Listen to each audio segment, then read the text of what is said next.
2, hey, hey.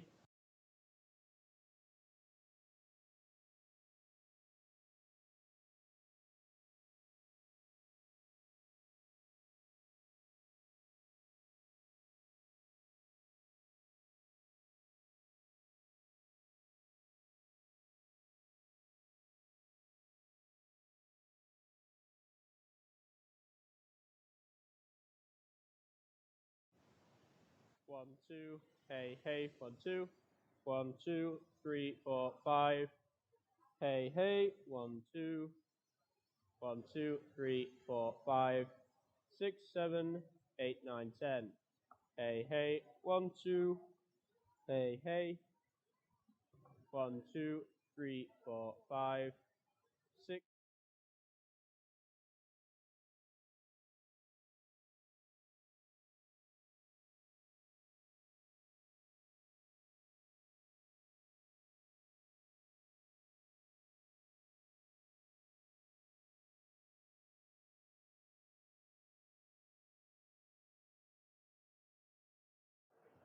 1, 2, hey, hey.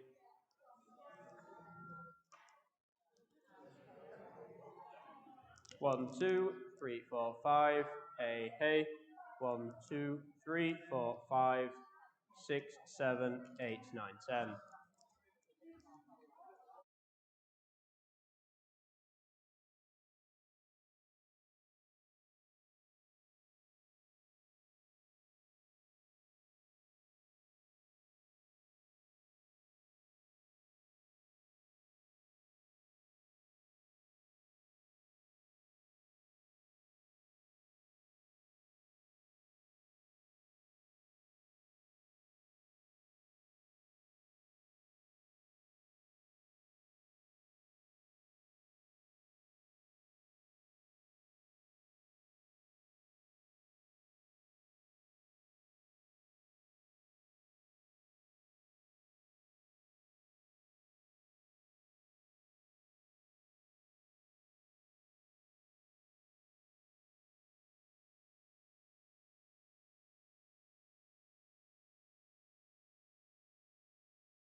'Morning, everyone. Morning. Morning. Just a couple of people coming at the back. We'll let them come through. Good. Well, good morning and welcome to this series of seminars which start off our AGM today. For those who don't know me, my name's Tom Hunter and I'm currently the chair of NAViGO for the next 6 hours anyway, until 3 o'clock this afternoon. I'm stepping down today after 10 years in office, and it's been a real privilege and pleasure to have been your chair. I really like our AGMs. They're a celebration of what we've done in the year, and a celebration today especially of what we've achieved over the past 10 years. But I'll say a little bit more about that later on this afternoon. My job this morning is just to open the session, welcome you here. Hope you have a safe day. That's important to us all. To encourage you to place your vote. The voting stations are open. People have been sent an email connection so they can place their vote. If you can kindly do that before, I think it's before lunchtime, Julie. That would be really helpful. I'm not going to say much more today at the present time. Our communications team have asked me to reflect on some of the major things we've done in the last 10 years, rather than me stand here and just talk to you. And they've put together a video of my conversation with them. I think they prefer me on video rather than in person. What does that say about them? We've come a long way. It would be impossible to cover everything that we've achieved. So here are some of my random thoughts in conversation with our comms team. And after the video, Amy Quickfall will take charge of the seminars, and she will guide you through the morning until lunchtime. So have a lovely morning, and we'll see you during the course of the day, and most importantly, when the AGM starts this afternoon. Thank you very much.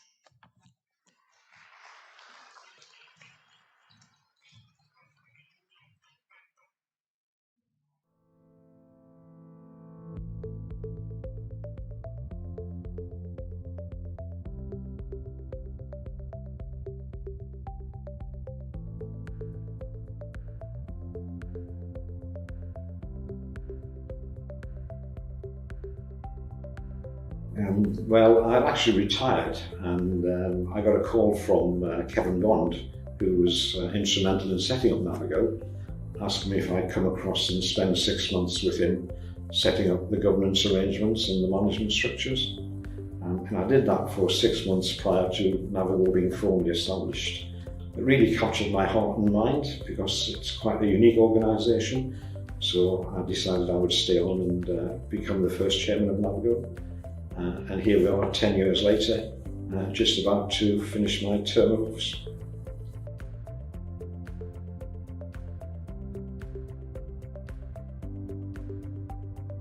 Well, I've been involved in the area since about 1990, when I came to South Humber Health Authority. And at that time, mental health care was in a pretty poor condition because it had been neglected and largely underfunded. So I think the two things coming together, Harrison House being built and the establishment of NAViGO, proved a changing point for improving and modernising services here in North East Lincolnshire. And of course there's been a large shift from institutional care to a much more locally based community care model. Our services are much more joined up now between our inpatient services and our community services. Our services are a lot more holistic.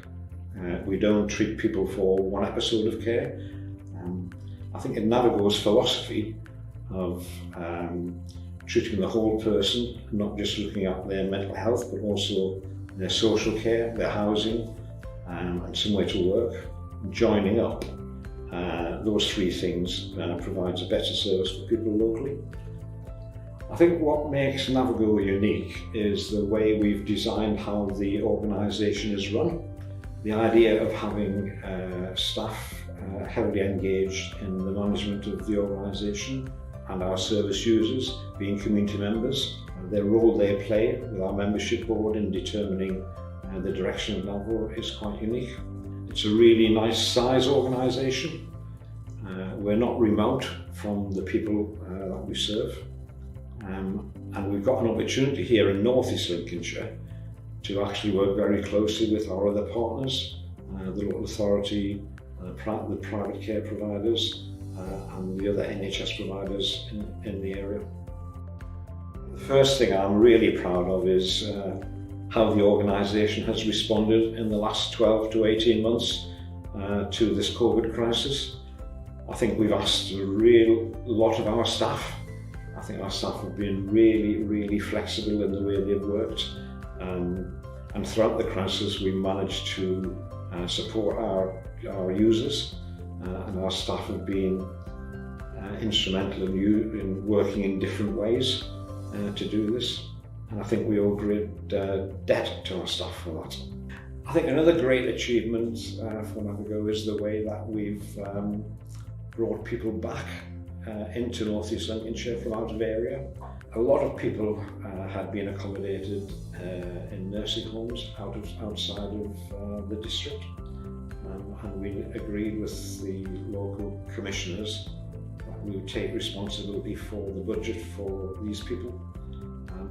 And we've developed our rehab services to such an extent that we've brought people back, placed them into supported living, and I'm very proud of the fact that at the moment we've not got anybody out of area, and everybody who needs specialist care is accommodated within North East Lincolnshire. I guess I'm also very proud of the way we've developed our elderly services. I think the particular pleasing thing about this is that the development of our elderly services have been driven by the relatives of our service users who were unhappy about the service we provided for people with complex dementia. As a result, we've opened the Janine Smith Suite, and this has stopped people again going out of area. And we've also opened recently Barbara's Beacon, which has provided additional beds for people with complex needs. And if we hadn't done that, all of these people would have probably been placed out of the district somewhere. We saw that there was a gap for people with eating disorders, and we set up rearing fields to accommodate that. It was a risk at the time because we got no guaranteed take-up for that service. But we worked on the philosophy that if we built it, people would come, and lo and behold they did. I think we're making great progress in destigmatising mental health. We've got programmes to ensure that people who engage with our services from a younger age, and they're not afraid to speak out and say that they have problems with their mental health. I'm also really pleased about our creative approach to doing things differently. We've been able to use our flexibilities to open Grimsby Garden Centre, which gives us a profit to reinvest into our local services, and it also provides a unique opportunity for our service users to be provided with employment and training. And in that respect, I think our achievement of placing people in employment is second to none in the country.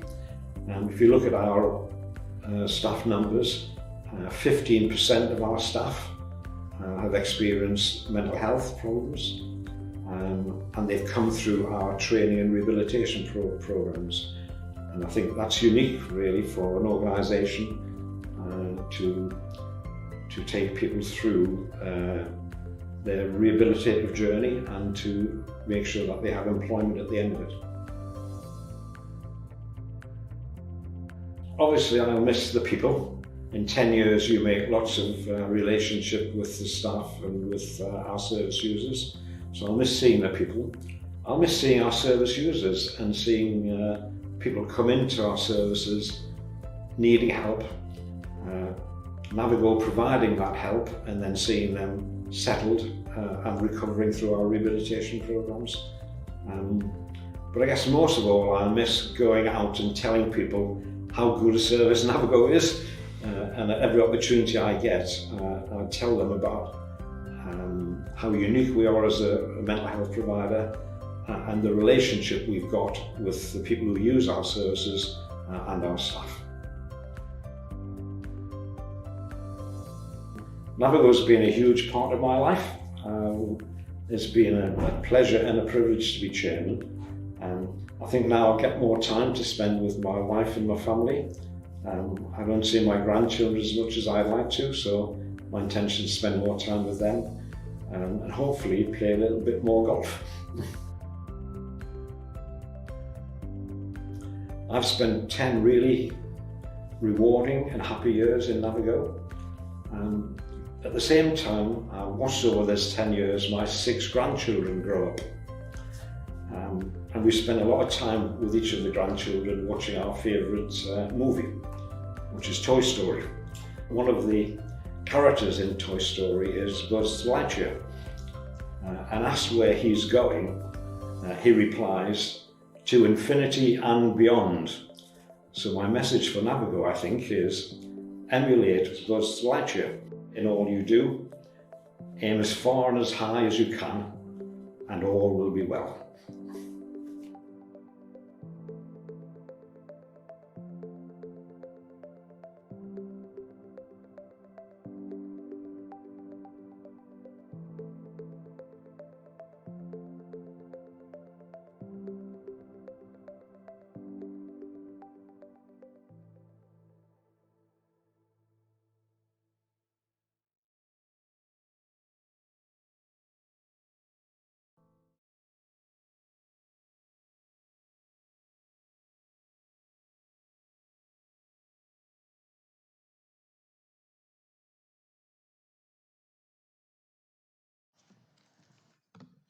Hi, good morning. It's really nice to see everybody and it's so good to be back. So I just wanted to introduce the first seminar.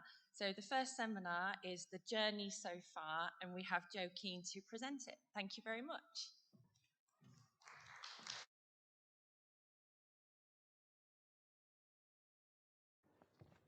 Morning, everybody.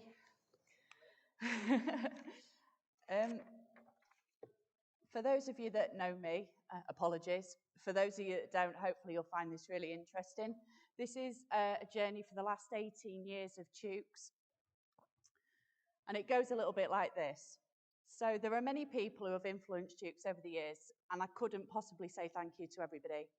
But there are a few people who I hold quite instrumental, really, and hold personally responsible for my grey hairs. And they are Kevin Bond, John Ogden, and Maureen Potter.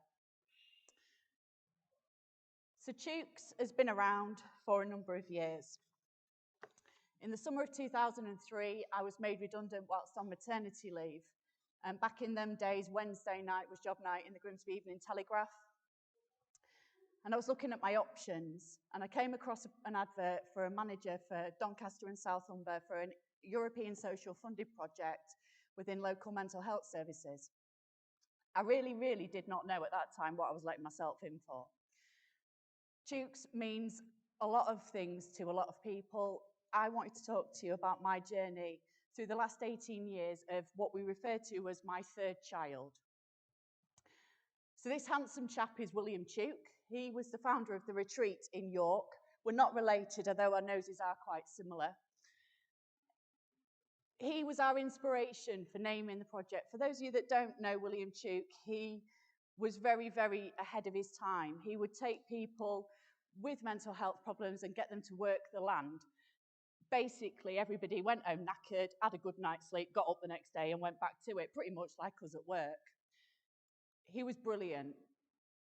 What we did by taking his inspiration was reimagining the way that we did things, the way that services were delivered. We moved away from basket weaving and counting scissors in the old day services at the hospital, and we actually gave people a reason to get out of bed in the morning. We looked at the wider social determinants of health, and focus shifted to look at training, education, and employment. People were no longer told they wasn't able to work. So Tukes is named after William Tuke, but we can break it down and make it a little bit more meaningful to what we do. So it covers training. We understand that people are different, their needs are different. We try and provide people with knowledge, employment, and skills.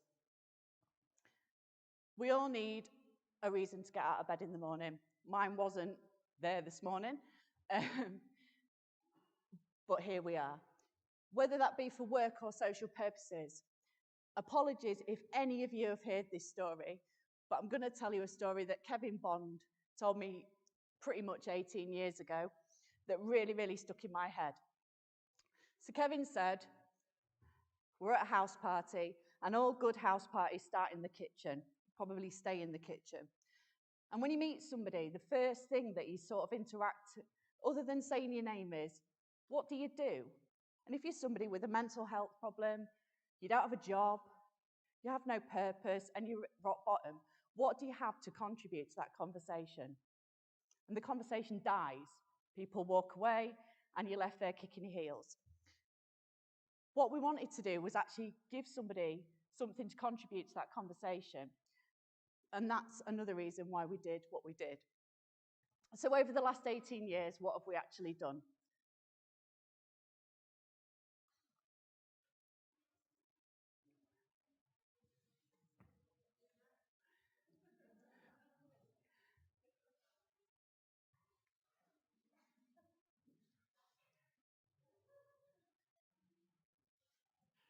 Brad's trying to save me.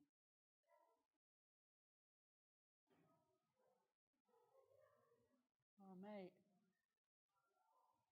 Should we skip the exciting bit and I'll carry on waffling? Yeah.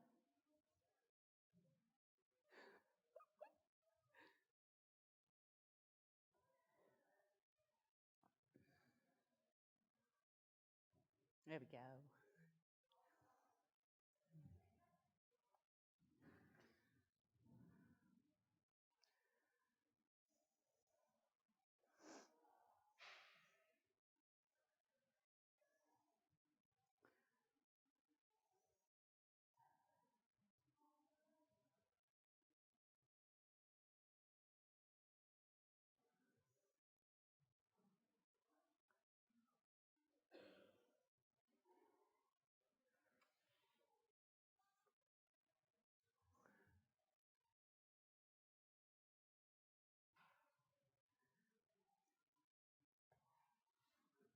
All right. All right, so in 2003, we opened our first cafe at Diana, Princess of Wales Hospital. I'm not sure if anybody can remember the days when we was based on the main hospital site, but we took over what was a bit of a void area just adjacent to the Diamond and Sapphire wards. And apologies to anybody who's vegetarian or vegan, but the power of bacon really has some pull. Nobody went down the dark corridors of mental health services back in them days, but actually the power of bacon did the job, and we opened a little cafe. We didn't purposely undercut the main cafe at the hospital, but we kind of did, and it worked. And everybody in their droves, paramedics, office staff, all came down to the cafe at the bowels of the hospital, really, to sit with our service users and eat bacon sarnies. In 2005, Diamond and Sapphire Awards were named the dirtiest in the country by the Grimsby Evening Telegraph following an inspection. In April 2006, Chooks was awarded its first cleaning contract by the Primary Care Trust to clean 4,000 square metres of floor space. This enabled 9 individuals who had previously used Chooks for training and employment to actually gain paid employment with ourselves.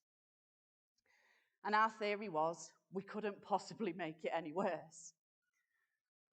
In 2004, we let what was Baker Street nightclub, and I'm sure, looking around the room, some of you may have had a dabble at Baker Street nightclub, but you probably don't want to admit it. When we went in the building, your feet stuck to the carpet. We saw photographs that you can never erase from your brain. This site, though, was as dirty, filthy and grotty as it was when we got it. We didn't realise, but it would be so instrumental in breaking down the barriers and building relationships with the general public. Chooks really, really did help mental health service start forging relationships with the general public and allowed us to do really creative things moving on, such as Harrison House.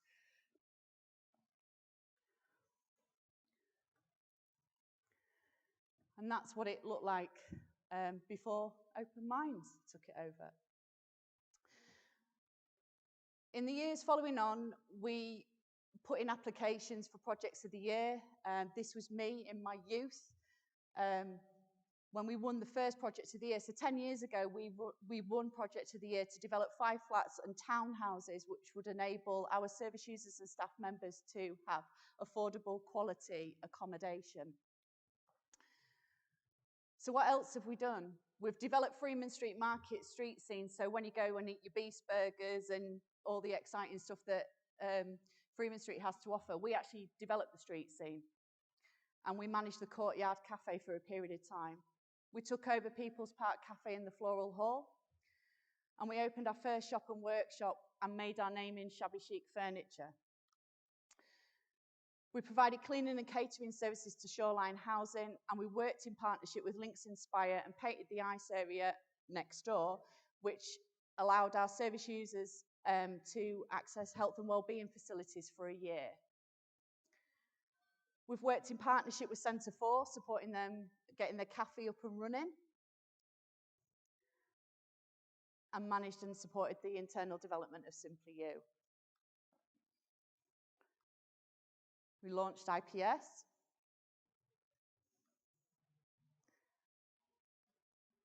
And we even had a dabble in hairdressing, although nobody ever speaks of this. So in 2015, we got a little bit more adventurous, and we bought a garden centre. Why? For many reasons, the garden centre offers a whole host of training and employment opportunities that we'd never ever been able to provide full on before. And the profits by that garden centre get generated back into services which allow us to do more creative stuff. So to date, over 80 skills training and employment opportunities have been created for people up at the garden centre, and many of our staff members are now people who once accessed our services. We got a little bit more creative and developed the potting shed during lockdown, and these are our grand Crayola sketched plans of what the garden centre will look like once we've done all of the phases of the development. So Chooks demonstrates that people with mental health problems can deliver high quality services which compete with other local businesses, and it shows that they have a place in the employment market. So since 2003, we have supported over 280 people into employment. Statistically, that's 15 people a year. That's not bad going. We've provided 600,000 hours of support, so 33,333 hours per year, and we've supported the delivery of 2,128 qualifications, 118 accreditations per year. These are all people who was told at one point in their life that they would never amount to anything. And I find that quite touching, really, because I never really did particularly well at school. I could have gone one way or the other. My upbringing was a single parent household living on a council estate. And I think this is why I'm so passionate really about what it is that we do, because I think we can make such a massive difference to people's lives by just making the slightest change and making things accessible to people and achievable. So what do we do next? 2021, 2022 is a massively exciting time for us. So we're beginning to reimagine what can services look like again. So back in 2003, there was loads of money. Money was being chucked at us to do different projects. We could apply for European social funding, and there was more money about then. Things have changed, and services have suffered as a result of them changes. But we think that we can do it. So what we've decided to do is launch today the One Front Door. So along the stands, you'll see a bright orange door. Lisa and the team on the stand will be able to tell you a little bit more about it. But in a nutshell, this is what it is. We want to start tackling the social stresses. So why are people ringing at 3 o'clock in the morning to our lines? What are the things that are keeping people awake at night? Worrying about paying gas bills, worrying about a landlord, not having any money to eat or put their heating on. No one should have to choose between heating and eating. I'm not saying we're going to solve everybody's problems, but we're going to give them an outlet for support. We're going to start tackling employment issues, linking in with employers on a level that we've never been able to do before. Offer wider training, linking in with volunteering services within NAViGO and offering more of a breadth of voluntary opportunities within the organisation and external. Offering service access and support, hand-holding. It doesn't matter whether you're in receipt of community mental health team or whether or not you're eligible for IPS or employment services within IAPT. All that you want to do is come to one place and be able to go through services. And we're going to make that really, really easy for people. It doesn't matter. We're going to support people with debt, benefits and housing. And then overall, we're going to start to work a little bit smarter around social isolation, linking in with the voluntary sector. What can we do better? This isn't about us doing everything. This is about us providing people with the support and the options to get them where they need to be.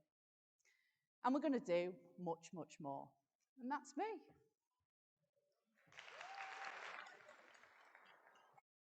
Thank you.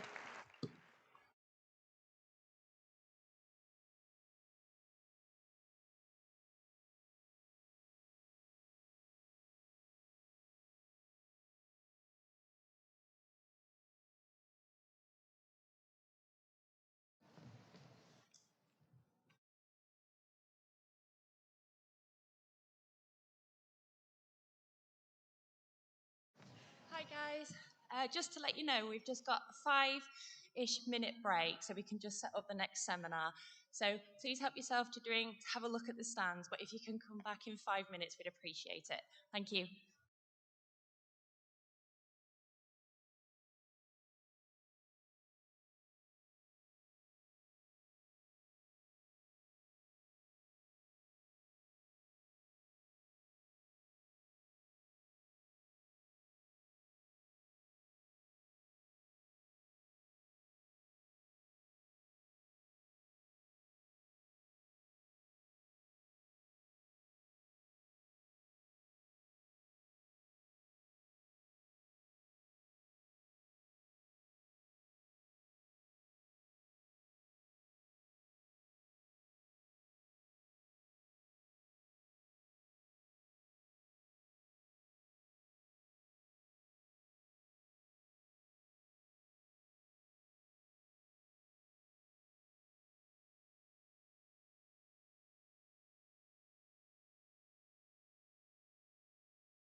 One, two, hey, hey. One, two. 1, 2, 3, 4, 5, 6, 7, 8, 9, 10, 11, 12, 13, 14, 15, 16, 17, 18, 19, 20.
Hi everybody, and welcome back.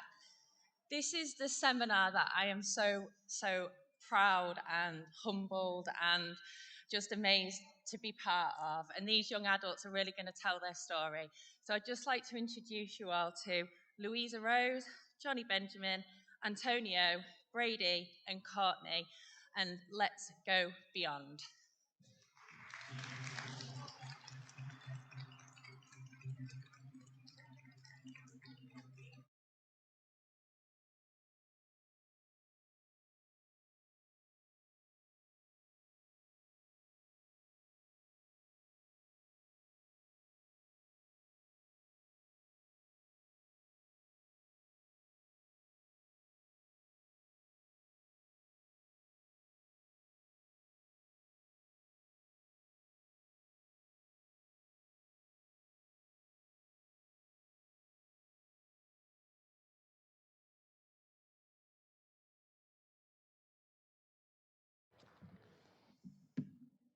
How many more lives have they got to take for the government or anybody to listen to say, you know what, enough's enough? How many more lives have they got to take for the government or anybody to listen to say, you know what, enough's enough?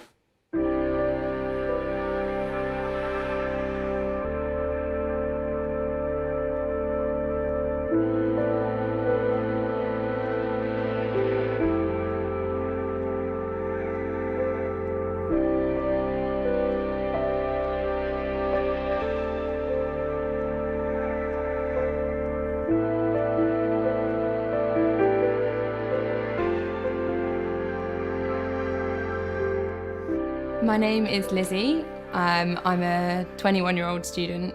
My name is Zava and I'm 10. I love being at the beach and just spending time with my family. I love Xbox, baking and writing a lot of poetry. I lost my mum to suicide when I was 14, and really since then it's been, an emotional journey. Growing up, my mental health experiences was a bit of like a up and down, and being a boy or being a man, I thought I should hide my emotions. I should be normal, I should be crying, I should be in touch with my feelings. I was diagnosed with OCD at the age of 12. I've always struggled with anxiety, I think, up until that point, and I didn't realise it until I hit breaking point. I started getting bullied and it carried on for months and years, and I had a funny voice in my head and it would tell me to hurt myself and others. I had my first psychotic episode when I was around 14 and 15, which led to me being sectioned in hospital for the first time. When I was 16 years old, I was put on section in hospital for about 2 years, having suffered suicidal attempts. I honestly think that if people actually offered me that support and if services were actually accessible, I wouldn't have made that attempt on my life and I would be in a better place right now.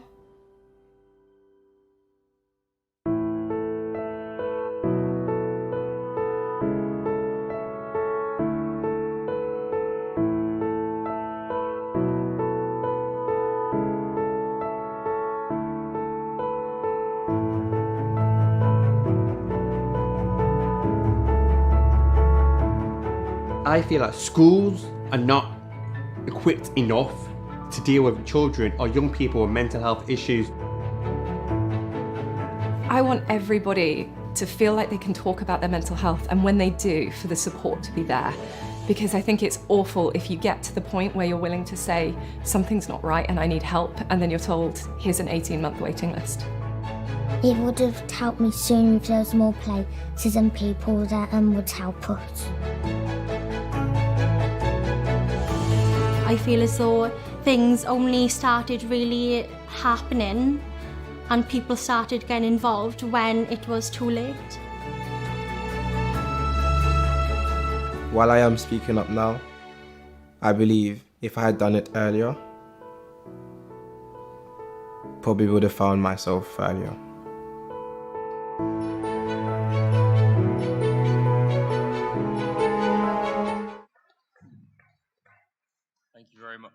Thank you very much, and thank you so much for having us here today. We really, really appreciate it, and we're really looking forward to talking to you. As you saw there, that was some of our amazing and inspiring youth boards, and you're going to hear more from a few of them in a bit. But just to tell you a little bit of context around Beyond,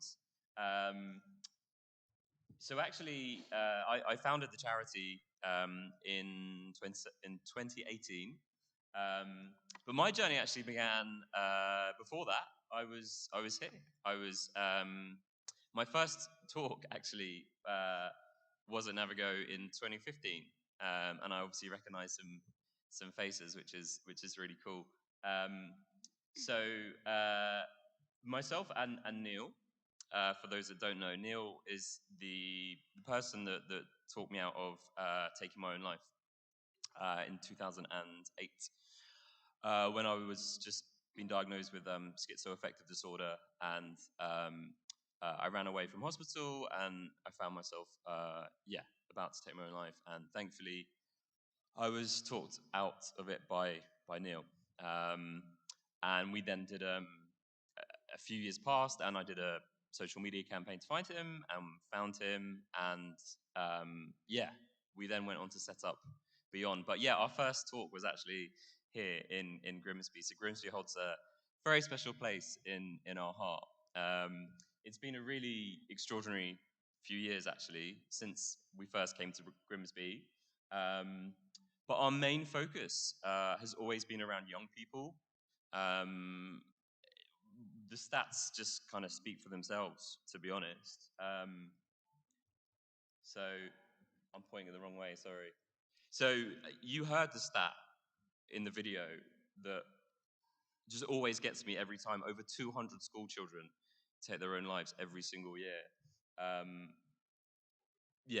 mean, there's no words really to go with that. It's just a shocking statistic, and it just obviously the number should be zero, of course.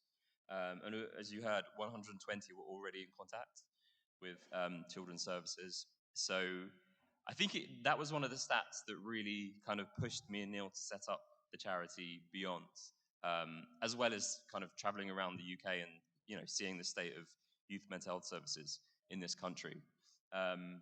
So as a charity, we have three main pillars. Campaigning, which is obviously a massive pillar. Anyone working in the mental health sector, campaigning is something we need to be constantly doing. Connecting, we found that the mental health system works so much in silos, and we wanted to change that. We wanted to bring about more connection. But I think the main reason for setting the charity up was funding. And again, I don't need to tell all of you about mental health funding. But yeah, we set up the charity to give grants. So we've given grants to a number of different mental health initiatives, and now directly to schools and colleges. And I'll come on to that a bit more in a bit. But the heart and soul of our charity is our youth boards. And you heard obviously from some of the youth boards in the video. You're going to hear a bit more after me. So when myself and Neil set the charity up, I'm a bit embarrassed to say that we didn't have any young people involved. We had a massive board of adults, of grown-ups, but we didn't involve any young people. Which was obviously a big mistake. And as soon as we brought together our youth board, it changed everything. Thanks. Yeah, it changed everything. As I said, the youth board are literally the center of the charity. Everything happens with their approval. Everything we do, we consult with them. And that's the way it should be for anyone, obviously working within youth services. Our youngest youth board member, as you saw on the video, is Ava Lilly, and you heard a bit of her story. Ava's just the most inspiring, along with these people, is just the most inspiring individual, what she's had to overcome and what she's still fighting. But her passion and her determination that other young people don't go through what she went through is just remarkable. And just before I hand over, just to tell you a bit about what we've done so far. So we launched the first ever UK Mental Health Festival for schools and colleges, and we did this at the beginning of this year during the pandemic. and we reached over 500,000 young people around the country, and we had over 1,200 schools and colleges sign up, which was awesome. So it was actually all masterminded by our CEO, Louisa, who you'll also hear from in a bit. But it was a really special day, and we are now planning our next festival for hopefully February 2022. And if any of you are working with any schools or colleges, then we'd love to have you involved in that. We're constantly doing workshops, panels. We're not afraid to go beyond. We want to really kind of push the boundaries, and we want to challenge people's ways of thinking. So yeah, we've been doing some really exciting events, and we've got lots more lined up, and we're always open to ideas and, again, working collaboratively. Just to finish off, another kind of really kind of proud part of what we're doing is we created the first ever directory for schools and colleges to bring in local mental health providers. Lots of schools and colleges we were working with just don't know where to start when it comes to bringing in mental health support. So we, produced the first ever national directory, so schools and colleges can see what's in their local area or what's further afield, and bring in those providers. So we give funding to the schools and colleges so they can bring in those providers. Too many schools, colleges just can't afford. I mean, some schools and colleges we go to can't afford to fix broken windows. So how are they going to be able to afford to bring in a mental health provider? So that's what we're giving funding to the schools and colleges for at the moment. And obviously, lots of kind of awareness raising and fundraising campaigns. And we're always up for people getting involved. We've got lots of different fundraising challenges coming up in the next year. We are cycling from Land's End to John O'Groats. We are climbing Kilimanjaro. So if anyone is up for any fundraising challenges, then again, we would love to hear from you. Essentially, that's a bit about kind of the charity and like where we've come so far. And at that point, I'm going to hand you over to our CEO, and I'm going to let our young people speak because I'm too old. So thank you very much. And thanks so much for having us back at NAViGO.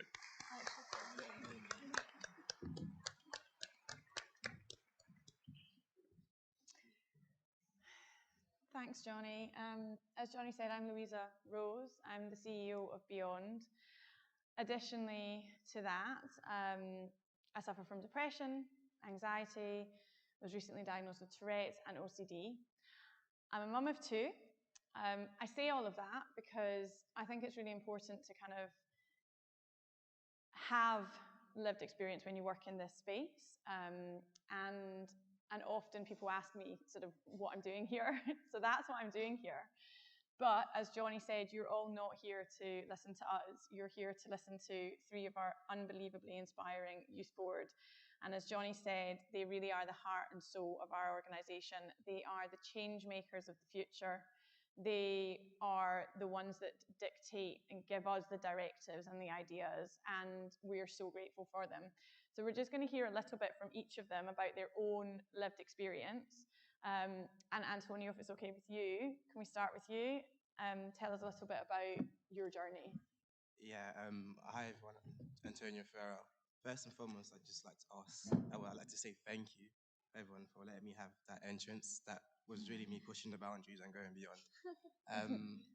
And yeah, I mean, that is, to start off my story, is the first sign of don't let your hardship not become your beneficial moments. I'd never ever imagined myself having suffered what I suffered, even having an entrance like that at 23 now. So yeah, and to go with my story, so I'm diagnosed with schizophrenia and emotionally unstable personality disorder, which is also known as bipolar personality disorder. And it started for me when I was at the age of 15, 16, going through my GCSEs, because I'm the youngest out of 5 brothers, and for me, it always felt that I had drawn the short straw. So I gave myself this unhealthy pressure and expectation, this black and white thinking that, if I didn't live up to people's expectations or standards, I'd be no one, I'd be nothing. And that, as you might be aware of, will sort of get you into this stage of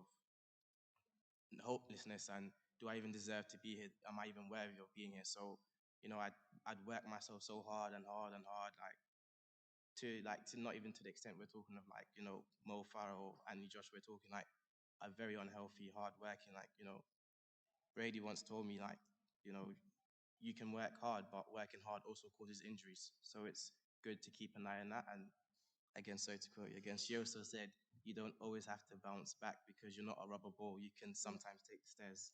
So yeah, it's, for me, it was all of that together. It created this just, mental illness as we recognize now. And yeah, as mentioned in that video, I ended up attempting to take my life and being sectioned in hospital for 2 years, which, that experience is a whole different story, and we would be here for about 30 minutes talking just about that.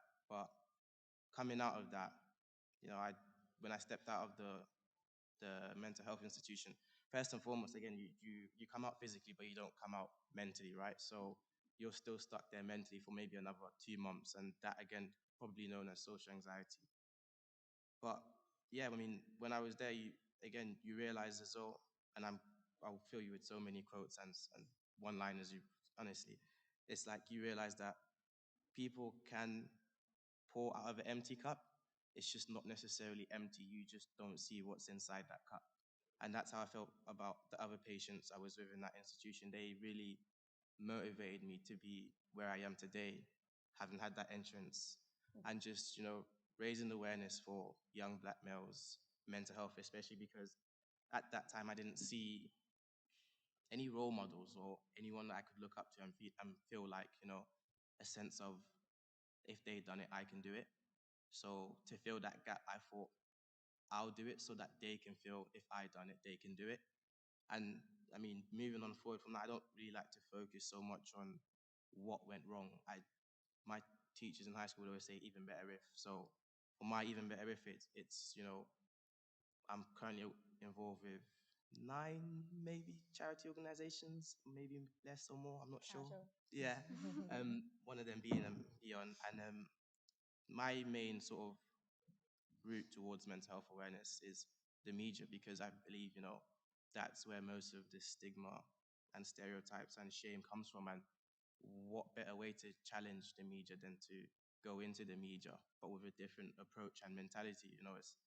It's like, as we were talking on yesterday, Louise, a lot of young Black males are filled with trauma, and we can have moments, we can have special entrances, and we can be positive as well. And I think it's just about shedding that light on that type of mentality or situation. And it's how can one person create such a snowball effect that the whole crowd gets up and goes, I want to follow in his footsteps. It's we're not going to sit down and keep taking on what's thrown at us. It's sometimes, how I see it is, every change that's come from people has come from a group of people agreeing that there is something wrong. But if you're just sitting with a group of people just agreeing, change isn't going to come. That one person has to stand up and be like, I have to do something about it. And I guess, again, balancing expectations and pressure, I took that upon myself to do so. But again, this time looking after my mental health, because I think that's the main thing. Without health, without mental health, without physical health, there is nothing. So, I just, again, sure, I could give you a whole 45 minutes of 2 years of my journey, but as I said, I try to focus more on the positive side of it rather than the trauma side of it, because even with mental health awareness in itself, I think it paints its own picture of who suffers from what, rather than who recovers and who, turns lemons into lemonade. Oh, what a line to end on.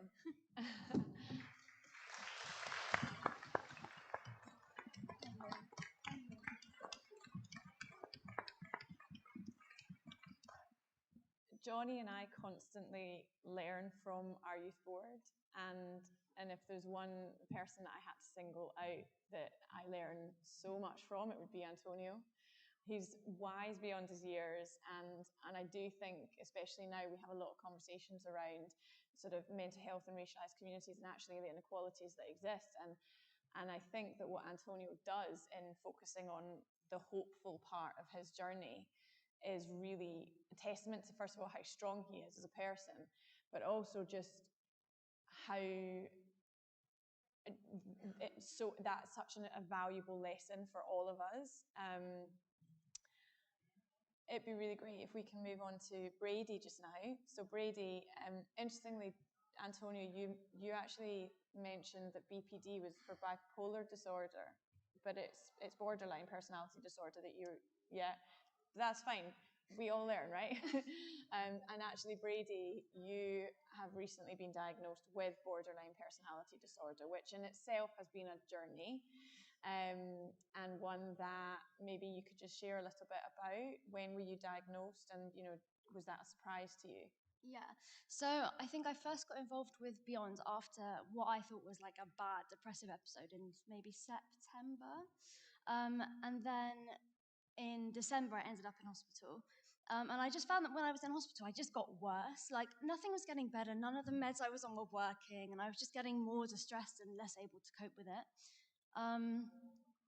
So I basically came out of hospital and got diagnosed with BPD. And honestly, I was floored. Like, I never, ever, ever thought that I had anything like that. Probably because I was so unaware of everything that was happening. So I didn't even know I didn't understand any of the symptoms.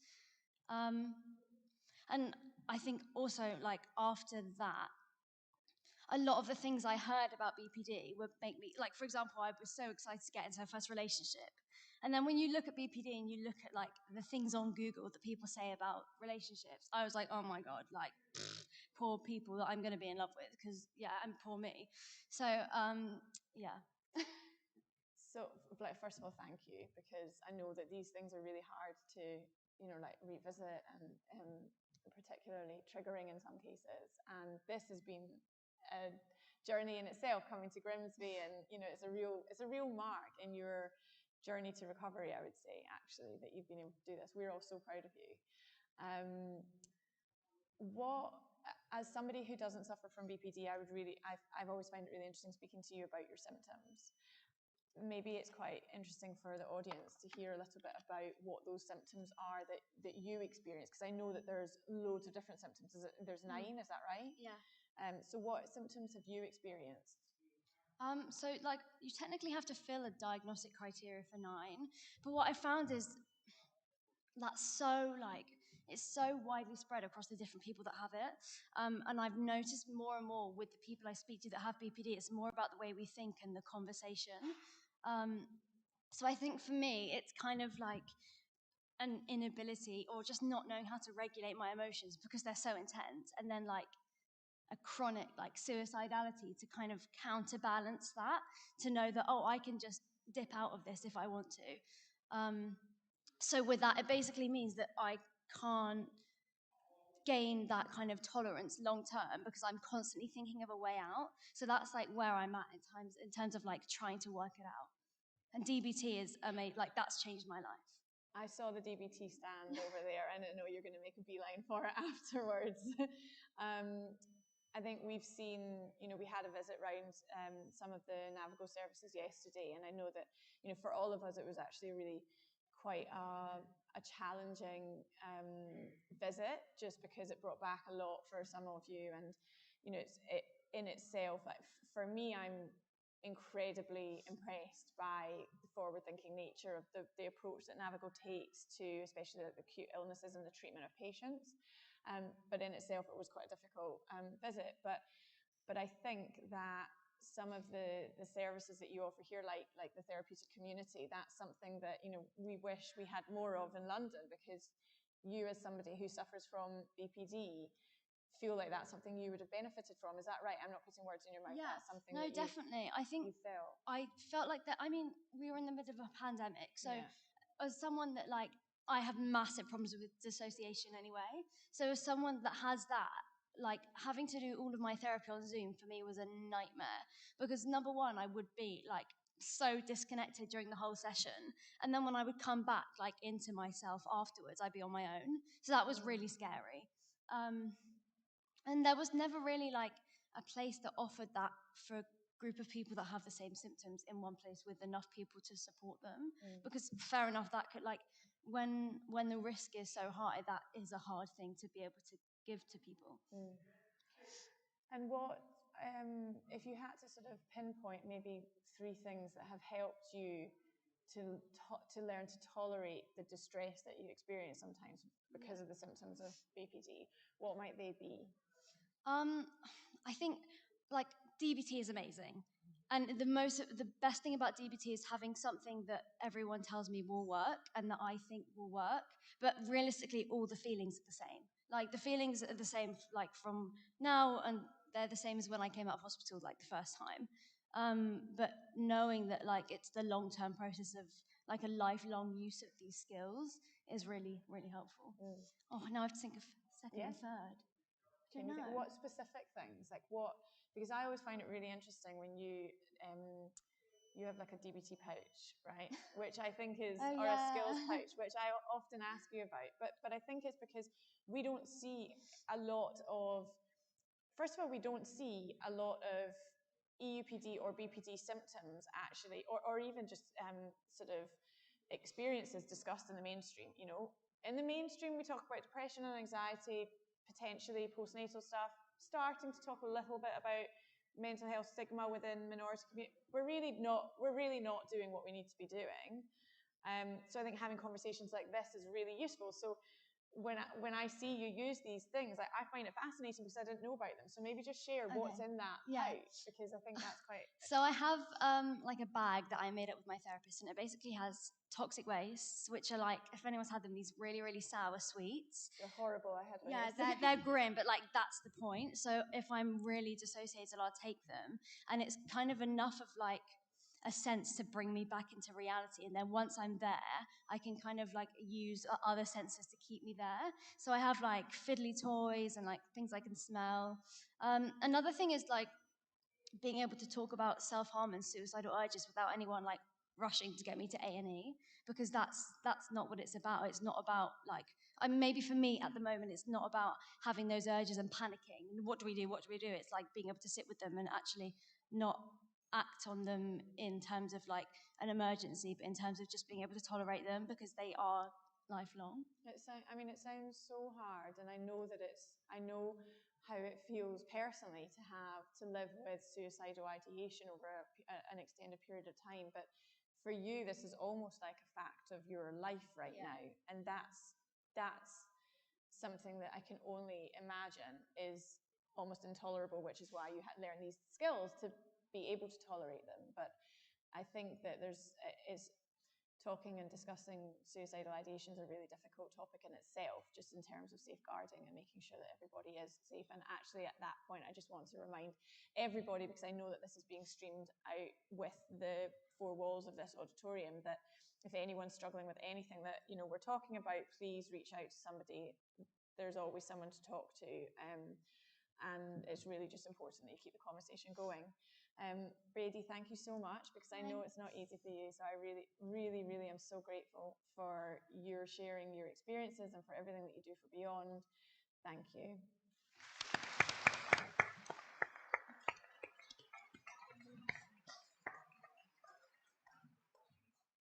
So now we move on to our 3rd youth board member here, who's probably a recognisable face to a lot of you. The wonderful Courtney Peat, who honestly, since in fact, we came across Courtney when we were first doing the festival, is that right? So I was the founder of the UK's first ever mental health festival for schools and colleges that Johnny mentioned, and part of the festival was connecting schools with local mental health providers who had offered their time unbelievably generously for free to deliver online workshops on festival day, and NAViGO were one of those hosts. And so we came across Courtney through our work on that, and then very quickly saw her energy and passion for this space and challenge sort of barriers and boundaries and smash them down, and we just thought, she's brilliant, she needs to be involved with Beyond. Tell us a little bit about your own personal mental health journey. Yeah, that was very sweet, Louise. I don't know if this can hear me. Can I think so. Yeah, that was very sweet of you. So many of you may know me, many of you may not know me. So I have volunteered with NAViGO for 3 years, and that came from a personal story and experience, which I'll get into later. But then 2 years ago, I was actually lucky enough to be elected community rep, and I'm now the non-exec director for NAViGO as well. And I think that role and being involved with NAViGO has made me change as a whole person. My confidence when I came to NAViGO was absolutely on the floor. I had no confidence, no self-esteem, no self-worth, and I just didn't think I was going anywhere in life. And then I met Amy Quickfall, and she has been my angel. Everything I do, I think, is in thanks to Amy, because she pushes me when I don't even believe in myself. We had a little pep talk before this, and without that, I don't think I would have come on. So thank you. Thank you for everything you do. So my story started off when I was younger. So I was raised with 3 brothers and a single mum. My dad wasn't in the picture. So growing up, we lived on a council estate, had very minimum money, and my mum didn't really have much aspiration. She'd go to work and come home, look after the kids and so on. And for me, that made me think maybe that was the same thing that I was going to have for life. It didn't give me much passion or drive. So growing up, I found it really difficult, because from the age of 5 years old, I was a competitive dancer. But as much as I loved my dancing, and there was probably one of the best years of my life, a lot came with it. A lot of negatives, the pressure. So for you that don't know, obviously if you're not in the dancing world, there's so much pressure on appearance, the way you look. A lot of things like being scored on if you win is how you look, how you dress. So from the age of 5, I was being fake tanned and wearing makeup. So growing up, that made me think to be pretty or to be accepted, I had to look a certain way. And then from that is when my body image problems started to occur. Looking back at photos now, I know I was unbelievably healthy and I wasn't fat at all. But because of the constant pressure I was getting from the dance school, my teachers and my coaches, I felt as if my weight was always a problem and the way I looked was also a problem. So going into secondary school was really hard for me. I didn't fit in. As much as I would try to fit in, I didn't fit in. I've always struggled finding a place to belong, whether that was at home or whether that was in school or with friends. So when I was in secondary school, the bullying started. It was really hard, name calling, being left out, like people just doing horrible things down the corridors. And it would go on and on and on. And then I'd go home, I'd lock myself away in my bedroom, and I'd cry. And then this is when I started to binge and purge. I think along with the dancing and the pressure from there and the pressure from school and the bullies, that's when my behaviours with food started to struggle. And that's when I noticed my weight was declining. But for me, that was a good thing. Like, I was so happy to be seeing I was losing weight. But now looking back, I know it was so unhealthy. So that carried on, and year 10 approached, and it was still really, really bad. It got to the point where my mum pulled me out of school, and I just went back to sit my exams, and I'd have a timetable, so I missed the other students, and it was almost like I was being punished. So I'd have to leave late, or I'd have to leave 20 minutes earlier to miss the students on the corridors so I didn't get bullied. And then college came, and I was so excited for college because everyone drilled into my head, people are there because they want to be there. College people have grown up, and well, they hadn't.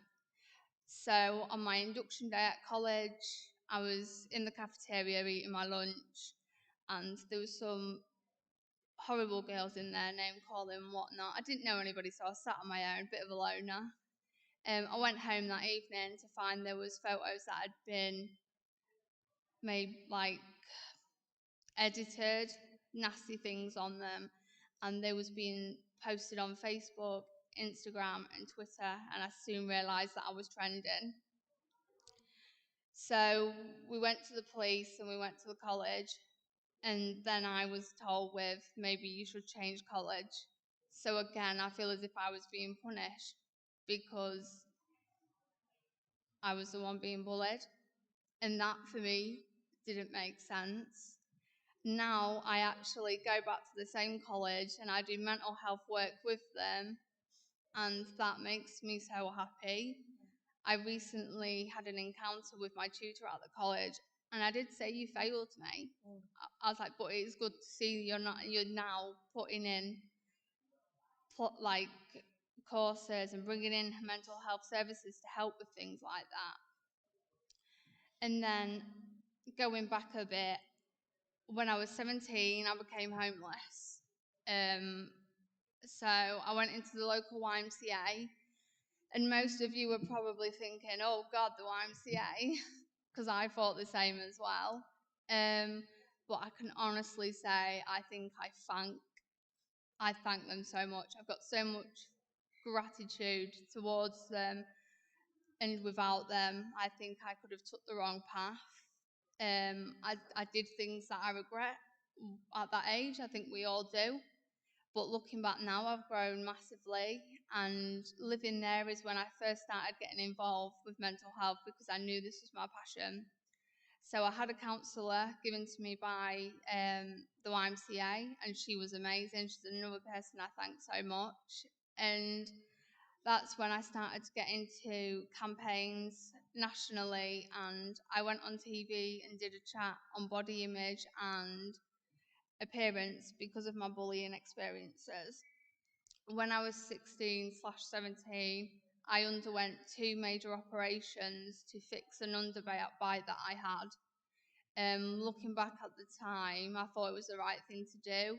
I'm glad I had it now, but I know I had it for the wrong reasons. So when I went onto Sky News, this was something I spoke about. And then from there, I went through therapy and I tackled my own demons, but I'm not going to sit here and pretend that I'm fine all the time, because I'm not. It was literally last week that I honestly felt so low, the lowest I have in a while. So I don't want to sit here and pretend that everything's rosy, because it's not. But I got involved with NAViGO 3 years ago, and I volunteer with the young peoples because I really think that young people need prevention early on rather than intervention later down the line.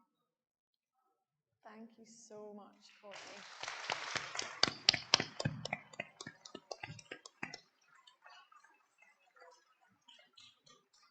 Like, every time I hear your story, you inspire me so much. And I think that one of the most important messages that you said there is that you're not okay always. And I think especially in this work that we all do, I know certainly around like mental health campaigning, we often talk about this idea that our audiences sort of expect that we've like recovered, and recovery is just not actually a word that I really like to use. I don't ever want to say that I've recovered, because I feel like life is a journey, and you go on that journey and there are ups and there are downs, and actually life is about understanding how to maintain a sort of a good level of mental health, but that's not always going to be possible because life throws stuff at you. What's changed for me is I have the negative feelings, but I can now step away from the negative behaviours that I was once doing. So I know how to handle them in a much healthier way. I speak to people and I don't bottle things up like I used to. Well, I'm not great at it yet. I'm still learning, but I think we all are. Mm-hmm. Yeah, I couldn't agree more. And I think that, our youth board is a phenomenal bunch of people, and they all have their own really beautiful relationships within it. You know, there's a support network for each other as well, and I think you always offer such great advice, but also a really like supportive voice. And I think some of our younger youth board members, I know for a fact, really appreciate your wisdom. So I'm really grateful to you. When we were asked to do this seminar, we thought, well, we would potentially do a Q&A session. And actually, oh, thank you, I forgot to do that. And actually, when we started planning it, we realised that there are so many points of discussion that we are all interested in ourselves, and actually it might be quite interesting for you all if we explored them now. So, and if we sort of thought about the themes that were brought up in each person's sort of, you know, sharing of experiences. So the first one, we'll go to Antonio because Antonio spoke first, but Antonio's experience is multifaceted because it's not just, you know, his own mental ill health that he's had to kind of contend with, but it's also being from, you know, a racialized community, and that in itself has its own challenges and stigmas and inequalities in terms of access. So one of the questions, I guess, that we all posed was to Antonio, what do you think are the biggest barriers for minority communities in actually accessing mental health services? I think primarily it's the blame and shame that comes from it. And that comes from multiple stimuli. It comes from your peers, your family, i.e. culture, and I guess just society as a whole. I know for me, I only started speaking up about my experience towards the end of 2019. So I've not been doing this kind of awareness for as long in comparison to other advocates. But I think, or I know actually, from the conversations I have and from when I was going through it, it is that sort of sense of judgment. You know, it's already enough that you're a young person. It's secondly already enough that you're black. And then to add on a third one of being diagnosed with a mental illness, it becomes a sort of a vicious cycle. But, you know, it's a triangle. So do you think that the stigma that exists within minority communities is part of the reason as to why people from those backgrounds find it particularly difficult to actually access services? Is it because nobody's speaking? Is it because people aren't actually talking within their communities? Yeah, definitely. I think the situation right now is that we are only found out once we've hit crisis point. We don't look for accessing support or services until it's mandatory that we need those services and support. And I back that up with, you know, my friends also from racialized communities. When they see the awareness that I'm doing, they come to me and like, oh, you know, I respect what you're doing, it's amazing. I also have this and have this. And then when I ask, well, how come you don't speak about it? Like, no, you know, I'm just telling you because you're doing it and I want to share it with you. But past that, no, thank you. I think that the work that you do and the conversations that you have around this are so incredibly important. And I think that one of the questions that Courtney, you asked when we were talking about this part of our seminar was, you know, what can NAViGO be doing to actually enable better access for minority communities and racialized communities? Yeah, I mean, it's not something that's gonna happen, you know, overnight. As you said, it's all a journey, but I think small steps towards something make a big difference. And I'd advise that the way towards that is having role models from equal parts.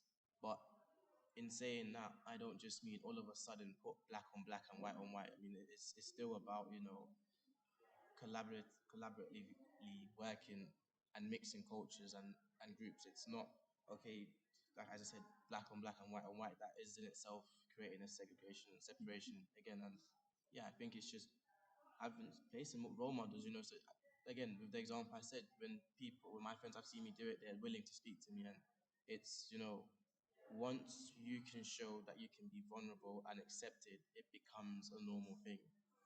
I think it's really important that everybody here just, when Johnny and I say that our youth board really, like, they're the idea generators and they're the ones that we take the lead from. I think it's really important that you understand how true that actually is, because Antonio, just on what he's saying right now, came up with an idea for a series of Instagram live sessions, and the idea was to explore Google's most asked mental health questions, but actually to open it up and reflect on how those answers might change for people of racialized communities. And even more importantly than just having the conversation was actually to reach an audience of non-racialized communities with that conversation. And so that's what we're doing, and it's going to kick off on the 4th of October. So if you're on Instagram, tune in. 8 p.m. Yeah, I come up with a lot of ideas. It stops me from sleeping sometimes. Yeah. Thank you so much for that. I mean, there's a big conversation around stigma, and one of the areas that we wanted to explore at this point in time, and I know that we're running late. I think we started a bit late, so we're going to wrap up in like 2 minutes, I promise. But one of the really important topics that we talked about when we were preparing for this was labels within sort of mental illnesses themselves. And so I was diagnosed with OCD just a couple of weeks ago, and that really threw me, not because I'm ashamed of having a mental health, a mental illness, or a label for it, but it was actually just not knowing anything about it. And I think not knowing anything about it is what creates the stigma in the first place. And we actually specifically talked about EUPD and BPD because those two terms in themselves have a conflict, like they conflict each other. And actually, Antonio, I heard you talk about EUPD and I heard Brady talk about BPD. So in terms of stigma, do you think that there is a bigger stigma, or is it just me that's thinking this, that around labels such as schizophrenia or EUPD or OCD versus the likes of depression and anxiety? They're almost like more palatable mental illnesses to have, if that makes sense. Yeah, I mean, it's a really simple theory. When you know a lot about something, you can accept it better. When you know very little about something, there's a lot of room and space for assumptions and your own sort of ideas of it. So I think that's simply what the theory of it is. And with the labels, that's what plays on it. If people knew more about schizophrenia or EUPD and BPD, you wouldn't leave space for assumptions. Almost imagine it as a box with information. If there's too much space, you put in your own information that isn't valid. And again, we can refer that to science. If something can be proven wrong, then it's not. Yeah, it's not fact. Courtney, what do you feel is the single biggest thing that impacts young people's mental health today? I think there's a lot of things, so it'd be really hard to whittle it down. But I don't know whether that's just because of my personal experiences, but the amount of people I speak to that say bullying really does traumatise. We were speaking last night. Do you ever really get over it? I get such anxiety still going into colleges and schools now. I avoid young people if possible because I still have that intimidation. But I think, being bullied can really affect your mental health, pressures, social pressures. And I think looking a certain way, and I think more this generation, because we all have got Instagram and social media. So you don't realise when you're looking on social media that you're only getting a snapshot of something that they want you to show you. So they'll post a photo of them on holiday in a beach and you think, oh yeah, I wish my life was that good. But you don't see the behind the scenes of it. Social media is a topic in itself that we could talk for hours on, but that's probably for another day. I really want to thank the Youth Board for coming with us all the way to Grimsby in the first place, coming out for some fish and chips last night and for sitting here and talking through their own experiences. And thank you all for having us, and hopefully you understand a little bit about the work that we do at Beyond, and also have a sort of insight into some real youth mental health experiences that hopefully allows you to think about even just one thing differently than our job here is done, right? Thank you so much.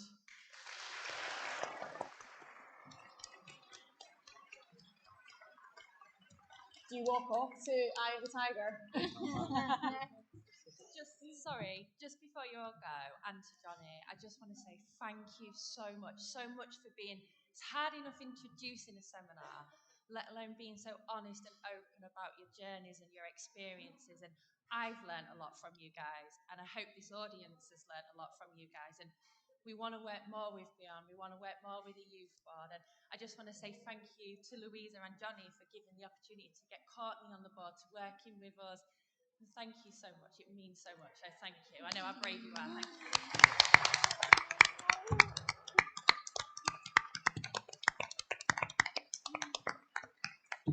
What do we do now?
Hi, 2 minutes to the next seminar. If everyone could make their way through, that would be great. Thank you.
Hi everyone.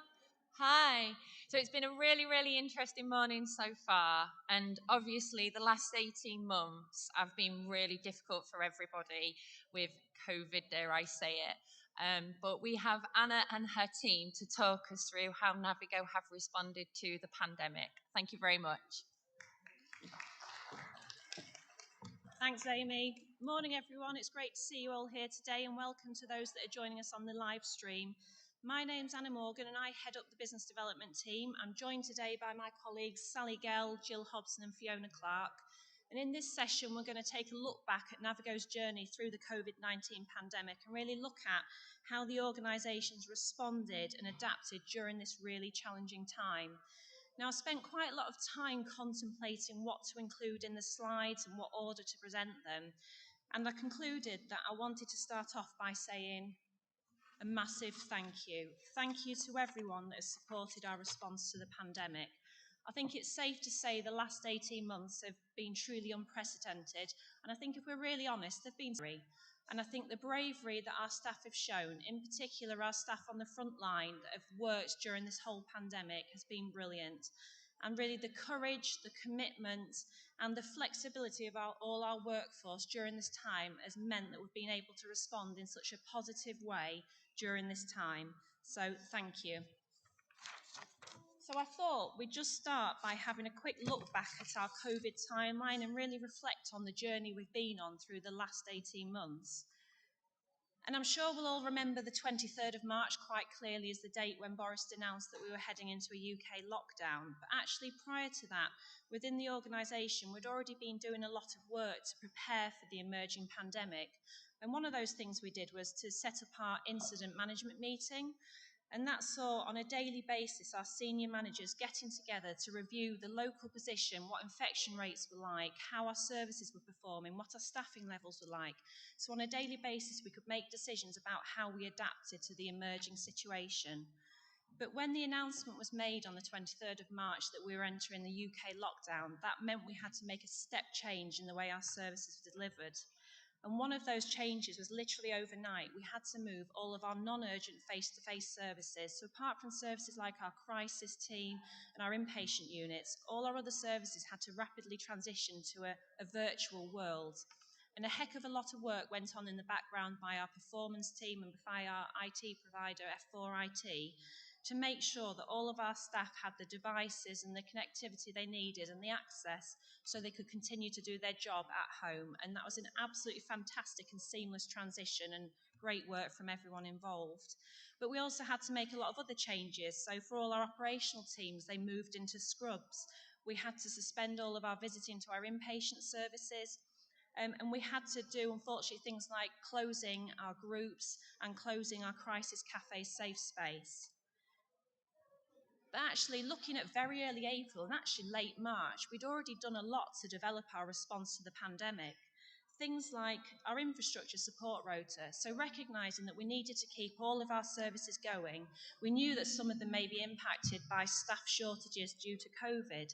So we established a support rota with our infrastructure staff, so our back office staff, so that if any of our operational services were struggling from a staff perspective, those staff would step in and support to make sure those services continued.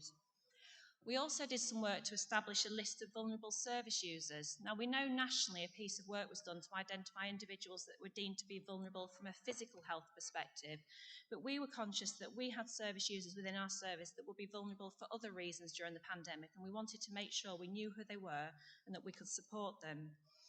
We then worked in partnership with primary care and shared some of that work so we could coordinate how we supported some of those vulnerable individuals. Our performance team did a fantastic piece of work developing our COVID dashboards. So they developed dashboards that gave us real-time daily information on things like staffing levels across our services, PPE stock, local infection rates, and that meant that our daily incident management meetings had real-time information to make decisions on a daily basis about how we were responding to the pandemic. And what was really positive is within days of the lockdown, our virtual crisis cafe safe space was launched, recognising what a critical support function that service offered. It was launched on a virtual platform, and that was really successful because it expanded the reach of that service and meant that they could support more service users. We were also able to bring a lot of our groups back on a virtual platform, so that meant that really crucial support network for our service users was there. And a lot of our staff stepped forward to support the Nightingale Hospital, which is brilliant.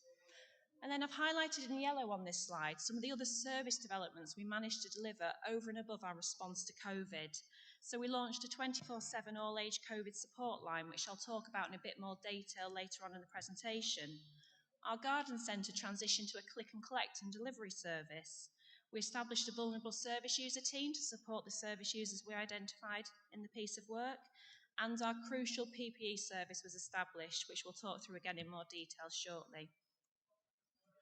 Then moving through to May and July, NAViGO developed a levels of escalation policy or document, which I'm going to show you on the next slide. So when you hear me referring to level 4, 3, 2, 1, and the level we're operating at, I'll explain that in the next slide. But during this time, we also undertook some additional service user surveys. So two in particular, one looking at understanding the experience of our service users in accessing our new digital services and using that information to further develop how we offered those. And another one looking at digital isolation and trying to understand, did we have any service users that were being isolated from either our services or our groups because they didn't have the technology or they needed some support in using technology. We were able to transition our services down to level 3 as we came out of the first wave of the pandemic. And this is also when we launched our internal staff wellbeing campaigns, recognising how we needed to support our staff during these really challenging times. And this included things like providing vitamin D supplements to our BAME colleagues. And because of the success of the support we provided to our staff, we were then asked to provide support to both Scunthorpe and Grimsby Hospital and staff within local care homes. And during May and July, we were also able to bring back some of our groups on a face-to-face risk assessment. So this means that we looked at how the group was being provided and made some changes so it's safe for our staff and our service users to get back together. And we also participated in the North East Links Hardship Fund. So this was making sure that our eligible service users got access to financial support. And then another service development we made in this period was introducing the Mental Health Care Navigator. So this was a project in partnership with Rethink UK and Meridian PCN, and this was part of us becoming the England pilot for introducing this role within primary care, with a focus on supporting individuals that presented with a mental health need but also had social stresses affecting them, such as housing, relationships or benefits. And that role has been absolutely crucial in supporting primary care in their response to the pandemic, and has been a really positive development. Then moving on to August, then through to January of this year. So as you'll all remember, we entered the second wave of the pandemic and we went back into a second lockdown, and that meant that we had to return some of our services to level 4. But at the same time, we still progressed some of the work we were doing as part of our response to the pandemic. That included our involvement in delivering the COVID vaccine for individuals with severe mental illness. So we worked in partnership with primary care for individuals who were struggling to access the vaccine through primary care but were identified as being at risk, and we provided that vaccine on primary care's behalf. And we've also done another initiative with primary care around severe mental illness health checks. And this is something nationally that's been identified as an area that's been really impacted by the pandemic because of primary care's capacity focusing on the response to COVID and the vaccination programme. There's been real impact on these health checks being completed. So we're currently working in partnership with primary care to complete those health checks on their behalf, which has been really well received. And during this time, we also supported our own workforce to start accessing the COVID vaccine. And during this time, we also made a lot of other business developments across the organisation. So Barbara's Beacon was opened, and this provided us with additional older people's inpatient beds, but it also meant that we could support and provide mutual aid to partners outside of North East Lincolnshire, so like Humber and Scunthorpe, who were really struggling with bed capacity. We had our 2020 virtual AGM. I can't quite believe that's a year ago, but that was a big success. And our comms team worked really hard to develop and launch our fantastic new website. Open Minds also moved to their new home at the bottom of NAViGO House, and we took part in the National Kickstart scheme, offering over 100 placements for young people out of work to get work experience across NAViGO. And then finally in this period, our 24/7 mental health hospital liaison service was launched. So then moving to February and April of this year, so as we came out of the second wave, we were able to step our services back down to level 3, and that meant that some of our infrastructure and office staff were able to start coming back into the office. Our visiting was reinstated to our inpatient units, shielding ended for those staff that were affected, and our face-to-face groups returned again on a risk-assessed basis. And some of the other positive developments in this time, our Dudley Street rehab property was opened, and our impact team was launched, and that saw our trainee advanced clinical practitioners, or ACPs, introduced to both the adult and older people's teams, and they are playing a key role in beginning to integrate our community teams into primary care networks. And that is another piece of work, the Community Mental Health Transformation Programme, that has continued throughout the pandemic, making great progress. Then looking at April and beyond, we've now stepped our services down to level 2, which is a reflection of the impact of the vaccination programme that we've been able to do that. That's meant that our community staff have come out of scrubs, and our Toots members have returned to sites and to the garden centre, and it's been absolutely fantastic to see our members back. And the other great developments during this time, the potting shed's opened, so at Grimsby Garden Centre. If anyone hasn't been over there yet, I highly recommend going. Great experience. This month we launched our Shout text-based service, so hopefully you've all seen that over our various social media platforms. And last month we launched a new housing-related support service, so that's NAViGO Extra, Ace Home Care and Care for All working in partnership.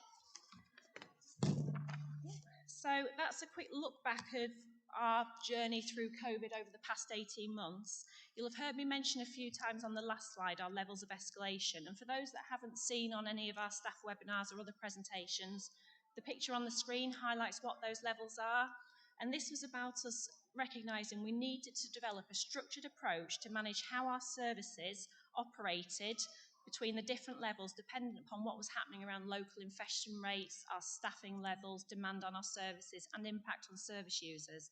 And a lot of work was done with all of our services to really describe what our service looks like in each of these levels. So we know when we're operating at a certain level, like level 2, exactly how each of our services is performing. And just very quickly to touch on them, so level 4, when we talk about level 4, that's our pandemic response. So that was the level we went to when we went into the first lockdown, and that's when we move all of our non-urgent face-to-face services to a virtual platform. When we talk about level 3, that's when we're not in a national lockdown across the UK, but we're still experiencing really high community transmission rates across North East Links. And what that means is we offer a hybrid model. So that means we're offering face-to-face and virtual services, but we look at each service user on an individual basis to determine what is the best and safest way for them to access services. Is it face-to-face or is it virtual? When we talk about level 2, this is when we're now down to clusters of infections, which is what we're experiencing at the moment. That's still a hybrid model, so we've still got virtual and we've still got face-to-face services going on, but it's down to service user choice how they access our services. And then level 1 will be our new norm. We're not there yet, but hopefully we will soon. And that is about looking at all of the learning and the developments we've made over the past 18 months and really embedding that in the way we deliver services in the future. And I really hope it won't be long until we start to work on level 1. So that was a quick look back at our journey over the past 18 months. Obviously, it highlighted a lot of really positive examples of how we've developed and responded to the pandemic.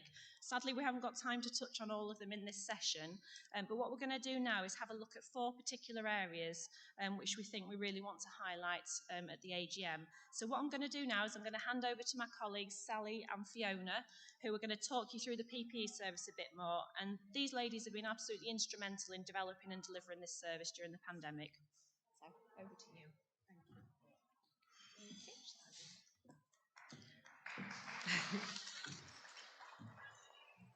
Before we start, I thought I was clever and animated this, so what could possibly go wrong?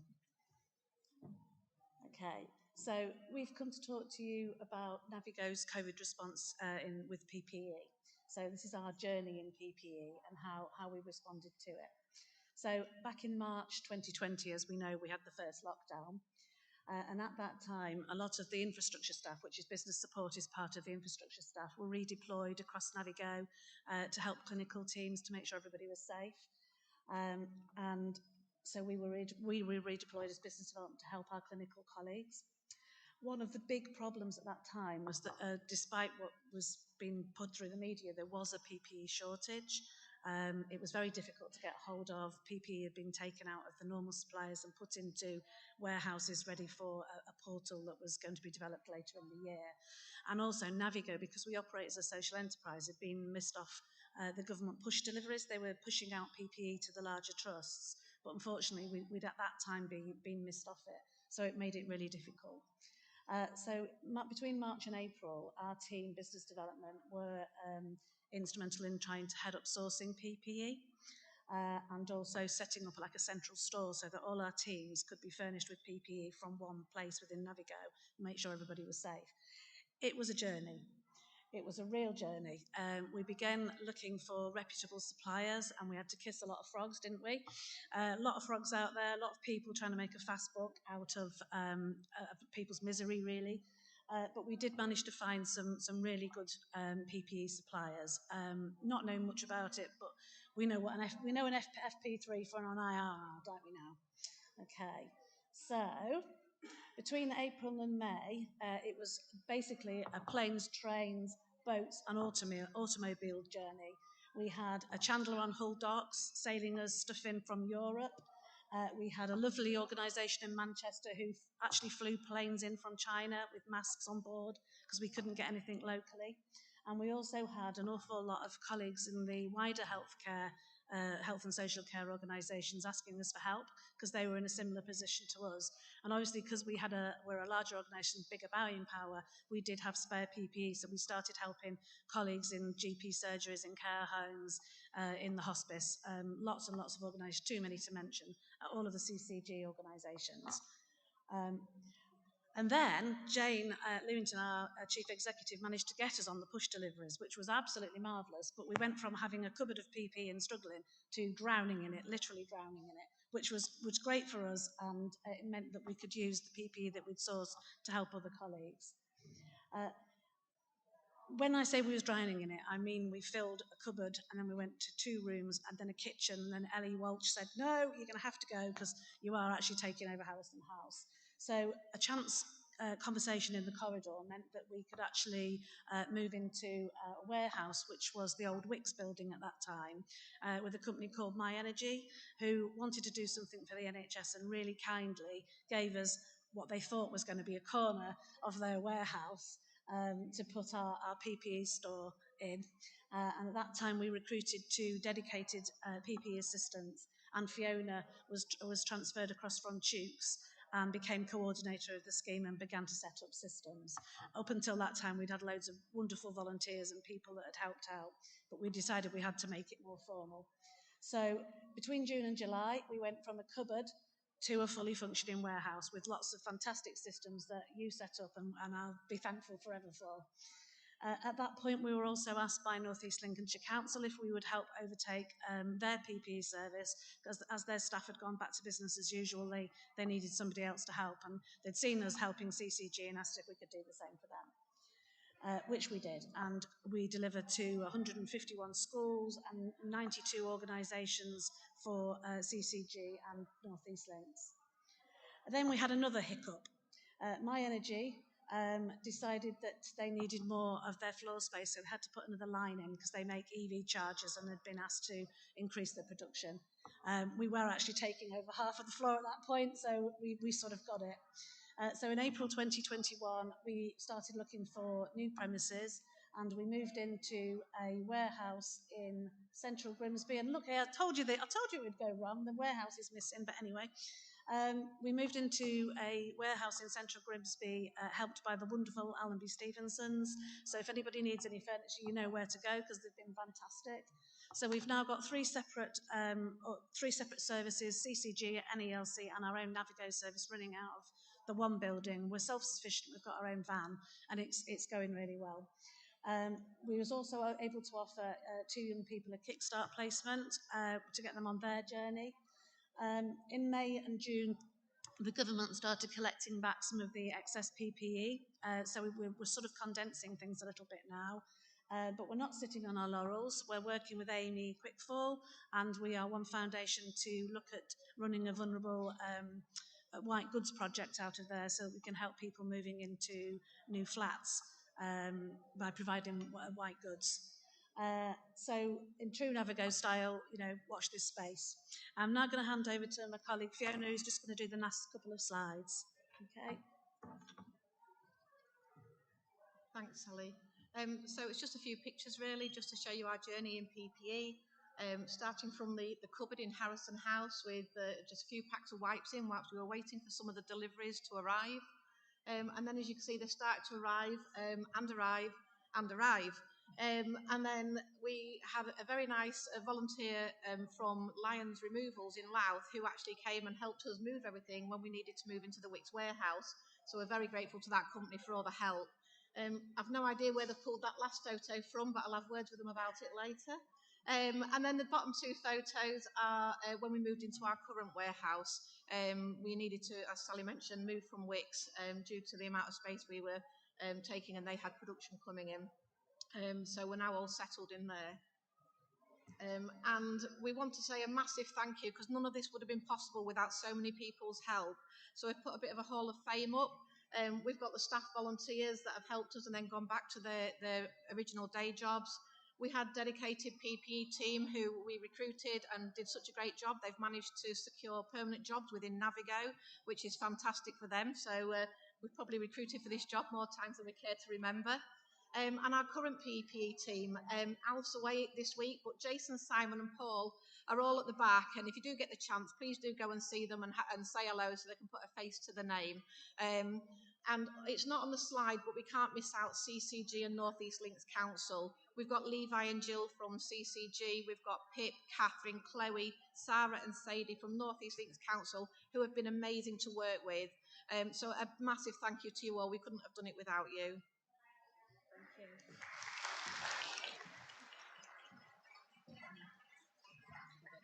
Okay, thank you, you two, and thank you to all the guys in the audience that have been involved in that response. It has been truly fantastic, and it's something we should be really proud of.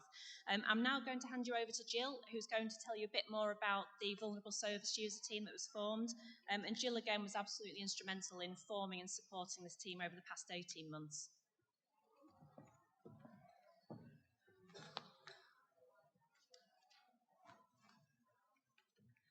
Hi everyone. There we go. So it was my great pleasure and privilege to coordinate the Vulnerable Service User Team COVID response support team. Our strategy was simple. To mitigate the effects of lockdown for our most vulnerable service users, and our response was to mobilise a dedicated support team to provide a reach-in service, calling service users directly at home. And to do that, we liaised with performance team to target those identified as shielding by NHSX, care coordinators and clinical staff to identify others who may become more vulnerable as a result of COVID-19 impacts. And we also worked a lot with CHUK staff to coordinate care packages and food parcels and prescription collection and delivery when needed. So our goals were really simple: to put service user needs first and provide practical and emotional support to ease stress, anxiety and support wellbeing. Really simple, practical thing to approach. So our vulnerable service user team was established the first weekday of lockdown with just 2 people, myself and Nikki Cadman, and we were joined by many more staff over the months, including staff who were shielding themselves but able to use their experience and expertise to support service users in new and different ways, effectively innovating within their practice. So our support included practical support and signposting to assist in resolving the myriad challenges presented by lockdown, emotional support through simply listening whilst service users unpack their fears in a safe and supported space, and of course delivery of care packages comprising food and self-care products. I mean, you'll recall how chaotic things were in the early weeks of lockdown, with many people unprepared for the reality of food shortages and social isolation. They were bewildered by the changes brought about by the whole country effectively shutting down, and many of the elements of everyday life we'd all previously taken for granted were simply not available to us anymore. And as people began to feel increasingly anxious and lonely, our calls provided a real lifeline. As professional friends, we were supported by local third sector organisations like Sector Support, who provided regularly updated signposting information, whilst making our own inquiries based on service user need to enhance our signposting activity. We also provided a vital link with our services within NAViGO when the people we supported needed extra help, but were perhaps reluctant or embarrassed to ask for it. The reach-in nature of our service enabled us to support people in quite a new and different way, and it was wholly person-centred with a completely non-clinical focus. And I think that's why it worked so well. We could just be friends when people needed us. And you can see from the slide, over 6,500 hours of direct telephone support and over 750 care packages delivered. Now, those care packages were in addition or in complementary, if you like, to the government care packages that were sent out to people who were shielding. So, in terms of impacts and outcomes, first care packages and medication collection delivery was actioned within 3 days. Week 1, we identified over 300 people benefiting from our support, and 11 different staff were involved in direct support calls, and these comprised support workers, student placements, and of course clinical staff who were shielding due to health conditions. And all our care packages were picked, packed and delivered by CHUK staff at Harrison House, and often included ready meals prepared by the amazing kitchen team over there at Harrison House, which were much appreciated.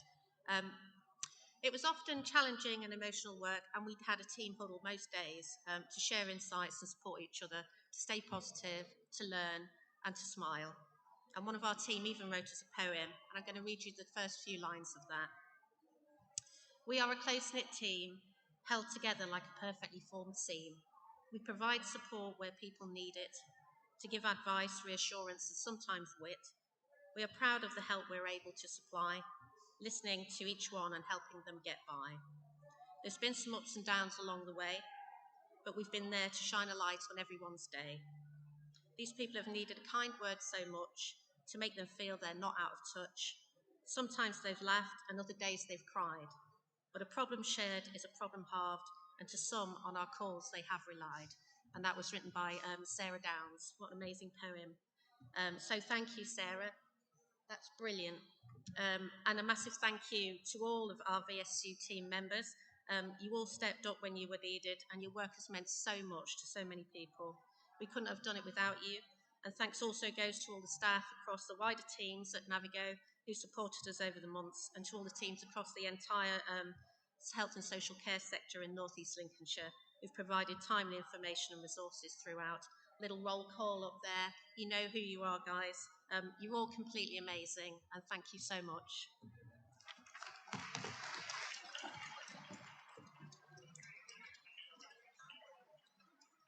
Thank you, Jill. Okay, so now I'm just going to touch on another development we made, which was the 24/7 COVID support line. So in March 2020, NHS England and Improvement wrote out to all mental health providers and requested that they establish a 24/7 all-age COVID support line. Now, obviously, in North East Lincolnshire, we already had our 256 number, but that purely focused on adults, and this needed to be an all-age service that could respond to any of the needs for our local population that may be calling as a result of COVID. So we very quickly worked with partners across North East Lincolnshire, including Young Minds Matter, Care Plus Group, Rethink, the local authority, the hospice, We Are With You, Longhurst and Havelock, and more. And thanks to the real positive attitude and the can-do partnership approach of all of those organisations, we were able to establish new ways of working and partnerships that meant we could launch our 24/7 service at the beginning of April. And we were one of the first in the country to have this up and running, which is a great achievement. The way the 24/7 service operates, it's a 4-tier model. So when someone contacts the service, dependent upon the initial assessment, there are 4 different levels of support that are offered, and people can move between those tiers as are needed. So tier 1 focuses on self-help and signposting to the services that are available in the community. Tier 2 is about the local authorities' wellbeing teams supporting people to access that self-help material and local services. And tiers 3 and 4 are based on NAViGO services, so supported by our access team, so crisis, home treatment, and if needed, our psychology team. And what we have done as part of developing this service was we introduced a fast-track process. So for any key workers or NAViGO staff that contacted this service, they were fast-tracked through to our access team for support and advice.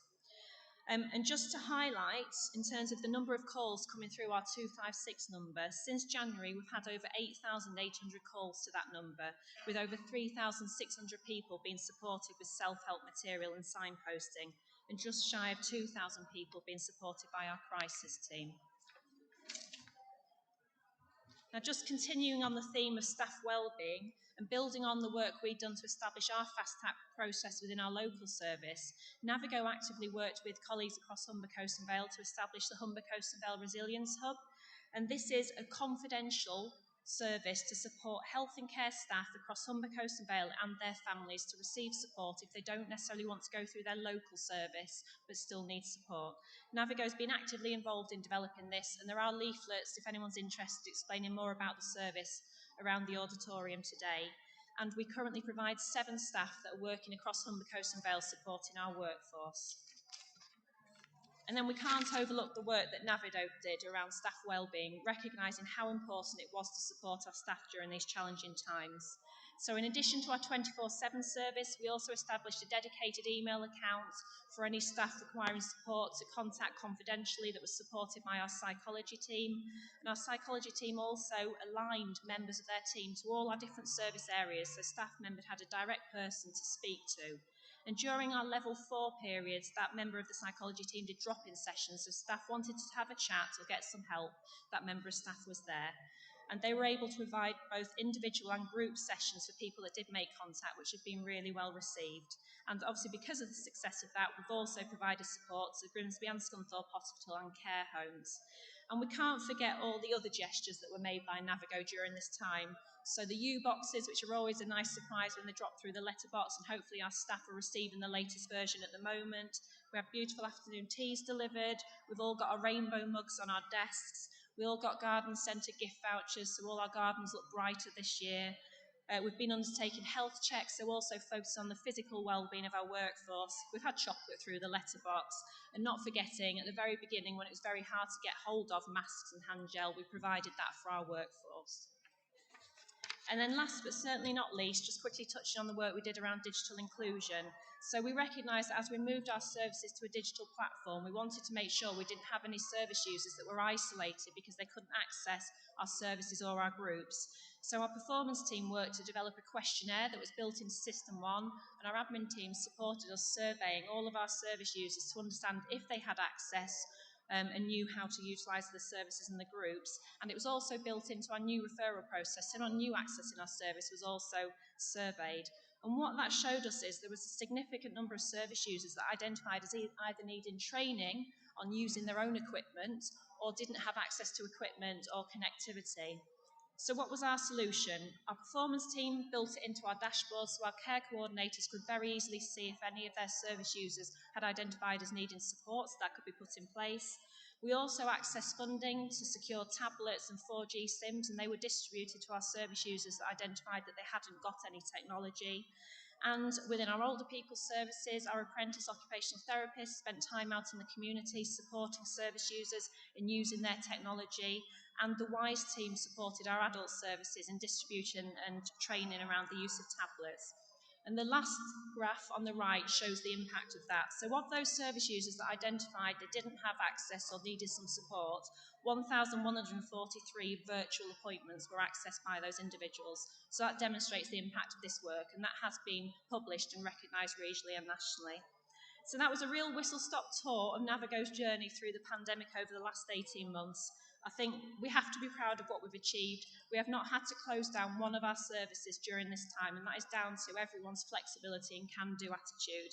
We're absolutely not out of the woods yet, but I am confident if we continue to work together as we have done, we will get through this because #WeAreNavigo. Thanks, everyone.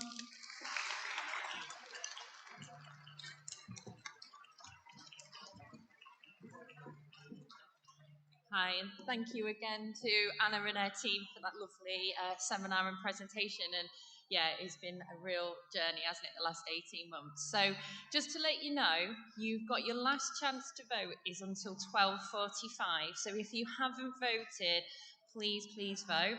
Your lunch is now here, so please collect your lunch. And if you can be back promptly for 12:45, we would really appreciate it. Thank you so much.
I went into barbering about 12 years ago. Eventually progressed to taking over this place. I worked here a couple of years beforehand, so I'd built up quite a rapport with the customers. They became my friends in a way. I'm like an extended family. Sometimes we're the only person they may see and speak to, so we like to make them feel like when they're sat in that chair, they're the most important person in the room, and that's it. The focus is on them.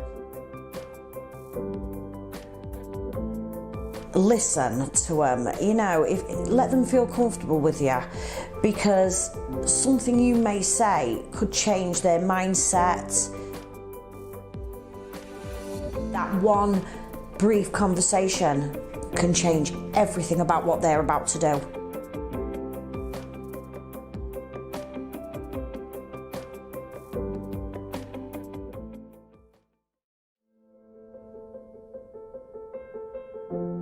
I went into barbering about 12 years ago. Eventually progressed to taking over this place. I worked here a couple of years beforehand, so I'd built up quite a rapport with the customers. They became my friends in a way. I'm like an extended family. Sometimes we're the only person they may see and speak to, so we like to make them feel like when they're sat in that chair, they're the most important person in the room, and that's it. The focus is on them. Listen to them, let them feel comfortable with you, because something you may say could change their mindset. That one brief conversation can change everything about what they're about to do.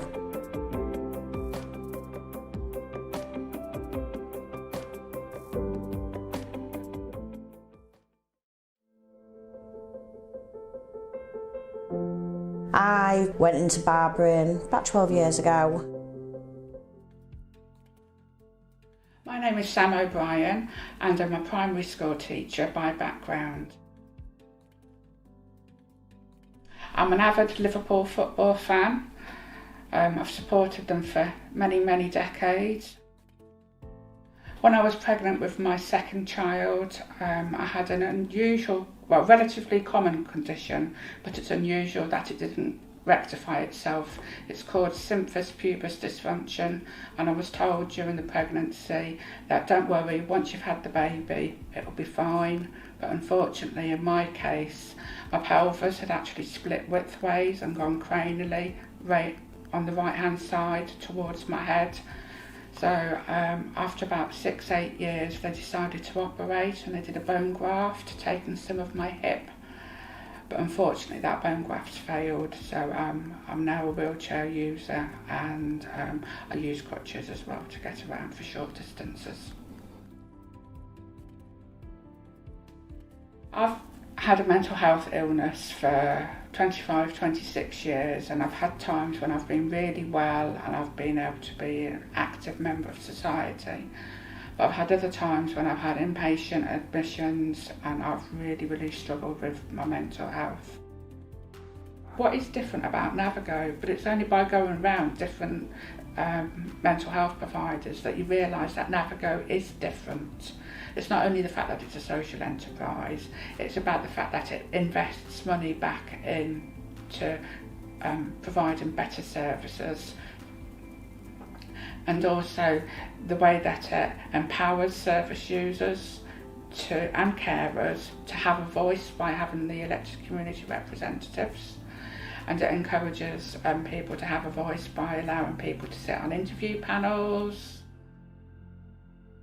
I was one of the first elected community representatives. I did that for 4 years, and for 2 years I was an elected non-exec director. And that period of 4 years is most probably a time when my health has been at its best, and that was around having meaningful engagement, being able to use my brain to do things, being able to attend meetings that I had to read the notes, because I was accountable to not only the people who'd elected me, but also accountable to the other people sat around that table, and I I absolutely loved it. I think there's been a lot of changes locally within mental health compared to when I first moved over here. I think there's very much a leaning towards getting people with a mental health illness doing some type of meaningful activity which is meaningful to them as opposed to meaningful to mental health services, and I think it should be led by the service user because only they know what works best for them. NAViGO in the last most probably 2 to 3 years have been instrumental in my mental health being the best it's most probably been.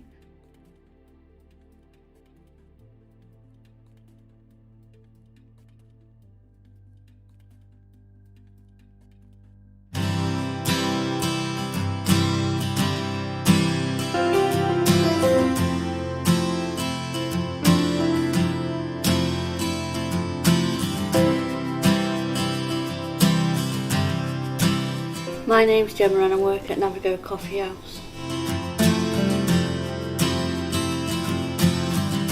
I have got a diagnosis of borderline personality disorder.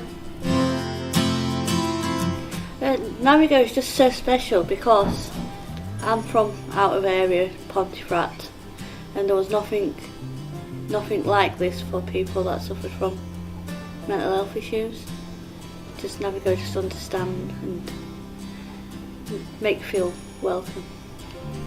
I moved to Grimsby 11 years ago, got my own flat, got in touch with the mental health service where I was referred to Tukes, and I haven't looked back since. When I first joined Tukes I was a quiet, shy person. When I first joined Tukes it wasn't to gain employment, it was to just give me some focus. So I was a full-time carer for my mum. Back in 2011 I was on an apprenticeship, then got a couple of qualifications that I never had the chance to get when I was at school.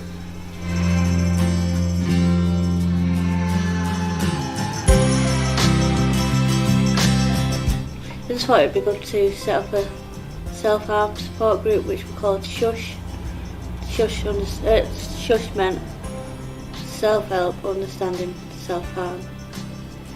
I did a group where I set it specifically for parents, so parents could understand a bit more about self-harm, and that was quite successful.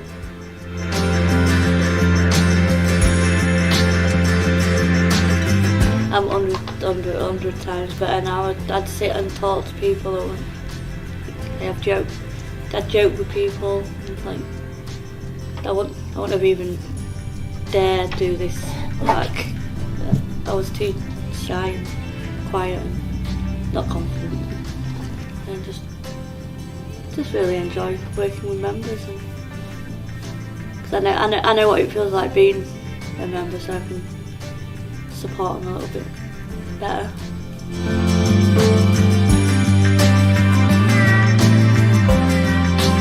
Yeah, NAViGO look into what else they can do instead of just giving you tablets, and they have more than one suggestion to help you get through things. It's just like a big family. Just to help me to deal with my mental health issues, and you can live a normal life as you can.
So inclusion is going to be a peer-to-peer support group for LGBTQ plus community, but also allies are welcome.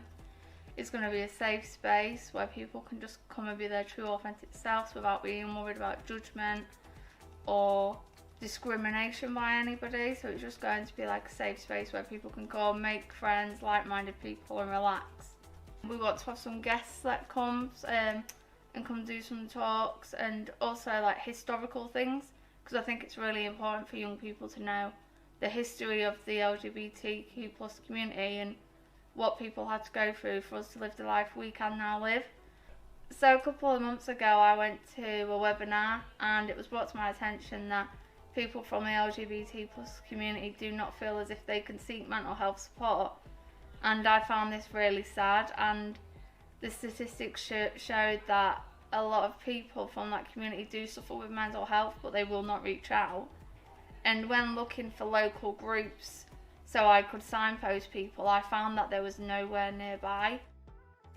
It's really nerve-wracking going into a space where you don't know people, but I'd just like to assure people that we're all going to be friendly, we're all going to be there for the same reason. I'll be there, and if anyone needs any support, then I'll be there to help. And if you feel really anxious, bring a friend. Don't come alone, but we're all going to be there for the same reason. We want it to be a place where people can come, relax and chill and just be themselves.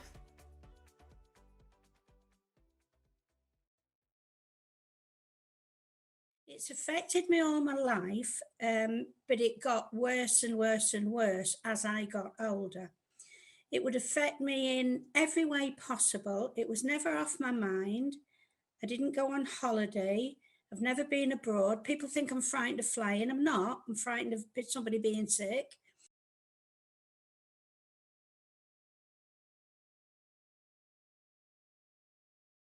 I didn't fully understand what it was at all. I just knew it made me frightened, panicky. It made me feel ill. I didn't want to go to school. It stopped me doing many, many things in my life, and it got so bad that I would key into certain phrases, like if one of my grandchildren said I've got, then maybe was going to say I've got a new bike, but within seconds my body would be tingling in case they said I've got tummy ache. It's just absolutely engulfed every minute of my life.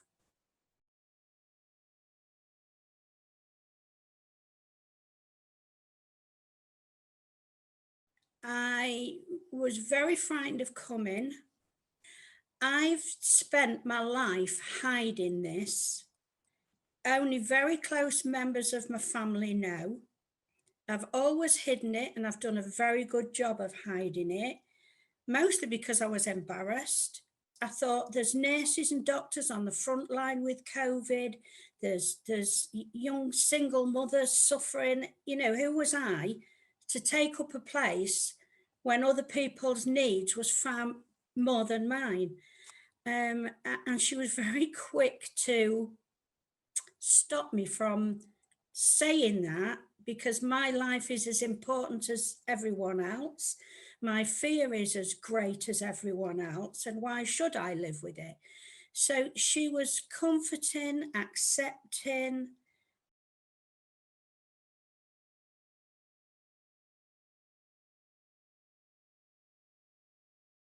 And that for me won't be the same for everybody, but that was an absolute key of realizing how bad I got during that period of time. The guilt that I felt, just guilt all the time, that I was useless, hopeless, was no good to anybody. That was a key to my lack of confidence to really get in a grip of what this was all about. And had she not let me do that, I don't think I would have got the same help like I've tried before. But she really got to the bottom of why I'd got so bad. It's just amazing. It's changed my life completely. Have I not got emetophobia anymore? No, I have. But it doesn't rule my life. It doesn't consume every waking thought. I do things with my grandchildren now that I would have worried sick about before, like them sleeping or me going in the car with them.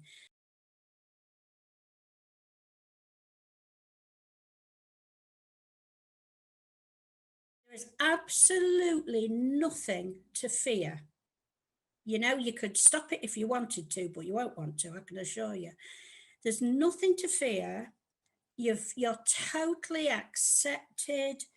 There's nothing embarrassing. There's no pushing you to do anything you don't want to do. And as for age, this is the first time, I think, in my life that I've realised that I am important, that I matter. Age is nothing to do with it. I shouldn't have to have lived like that all my life. Please don't hesitate. At 71, I'd given up. And now I've got a life ahead of me. Don't avoid it. Don't avoid it. Go for it. You've nothing to lose.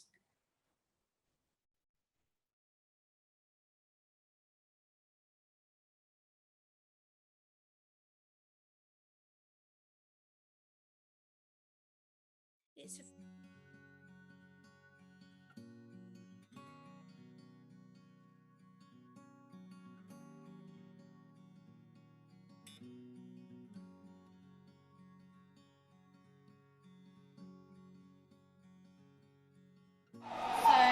Before I became unwell and was under the service of NAViGO, I used to work as a general nurse, which I really loved. I've always been really interested in caring, supporting people and working within the healthcare profession. In the past, I've not really had the best experiences with local mental health services. In the days before NAViGO, there wasn't an awful lot available, and when I had episodes of depression and quite severe anxiety, it was a case of somebody would just sort of throw some tablets at me, some antidepressants or anti-anxiety medication, and just sort of send you home and say, why don't you try baking a cake or doing some knitting, and you just kind of felt like you were being sort of pushed from pillar to post without the support that you really needed and wanted.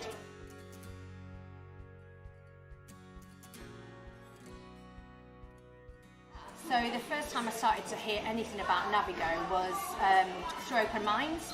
So I had a referral, a self-referral, and I was able to access some CBT, and I met an amazing therapist there called Sue, who was just absolutely fantastic. So that was my first really positive experience of NAViGO.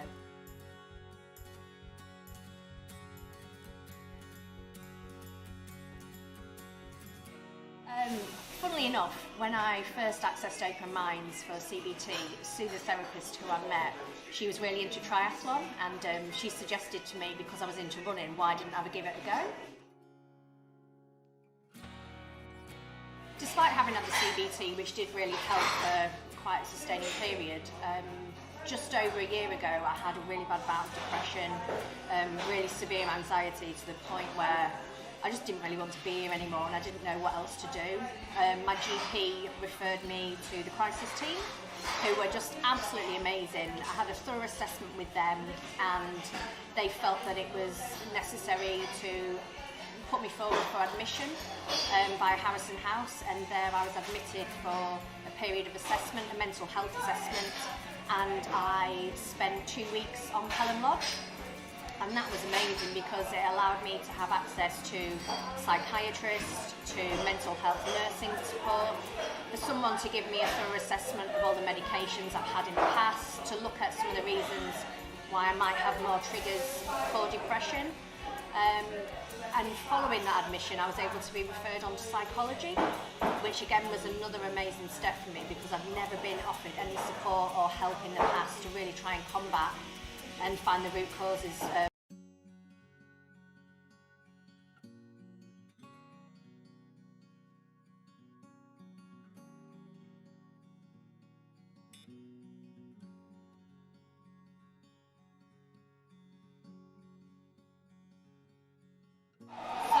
Before I became unwell and was under the service of NAViGO, I used to work as a general nurse, which I really loved. I've always been really interested in caring, supporting people and working within the healthcare profession. In the past, I've not really had the best experiences with local mental health services.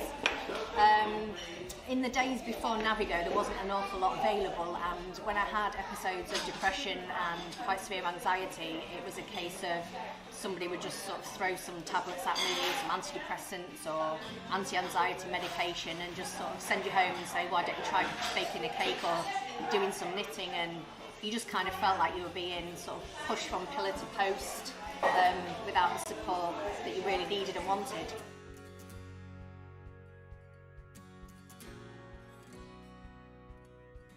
So the first time I started to hear anything about NAViGO was through Open Minds. So I had a referral, a self-referral, and I was able to access some CBT, and I met an amazing therapist there called Sue, who was just absolutely fantastic. So that was my first really positive experience of NAViGO.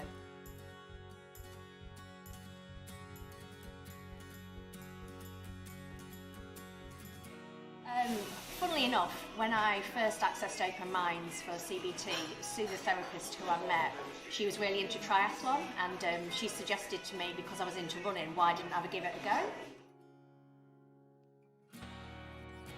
Despite having had the CBT, which did really help for quite a sustaining period, just over a year ago I had a really bad bout of depression, really severe anxiety, to the point where I just didn't really want to be here anymore, and I didn't know what else to do.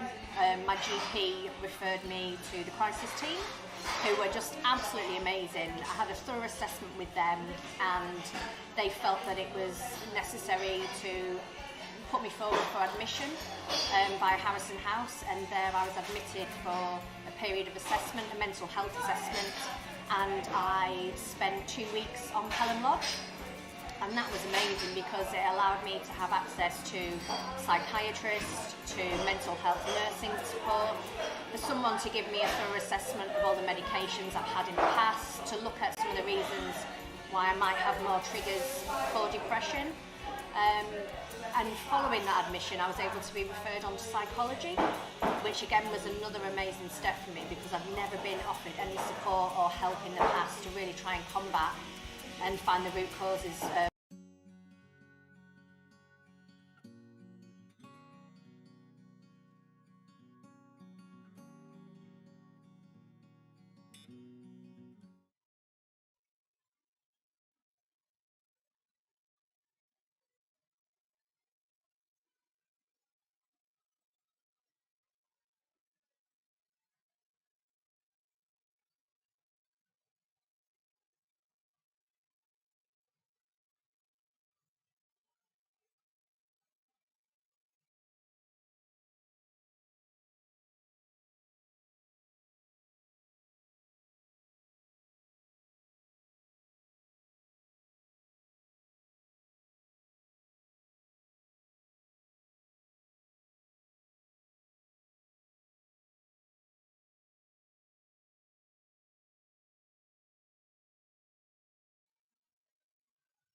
My name's John Tucker.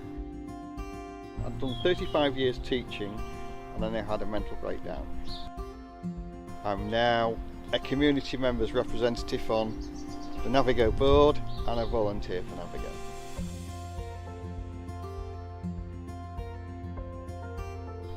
I've been able to spend more and more time in the garden and less time worrying about other things really. It calms me down, it gives me an interest, it gives me a reason to get up in the morning and do things. It's mindful really. It stops the brain whizzing round. What we need to realise is that once you plant a seed or put a plant in, it needs looking after. And the weeds need taking out, and the thuggy plants need sorting out, and you've got to be looking out for bugs and other things. So it's an all-round activity. Now I volunteer at the garden centre one morning a week, and it allows you to mix with people as well. So you've got this two levels of, you can be on your own or you can be involved with people, and that's one of the benefits I find as well. When people like yourselves come and say, oh, it looks nice, you think, well, I'm quite pleased with that, quite a good job. I think that's one of the things as well. And I just love it for the sake of doing it. I mean, it's sad and there's something different to see. I mean, one of the things that I'm able to do is just sit and listen to the birds and nature, as you can hear now. It really has helped to improve and sustain my mental health.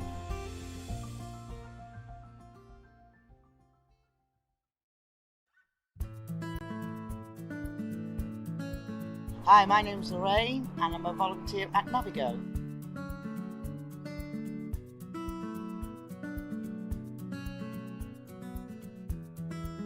I wouldn't come out of the house years and years ago. I was in the house for over a year. I wouldn't come out. I would just stay in my house. I felt safe in my house and everything, you know what I mean? I lost loads of friends because of it. They didn't understand it, depression or anything like that. I was at the junction before then. I was a binge drinker and everything.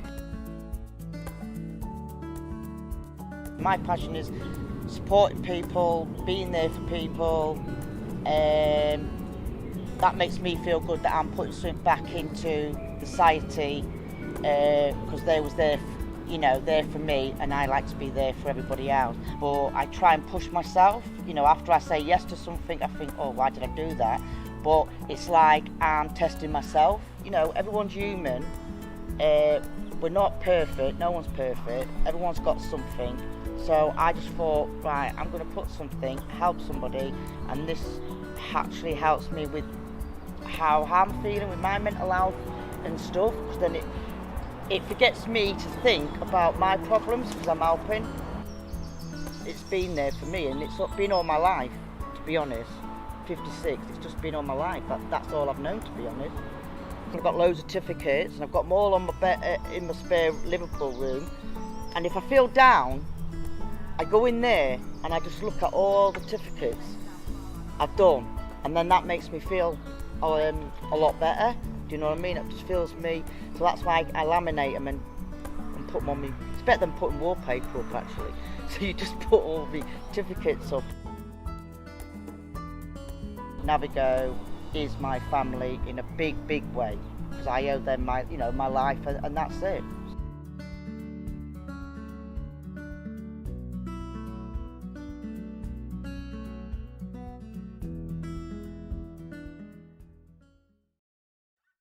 My name's Steve Cousins. I'm 53 years old. I come from Grimsby, born and bred. As an 18-year-old, I joined the Navy. After much hard work, I became a Navy clearance diver, which is just bomb and disposal air. And then from on there, I did other things within the Navy. When I left, I became a commercial diver. I worked all over the world, ended up in the North Sea. And from the North Sea, I became a North Sea saturation supervisor, or a deep sea diving supervisor. I was living the dream. And then in 2015, I had a stroke. I was put into a coma, I had to have brain surgery, part of the brain removed because it was damaged. That left me with speech problems and also the usual stroke things, you know, weakness, unable to walk. And it was an uphill struggle, to say the least, going from 1 minute living the dream offshore, next minute waking up in Aberdeen Royal Infirmary after 2 helicopter rides with the family all around me. So yeah, it caused major issues mentally as well. I managed to get myself walking and talking and fought to get back to work. I went back supervising. The decline within the industry and the decline within myself, I wasn't able to do what I used to do before. The fatigue was immense. Over a period of time, I actually declined mentally. Eventually my job went, so I went from a £150,000 a year plus job to earning based, well, to signing on. So obviously that put a great strain. I was living in one of the better places in Grimsby, and I eventually lost the lot. Ended up being bankrupt, relationship breakdowns, loss of self-esteem, loss of self-worth, loss of a job I loved. It was a vocation. I must have slipped into to a depressive state. I'd had enough. When I first saw Steve, he was very, very down. He was depressed. We use a questionnaire called PHQ, Patient Health Questionnaire, and he was scoring really quite high on that, including some suicidal thoughts as well. Literally, I felt like I'd been kicked and punched, and that's when the NAViGO thing came up. I thought, yeah, I need help. Yeah, it's been medically proven that if you've got a long-term health condition, you're more likely to experience anxiety and depression. The anxiety and depression will also impact on the health condition, so it becomes a double-edged sword, really. One can aggravate the other and vice versa. I suppose from a professional standpoint, she had to gain my trust for me to open out. I realise this now, and within an instant, there was an instant rapport there on a professional basis. She put me at ease straight away, told me a little bit of what she was going to do and help me and how that would progress. And she totally put me on ease. We settled into what was going on for him, what did he want, what did he need, and so sort of getting him to open up a little bit about his story and about where he was at, what he was feeling. And he was sort of really quite flat. He didn't believe in himself at all. He'd lost so much. And what I can remember is that she did explain how things were going. It was a grieving process I was going through at the time, for the losses. We started working through what he'd lost and how he can start to rebuild his life and look at it from a different perspective. From day one, from the first meeting, totally and utterly at ease. And I could feel myself, within myself, beginning to grow again. From being, as was described, very inward looking, no self-esteem, to something akin to what I was. You lose that motivation, and part of our job as therapists is to try and help sort of pull that motivation back into place again. I've been bits, but no, I'm strong. So it's not just the initial help. It's not just the help on that day to help you get through that. It's helped me, it's armed me to cope with other things. Although he was sort of like, his head was hung quite low, there was that little sort of spark in him. I knew that there was that little spark of fight in there, and that's what I wanted to try and hook into. I haven't got the trappings of the North Sea diver lifestyle, but you know what? It doesn't matter. I'm alive. I'm pleased to be alive, and the thing is, I'm looking forward to tomorrow. Without seeking the help, I would not be here now. I'm not being melodramatic. I'm being completely honest with you. Some people will come in, they'll refer themselves, and maybe they're not in the right place, not in the right frame of mind at that moment in time. It's too scary for them. But take that step. So if you've got a problem, please, please, please, please, don't think it's not going to get any better, because you've got to work it. It's not easy. You've got to work at it, but you can do it. You can. And tomorrow tomorrow does come. And it's not about the destination, it's about the journey. But it's about enjoying that journey. Jackie and the service that she provided helped me sustain my journey and carry on to my journey. Without their help, my journey would stop there and then. Simple as that. Do it.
If there's anyone to come into the auditorium, can I ask you to make your way to your seat, please? We're about to start in a couple of moments, if that's okay, everybody. Thank you.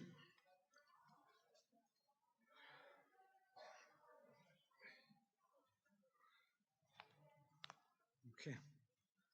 Oh, it's gone very quiet. Well, for those of you who don't know me, I'm Tom Hunter, and I'm the current chair of NAViGO for the next 3 hours, I think. And I'm privileged to be chair. It's my job today to look after the agenda and hopefully keep us on track for the afternoon. Special warm welcome to a couple of our distinguished guests. Firstly, to the Worshipful Mayor of the Borough of North East Lincolnshire, Councillor David Hastel. It's lovely to see you here today representing the borough. And most especially, a warm welcome to Rebecca Adlington, who we are delighted is joining us for our annual celebration, particularly as we celebrate our 10th anniversary this year. And we look forward to hearing from you, Rebecca, about your personal journey and some of the trials and tribulations you've had over the last few years. I look back to our first AGM held on this very date in 2011. It was in the ground floor of NAViGO House. And I reflect on where we are now. It's truly amazing to see how far we've grown, how we've developed as an organisation over the past 10 years. When we set off, we had a small budget of about 20 million and we employed 500 staff or so. Today our budget's around about 35 million and we've got in excess of 700 staff. And we've also, over that time, developed a whole range of new services for the people of North East Lincolnshire. The progress we've made has been really remarkable. And as I said when I started speaking, I've been privileged to be part of that journey and of the success all of you have made of NAViGO. And as I stand down today, I reflect with great pride on the progress we've made. I'm really pleased that we're able to meet together today in person. What I've missed most as chair during the pandemic has been my routine and personal contact with our staff and service users. It's been really difficult for me to be chair and not keep daily contact with the people that we look after. It's not been easy, but we've had to work in many different ways. We've been faced with many challenges, but through all of this, we've never lost sight of our core values and our principles to provide services we're happy for our family to use.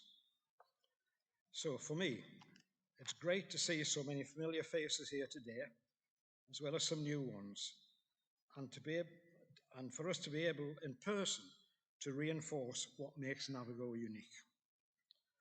The NAViGO family, service users, staff, carers, volunteers, and the many organisations who support us doing the best we can for the people of North East Lincolnshire, who often come to us at their most vulnerable time of their lives.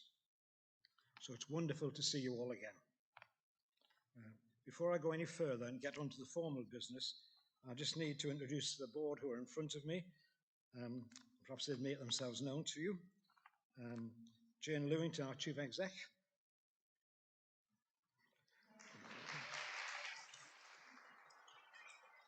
Mike Reeve, Director of Operations. Simon Beaton, our Director of Finance. Amar Sajjad, our Medical Director. And we've got a couple of non-execs with us today. Kath Lavery, who's our Independent Non-Exec Director. And most importantly, I can't see her on the front, but Courtney Peat, where are you, Courtney? Where are you?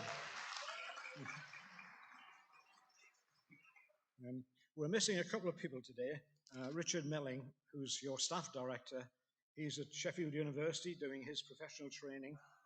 And Andrew Waterhouse, our other independent director, he's unfortunately self-isolating as his daughter has returned from school and she's got COVID, so he's in self-isolation at the moment.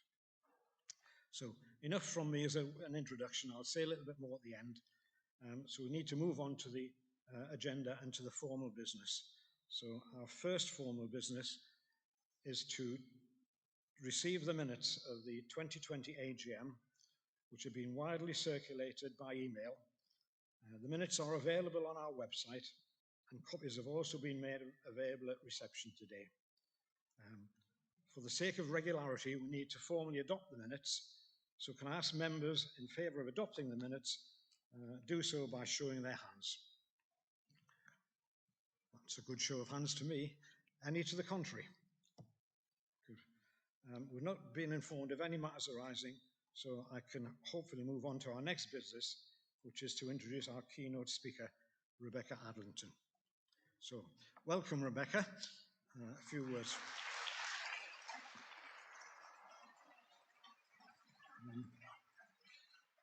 It gives me great pleasure to introduce you today, and I'm particularly looking forward to hearing from you. Rebecca and I have met earlier this morning, and we've kind of made a connection, because in my earlier life, I was a swimming coach with Lincoln Vulcan Swimming Club, and my daughter swam for the county, and two of my grandsons currently swim for Sussex, one of whom is a county champion. And when I was a coach at Lincoln Vulcans, I didn't actually meet Rebecca, but she lived in Mansfield, and for a year of her swimming career, she came across and trained with the swimming club, which I'm a life member of. So it's a small world, isn't it? So following her success at the Beijing Olympics, Rebecca was thrust into the TV spotlight following her retirement from swimming in 2013.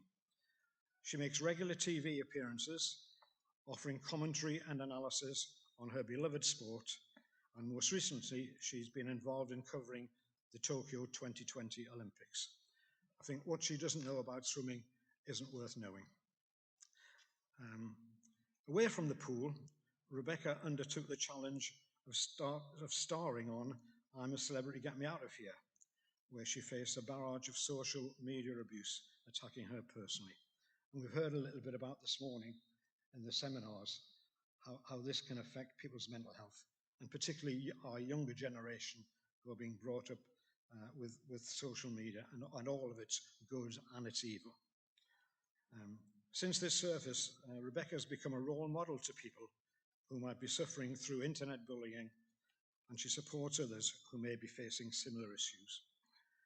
So I'm sure, like me, you'll be interested to hear from her about dealing with the mental stress of training and performing at the highest level, the pressure of dealing with media attention when becoming nationally recognised, and most recently dealing with some of the stuff on social media which she's had to contend with.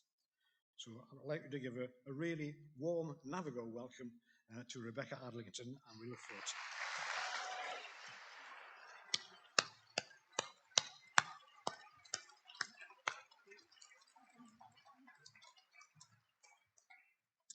Thank you, and thank you so much for having me here today. I just want to start off before I get into talking about my journey, is just saying what a privilege it's been this morning. I went around the site, Simon gave me a tour, and it's been absolutely amazing to see it firsthand. I've never actually been to see any sort of mental health services before, and I was just blown away. I didn't know what to expect, but it certainly exceeded all expectations. All the staff have just been so friendly, so welcoming, so kind of just happy to show us around. The facilities are just fantastic, and it's just been a real pleasure to kind of see it firsthand and to do the tour before coming to see you today. But thank you, like I said, for having me. I just want to firstly talk about a little bit of background into swimming, as I know Tom has got a background in it, but I appreciate most people know nothing about swimming apart from what they see at the Olympic Games. And for me, I got into swimming when I was 3 years old. Just my parents wanted me to learn a life skill. I've got 2 older sisters, so both they could swim by the time I came along. And it was never something that my parents put me into thinking this was going to be my career or anything else. Like I said, I'm just from Mansfield, so it's not exactly a big city or kind of anything like that. But I joined a club when I was about 7 or 8 years old. That's kind of the normal time that you join a swimming club. You start competing when you're 10 years old. So it's very similar to gymnastics. I don't think people quite appreciate how young swimmers are, but it's very similar to gymnastics in that way that it's very young. And I spent that kind of then time from there full-on training, going to Mansfield and Lincoln, like Tom said, but then I went to Nottingham, which I trained with my coach, Bill Furness, which I then swam with for the rest of my career. But the full training starts from the age of 11, especially being a distance swimmer like myself. It was swimming 2 hours before school, 2 hours after school. It was doing it all throughout the week, competitions at the weekend, 50 weeks of the year. And I've worked out, I've actually sat down and done the math. This is retirement for you. But I've sat down and done the math that I've swam around the world. I could have swam around the world twice. That is how much swimming training I've done. I used to swim over 70,000 meters a week plus. So yeah, a lot of training went into that. And it wasn't just kind of the training that I had to deal with. It was kind of like from the age of 12 going on camps by myself and being independent. It was dealing with competition. It was dealing with scheduling, routine, kind of no one was going to put 2 gold medals around my neck at all. I really kind of had to work for that. And it took all those years. I didn't qualify for Beijing until I was 19. So there was a lot that went into it. I actually suffered from glandular fever and post-viral fatigue when I was 15 as well. And my sister had a brain virus called encephalitis. So there was kind of a lot of up and downs in my career as well, but I never, ever gave up. So many people say to me, did you never think about quitting? And I was like, no, because I absolutely loved it. And I never stopped that belief in myself. I never let that doubt creep in that I can't do this. And actually during those period of tough times, swimming became my escape. Swimming for me was the place that I would go to when I was happy, sad, angry, frustrated, no matter what I was feeling, no matter what I was dealing with or kind of doing your GCSEs at school, and no matter what I was going on in my life. Swimming was kind of like my safe ground. It was my environment. It was the place where I felt most comfortable and most confident as well. Obviously, I didn't achieve anything without my teammates. So kind of those years leading into Beijing was kind of finding my support team, if you like. Not just my coach, that is the most important thing, obviously, in the team, but I had a sports psychologist after Beijing. It was finding my strength and conditioning coach. It was finding my sports scientist, kind of everybody finding those moving parts that we all work together just to help one person achieve their dream, but it was kind of everybody had to play their part. I certainly couldn't have done any of the success without the teamwork, even though swimming is a very individual sport. Yes, it's not a team like football, but it's certainly, you can't achieve anything without that team and being around like-minded people as well. So when I qualified for Beijing, when I was 19 years old, for me, we knew we had London Olympics, so I just thought, fantastic, what a great experience this will be, just a great stepping stone. I'd never been to a Commonwealth Games. I had never achieved a world final before Beijing. It was just one of those, I was very much the underdog. My genuine hopes going into Beijing was that I thought I could possibly final for the 400 meters free, and I thought I could possibly sneak a bronze medal, just possibly, in the 800, and they were my genuine hopes. People say, you must have known, and I really, really didn't. That was genuinely my aspirations. And even going into Beijing, I actually went on the holding camp, so we go somewhere before because of the flight and everything. So I went on the holding camp and we went to Japan. I actually got a chest infection in Japan, so I was like, give me some luck. I just kept getting ill and just kind of suffering these little hiccups and these little setbacks. But it was one of those that you just kind of have to deal with them. I was kind of like, you know what? this in the bigger scale of grand scheme of things is not the end of the world. I just had to rest, believe in myself, believe that the work had been done, and that I can still achieve something and do something amazing. And for the 400, so the 400 meters was up first in Beijing. I don't know whether you guys can remember as well, Beijing was very similar to what Tokyo Olympics has just been, where the heats were in the evening and the finals were in the morning, very much what Tokyo has just done.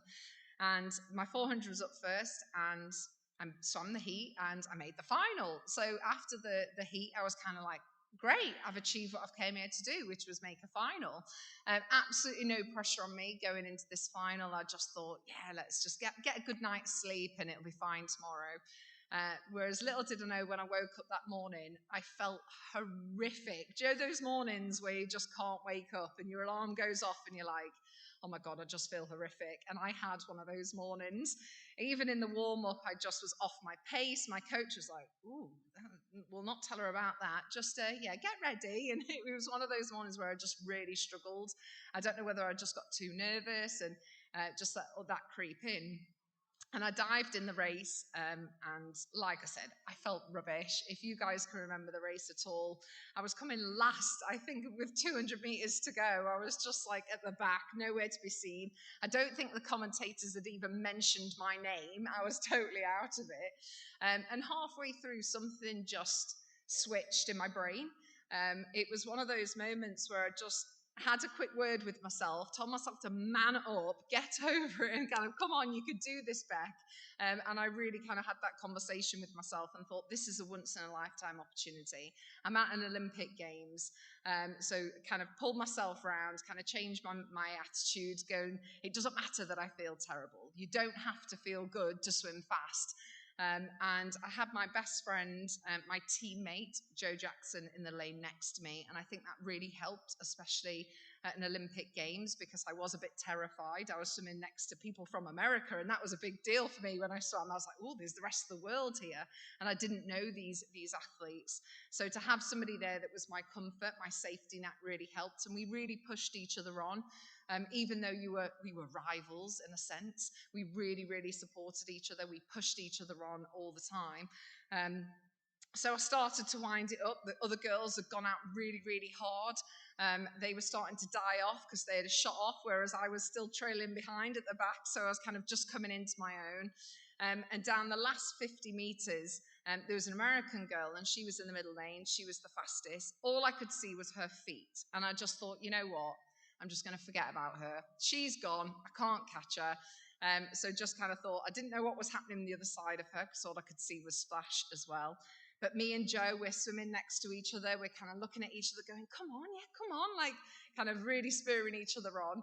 And coming into the wall, hopefully everyone can see. So as you come into the wall, I swim freestyle. So as you come in, you touch the wall.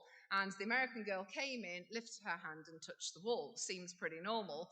Whereas I came into the wall, all guns blazing. I just thought, I don't care that if I'm breaking my fingers, breaking a nail, I don't care what was happening. And I came into the wall and jabbed my fingers on the wall. And that is what won me the race, the fact that she lifted her hand and I just got in there like that. And when you watch the footage back, I still go, how did I win that? Because it was just literally... that is that kind of 1%, those marginal gains that athletes talking about. That was the only difference between gold and silver, was her lifting her hand. I certainly wasn't going to contest it, but I can tell you this, she never finished like that again in her whole career. So I kind of touched the wall, and my best friend Joe Jackson got the bronze as well. So we both just looked at each other and went, what just happened? It was absolutely incredible that after all of that hard work, after that whole entire journey, the 5 a.m. starts, the crying in the changing rooms because I was in so much pain, literal blood, sweat, tears, everything else that had gone into it. All those moments at 5 a.m. scraping the ice off my car going, what am I doing? That all worth it for that moment. And it was just so unexpected. And it was such an amazing moment to share the podium with your best friend as well. Totally shocked myself. And it's the weirdest thing when you're stood on the podium and you're receiving your gold medal and you feel all amazing and happy that it's just happened. And then you go back to your room and you have to take your medal off, put it in the drawer, and forget it ever happened. It's the weirdest thing, because you think you'd be out celebrating, but I had another race to come. I couldn't kind of indulge in that side of things. Had to take the medal off, lock it in a drawer, forget it happened, refocus, change my mindset back to the next race. I couldn't kind of look at that. I could use it as confidence, and I could take the good parts of it, but I had to kind of shut that away. So it got to the 800 and I qualified for the final. I remember before the 800, everybody going to me, this is your favourite run. This is going to be special.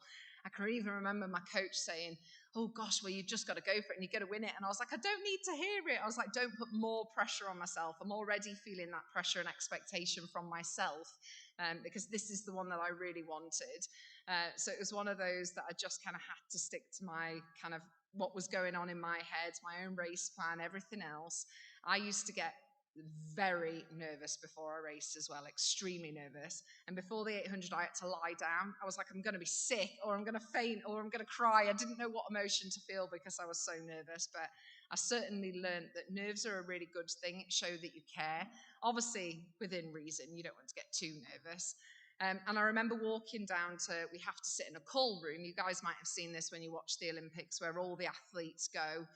It's a very, very intense environment because it's just you and your competitors. Nobody else is allowed in the call room. No coaches, no staff, nobody else. And I was walking down to the call room with my coach, and that's normally when he reels off loads of stuff to me. And I'm like, yeah, and I'm just taking it all in. And he starts talking, and I turn around to Bill, and I just stopped him, which I would never normally do. And I went, I'm ready. And he looked at me like, didn't know whether in a split second to be angry at me that I'd stopped him from talking, but then went, okay, I think we both just knew something special was about to happen. I think we both just knew there's nothing else to say now. I'm mentally ready. I'm physically ready. I feel ready for this event. And I did exactly that. I dived in the water and I felt amazing. I was like, this is how an Olympic Games should feel. I felt absolutely incredible. And I just went for it. I just used those tactics. I used that confidence and just went for it. And with about 200 meters to go, so I'd done 600. The beauty of being a front crossover is the fact that you can obviously see. So I could see that nobody was near me. I was like, okay, I'm out ahead. But I look over at my coach, Bill, which I always do. And Bill normally gives me a signal, pick up your leg kick, pick it up, somebody's chasing you, some normal signal. And I looked over with 200 meters to go, and Bill is going crazy. I mean, all this. And I was like, what does that mean? So then I start freaking out because I'm going, I don't know what that signal means. You've never done that to me before. So I'm going, hold on, is somebody chasing me? I don't know what's going on. So I just put my head down, absolutely just gave it everything. I literally gave it 110%. Everything hurt. It was burning. I pushed my body to the absolute limit, but I was just like, just keep going to the wall because something's going on. And then I touched the wall, saw that I had won. And what I didn't realize is that I was under world record pace. That's what he was going mental for. So I saw WR flash up and I just couldn't believe it. The world record was 19 years old. It was old as I was at the time. I hadn't even entered my brain that I could get that world record. So to have broken it was just unbelievable, and I still couldn't believe it, and I totally know now why he was going crazy, and rightly so. But yeah, it was an unbelievable moment. But then something extra special happened on top of that, that in 17,000 people in that swimming pool, the cameraman found my mum and dad. I couldn't find my mum and dad. It's like a needle in a haystack. I didn't know where they were sat. And yet the cameraman found my mum and dad. And my mum and dad were crying their eyes out on the screen. And it was honestly the most perfect movie moment, sequence of events, seeing gold, world record, my mum and dad. I then looked over at my coach and my teammates, absolutely bawling their eyes out, screaming and shouting. It was just absolutely perfect. And it was that moment that I truly got to celebrate as I'd finished racing. And I remember going back to my coach, Bill, and he was like, Rebecca, I want to be the first person to tell you, you're double Olympic champion. Your life's going to change. And I actually think I laughed at him. I actually was like, don't be silly. It's not going to change. Nothing's going to change. I'm still going to be swimming. And it was just, little did I know how much my life truly was going to change. I definitely took that for granted. The support that we had. Once we landed back from Beijing, it went crazy. And I was like, why do people want a photo with me? What's going on? It felt bizarre, but everybody really got into the Olympics, and it was just absolutely amazing to see all that support. It was almost overwhelming in a way, just this 19-year-old girl from Mansfield. I'd never even met another famous person, let alone then people wanting to take my photo. I was like, this is weird. But it was just, yeah, unbelievable. And obviously then 4 years between Olympics as well. I would then eventually went to a Commonwealth Games, went to a World Championships, won medals at them all, got the full set that I wanted to complete, especially going into London. And so many people say to me, oh, which Olympics did you prefer? And can you compare them? And you really can't compare them. Every single Olympics is unique anyway, but home Olympics. Like, I'm sure you guys remember watching it on telly. It seems like it was yesterday. The London Olympics were just something extra special. The crowd, the home support, the volunteers, the games makers, the venues, the legacy, everything that went into London was just so special. Even people from other countries were coming up to us going, yeah, you've smashed it. And I'm like, I know, like I organised them. But I was like, yeah, I know. It was that good.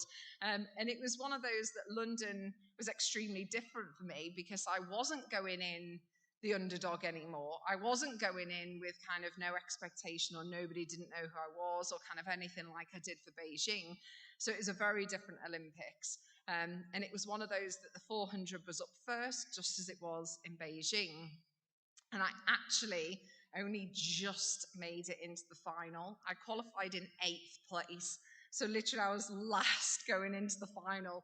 It was this moment of relief when I qualified, going, oh my gosh, thank God I'm in the final. I just couldn't believe it. So actually to go from 8th to 3rd and getting that bronze medal in London was absolutely huge, because I had only just made it in.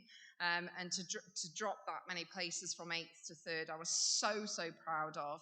I never expected to get 2 gold medals in London at all. The swimming had completely changed. I was a lot older. I had a lot more kind of illness, injuries to deal with over that period as well. So to come away with that bronze medal was absolutely incredible. The 800 was a little bit of a different story, because, like I said, that was like my favoured event. That was the one that kind of everybody expected me to do well in. And it was just a really tough race. I think even if I had backed off maybe 1%, it could have eased the amount of pain that I was in, because I was in so much pain. I just had nothing to give. Mentally, I felt really ready for the race, but physically, I just had nothing to give. And you can only give your best on the day. So it was one of those moments for me, whereas my brain was going, come on, you're ready. And my mindset was ready, but my body was like, no, we're not going anywhere. It was literally that situation for the 800. But I am so proud of myself for not giving up in that. I could have easily backed off. I could have easily just gone, you know what, I'm just not feeling it today. But I didn't. I pushed right to the very end. And that's what I'm really proud of.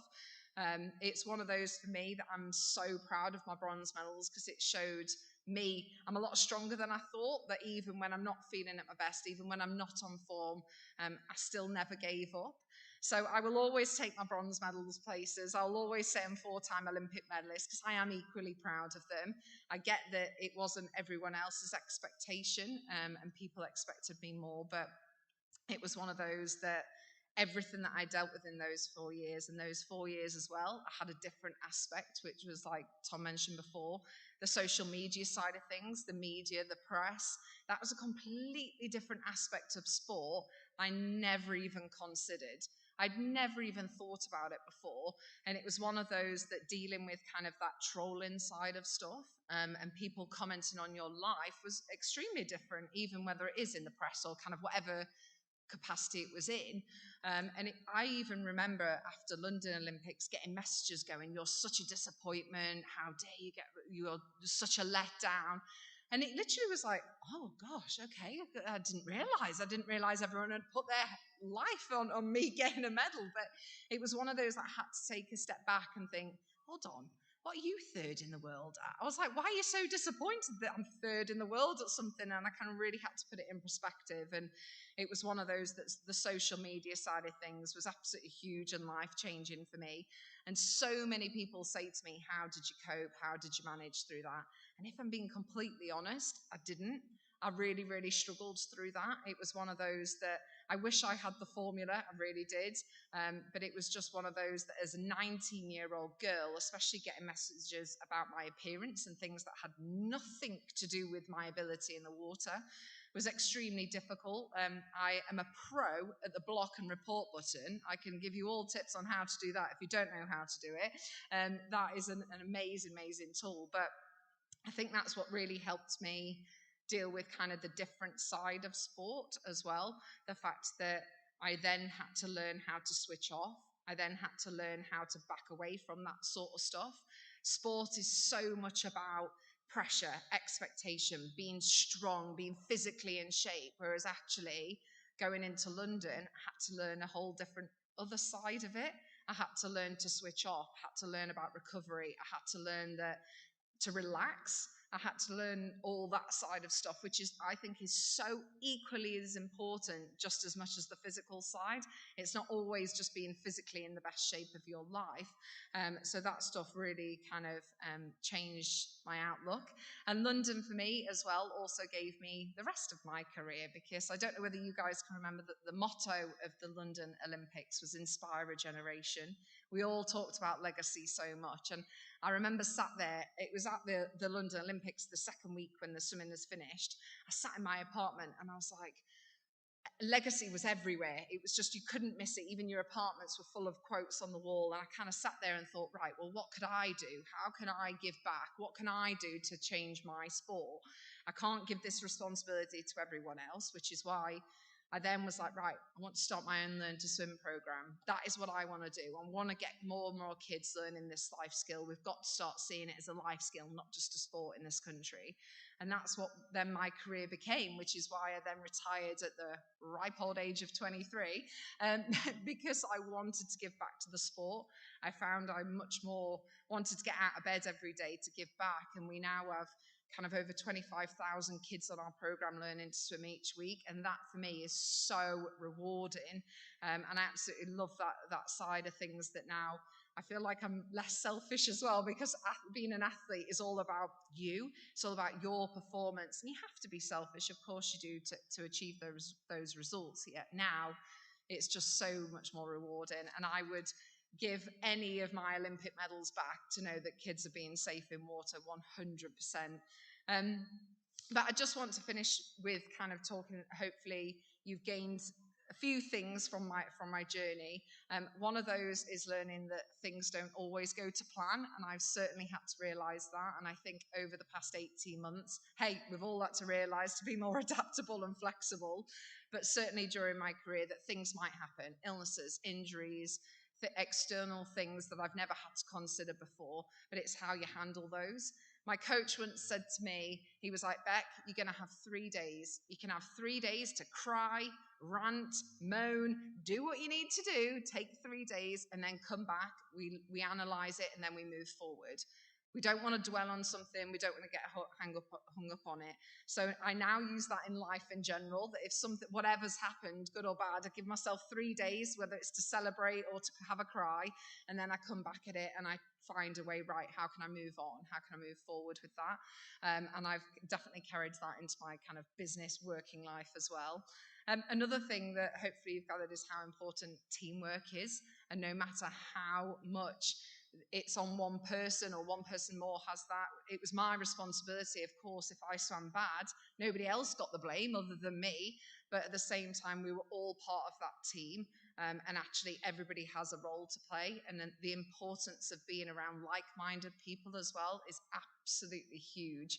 And again, that is something that I've definitely transferred from sport. People always say, what did you learn from sport? And it's those things. I think it's fantastic to be around people that will be honest with you, that will challenge you, that will drive you in the right way, but also will support you no matter what. We all need those people there that will be there for you, not just in the good times, but will put an arm around you and support you through the bad. And that was definitely what I had in my career, and what definitely now something I really value moving forward. And the last and most important thing, I think, is that to always believe in yourself. I am just a girl from Mansfield. There is nothing different about me to anyone else. And yet I just worked hard, believed in myself no matter what. No matter when people told me that I couldn't do it or I wasn't right for it, I always believed in myself, and I try to now carry that forward. And I think if we believe in ourselves no matter what, we can all achieve amazing things. So hopefully you've gathered all of that. And I thank you so much for listening to me. I think we're going to ask if you guys have got any questions. So please don't be shy. You can ask me about anything. If you want to ask me about I'm a Celeb, it's totally fine. It was real, I promise you. But yeah, please feel free to ask me anything as well. Tom, do you want to run that? Or anyone got any questions?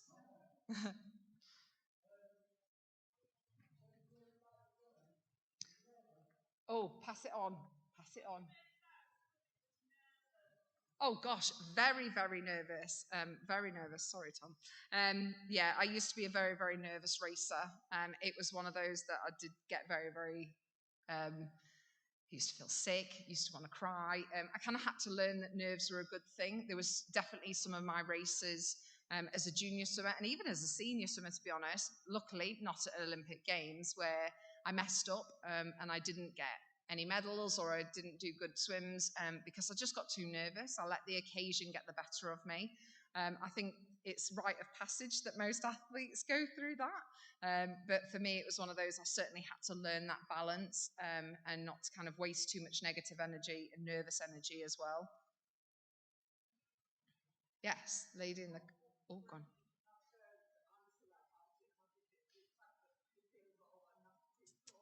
What preparation? There was none. I wasn't going to sit in my house with a load of bugs, that's for so sure. No preparation. I was terrified when they first asked me to do it. And I was like, I just don't know. I just don't think I can do it. I'm not a camping girl. I'm just going to put that out right there right now. I'm like, give me a shower in a hotel any day of the week. So I was so nervous, but I thought, you know what? When am I ever going to get this experience again? And I absolutely loved it. I tell anyone now, I'm like, do I'm a Celeb? It's so good. It was honestly the best experience of my life.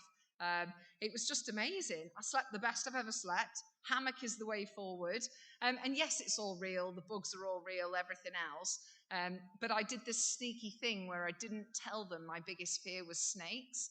When they said, oh, what's your fear? I was like, oh, well, I just don't like anything. Because I knew if I said snakes, they were going to put me with snakes. So you just use a bit of common sense. And I was like, I'm not going to tell them it's snakes. And then I only got snakes once, thank God. And I just sat through it with my eyes closed and just went, just don't touch me, just don't touch me. And then it was fine. But I absolutely loved it. It was amazing. And the food was just gross, though. It was absolutely vile. They once got, do you know the bag that comes down that you think is going to be really amazing food? We once just got a whole possum. And we went, what do we do with that? Like it was just, it had been like the fur taken off, whatever you call that. But it was just there. And we were like, oh my God, it's a possum. It's an actual possum. Like it was just, yeah, it was gross. Absolutely gross. Yes.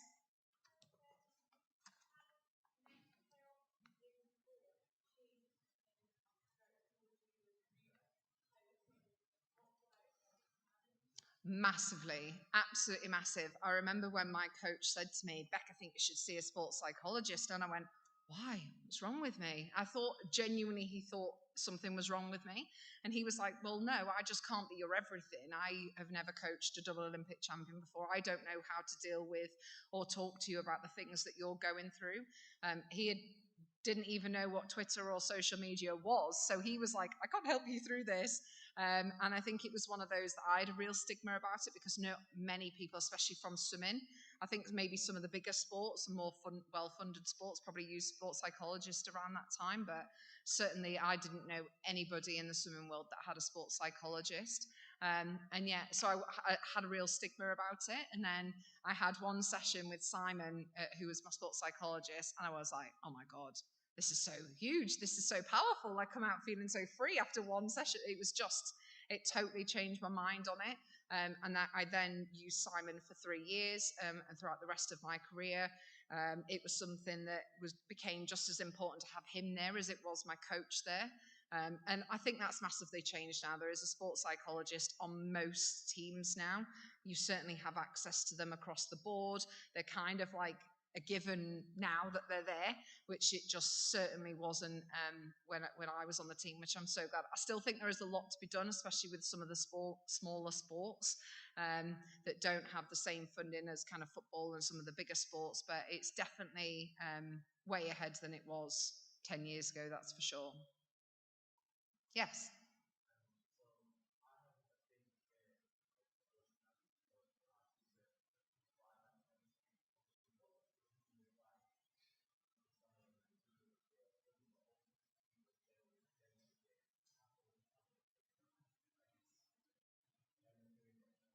Yeah, and I was right there with you. I was petrified of the sea, which people found absolutely baffling. That they were like, "You're a swimmer, you are fine." I'm like, "So I can't outswim a shark." Like, I don't think people got the severity of the sea, like the current, the stuff that's in there. I was like, "Oh, hated the sea," and it took me so long. It was only probably maybe 4 years ago that I even started to go in the sea. And even now, I wouldn't say I love going in the sea. I do it and I paddle and then I'm like, I'm going back out, go get in the pool. It's not like somewhere that I particularly feel at home in the sea, and even as a swimmer. But I think it's one of those that it took you baby steps. And I think people think that they have to conquer fears in one go and just dive straight into the deep end. I personally don't agree with that. I don't agree with throwing a kid in a swimming pool and just sinking them under the pool. I'm like, no, like keep them above the surface. They don't need to swim underwater. We're not fish. Do you know what I mean? We can be on top of the water. And I meet so many people that have had bad experiences of swimming from when they were younger, or kind of had an experience that now it affects them and it affects how they teach their kids. And I just think, take it back to baby steps. And if you think for a child who is scared, they're diddy. A big pool seems like the ocean to that little 3-year-old. So let them sit on the side for 1 week. Next week, get them to put their feet in. The week after that, get them to sit on the step. The week after that, get them to maybe go into their waist. I think it's baby steps and those little things. And I've certainly done that with my fears, and kind of just taking those baby steps and setting myself little goals, I think has really helped me kind of conquer those. Plus, I've always roped in a friend. I think it's always good to do something with somebody else, because then you're doing it together and you can blame them if it goes wrong. Thank you. I don't know if we're on time. We're on time, Tom. Yes. Oh, I've been talking to people about it today. Literally went to this site, and who was it, Simon? Was it Ellie? Ellie. And she was swimming in 5 degrees. Oh my God, no. I have done up to 14 degrees, which makes me seem like a right wimp, but that was cold enough. I was like, no, thank you. Yeah, you're definitely hats off to you, because to be fair, so many people I've spoken to, one of my friends has started cold water therapy, and it has completely cleared his anxiety. He's off his meds, everything now, just from cold water. And I was like, really? I found it really fascinating. He set up a barrel in his garden and everything and fills it with cold water. I'm like, you're absolutely mental. Literally more ways than one, just because I'm like, I can't genuinely do that. I was like, I can't, it's too cold. But yeah, no, the cold water swimming, I have heard amazing things. I know how good it is, not just for your mental health, but also physically as well. It's good for circulation, everything else. But I think I'm just too much of a wimp, to be honest.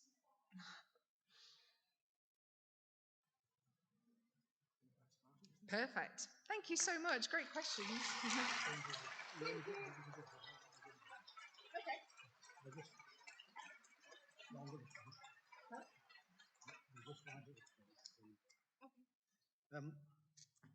I think Rebecca has to go and leave us after this session. So hope, like me, you've enjoyed what she's had to say today. It's been a real insight into the journey that she's made. As I said at the beginning, I know a little bit about swimming, but at the level that Rebecca's competed and the training that she's had to put in, I don't think any of us can really understand the dedication and the mental resilience and the stamina required to do that. And it's kind of opened my eyes a bit more to some of the levels that you have to train to be an Olympic champion. And the other thing I'd like to say is that I think we've been really fortunate having Rebecca here today, because she's a really nice person.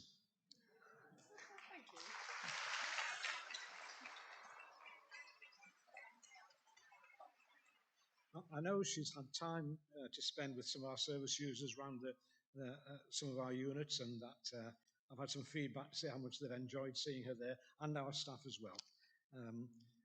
And the way you've engaged with our people here today has been a real kind of credit and compliment to you. We really enjoy having you here. So I've enjoyed it. So I'd like you to show your appreciation for Rebecca in the usual NAViGO way. Thank you.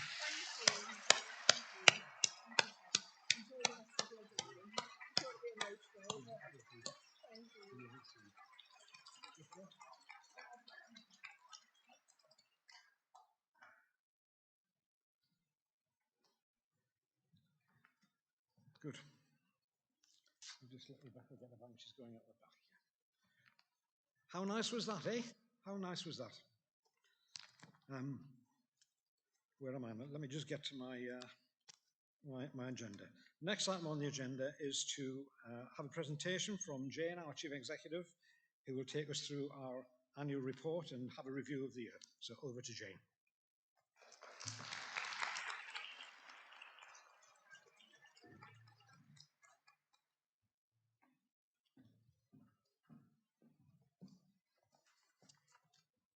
Thanks, Tom. It's definitely a case of follow that, isn't it, really? But never mind, I shall do my best. Now, in terms of the slides, Brad, will you just move me through? There's a clicker on here somewhere. Found it. Okay, thank you. So, annual review. I'll try and do this as quickly as I can. I think I've been given a 15-minute slot, but unfortunately I devised a 25-minute presentation. So I shall just talk very fast, so just bear with me. So obviously 2021, can't go through 2021 without mentioning COVID. I know that we've had a seminar this morning, so I'm not going to go into great detail around our COVID response. But I just did want to share with you what I thought were our 4 key objectives as an organisation in terms of responding to COVID. Firstly, it was incredibly important that we kept you, our service users, safe, and that we really supported you through this dreadfully challenging time and period. That secondly, we did the same for our staff, that we kept our staff safe and we supported you through some very challenging times. And I'm going to talk a little bit later about the kind of support we put in place for our staff. That as an organisation that gets its funding from the public purse, that we had to do our bit to help reduce the spread of COVID throughout North East Lincolnshire. We did that through all the work we did around infection control and health and safety assessments, etc. But also NAViGO isn't an island, and it was really important that we played our part in contributing to the wider health and care response to COVID in North East Lincolnshire. And I think we can hold our head up high in terms of the role that we played in the wider health and care community, not just what Anna will have told you about this morning in terms of how we bought, stored and distributed all of the personal protective equipment, but the way that we supported other organisations. We supported our partners at Care Plus Group in setting up Cambridge Park. We helped care homes who were struggling for catering staff because we closed the garden centre, so we actually had some cooks available. And we actually provided psychological first aid to the staff who really were dealing with COVID on the front line in NLAG.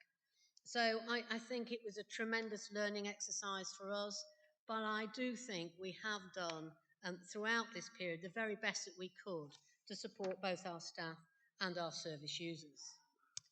But however, it isn't the only thing that we did in 2021, and I was surprised actually about just how much we have done over the last 12 months. And what I'm doing here is I'm focusing on these are the national priorities for improving mental health care, or some of them.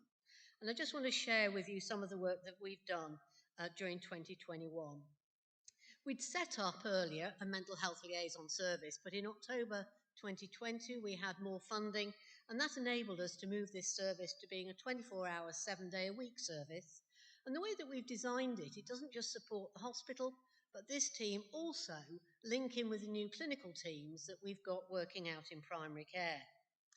Anna this morning will have taught you about the 24/7 COVID support line that we set up. And this was done a year early. The mental health plan had always seen the provision of 24/7 helplines in every area of the country. It was brought forward by a year, and we couldn't have done it without the help of our partners. And also, its success was very dependent on the way that we've really promoted the support line. So the adverts around the 24/7 support line have been seen 185,000 times on social media by 45,000 people in North East Links, and that's why it's had the impact that it has in terms of how people are accessing care. Everything is changing for our community mental health teams, and those staff are responding fantastically to this change, and it's been driven by two things. It's been driven by a new purpose for community mental health teams that's set out nationally. And this is about really increasing the offer that we make in terms of services in the community, particularly for people with eating disorder or personality disorder, or those people needing access to psychological therapy. And the second thing that's happening is that we need to bring our services much more closely together with what's happening in general practice. And all of general practice across the country have organised themselves into primary care networks, and we have 3 in North East Lincolnshire. So we're reorganising our community mental health teams so that they are linked to the populations that are covered by each of our primary care networks, and developing new teams like Impact, our integrated physical health and mental health advanced clinical team, working with general practice to care for those with the most complex needs. A further example of partnership is in our joint forensic outreach and liaison service that we've set up. It's a service that covers the whole of northern Lincolnshire, so not just our patch, but North Links as well. And the purpose of the team is to work with service users who may be in medium secure or low secure facilities and helping them to transition back to the community. And the final thing I wanted to talk about in terms of national priorities is around everybody with a severe mental illness should have access to a physical health check every year. And we're not doing very well on this in North East Lincolnshire. And so we've been working with general practice to make sure we're really clear on who are on all of the mental health registers in primary care, and NAViGO is now starting to undertake those physical health checks for general practice. So if that's what we've been doing on the national priorities, what about things that are more local, that were important to us? Well, firstly, I want to highlight the development of Barbara's Beacon. So Beacon is a facility in Cleethorpes, previously occupied by Care Plus Group. Care Plus Group decided to come out of the building, and we decided that we would take over part of that building, and it was in response to 2 things.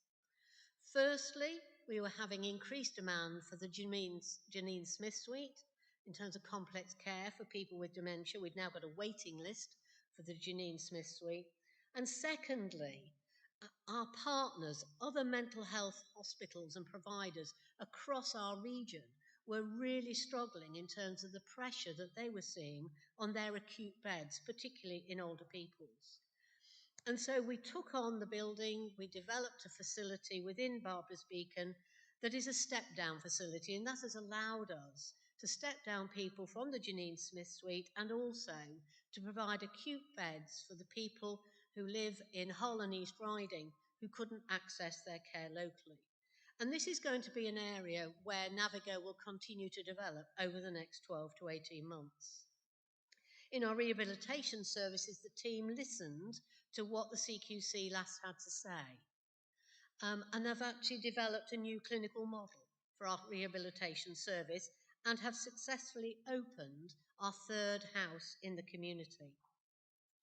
CAMS UK, the Collaborative Assessment and Management of Suicide, developed and launched in 2020, and we are now providing training to other mental health providers in this psychological assessment. Our ADHD and autism service that we provide jointly with Care Plus Group has gone from strength to strength, and we've now got an ADHD diagnostic service and are now providing this service in North Lincolnshire as well as in our own patch. And one of the things I do want to draw out from the COVID pandemic is the brilliant work that was done around digital inclusion, scoping where our service users and carers were struggling to get access to the technology that will allow them to participate in virtual consultations and assessment. And not just identifying the gap, but then closing that gap by buying tablets and other equipment and providing that to our service users and carers and giving them support and teaching them skills so they can engage with the services in terms of how they're being provided. And you can't go through an annual review without mentioning the garden centre. And although it didn't open until this year, what happened last year is we got the planning permission to start the construction work that has led to the development of the potting shed today, which I'm sure you will agree has been an outstanding success. We couldn't have got through the last 18 months without our people. And the first thing I want to highlight is to give credit to Amma, to Lakesh and the rest of the medical team for the fantastic work that they've done in getting accreditation from the General Medical Council that's under the International Psychiatric Sponsorship Scheme. And this allows us to sponsor highly trained overseas doctors into our services so that they and then support them to get onto the specialist register. This is really important to NAViGO. We have to make sure that as we increase and expand the services that we provide, that we've got the right medical staffing in place. Everybody will be aware of how challenging it is to recruit staff right across the NHS. And one of the things that we've been doing to respond to that challenge is to develop more roles. So we're developing our advanced clinical practitioners, our nursing associates. This year we'll start with clinical assistant psychologists. And what's really pleasing to me is to see how many more peer support workers we're starting to appoint within many of our service teams. We managed to continue to deliver the management development programme last year. And when you all completed the NHS staff survey last year, you gave us our best results ever. We had our highest staff engagement score. In fact, we did so well in the NHS staff survey. We were the best mental health organisation in the country, and there are 52 of those. So it really is testament to how engaged our staff feel in the work of the organisation. One of the things I mentioned earlier was about how we supported our staff, and the health and well-being of our staff has never been more important than it has been over the last 18 months. And the way that we've tried to provide support has been varied through the provision of psychological outreach support for our teams, for making sure that staff can access a comprehensive physical health check. Many service heads have put in place wobble rooms for staff. We've had a whole programme of treats, including afternoon teas and U-boxes and China mugs. But I think one of the most important things we've done is we've listened. Using our staff webinars, we've listened to what staff were anxious and concerned about and done our very best to try and respond to alleviate those concerns. In terms of key achievements, just a few more things I'd like to mention. A congratulations to our adult community mental health teams for securing accreditation for the first time with the Royal College of Psychiatry under their Accreditation for Community Mental Health Services scheme. A massive thank you to the staff in our new safeguarding team for the complete overhaul of our policies, procedures, training, and really starting to raise the understanding and awareness of the role that safeguarding has to play within modern mental health care. We relocated Open Minds from Osborne Street to NAViGO House.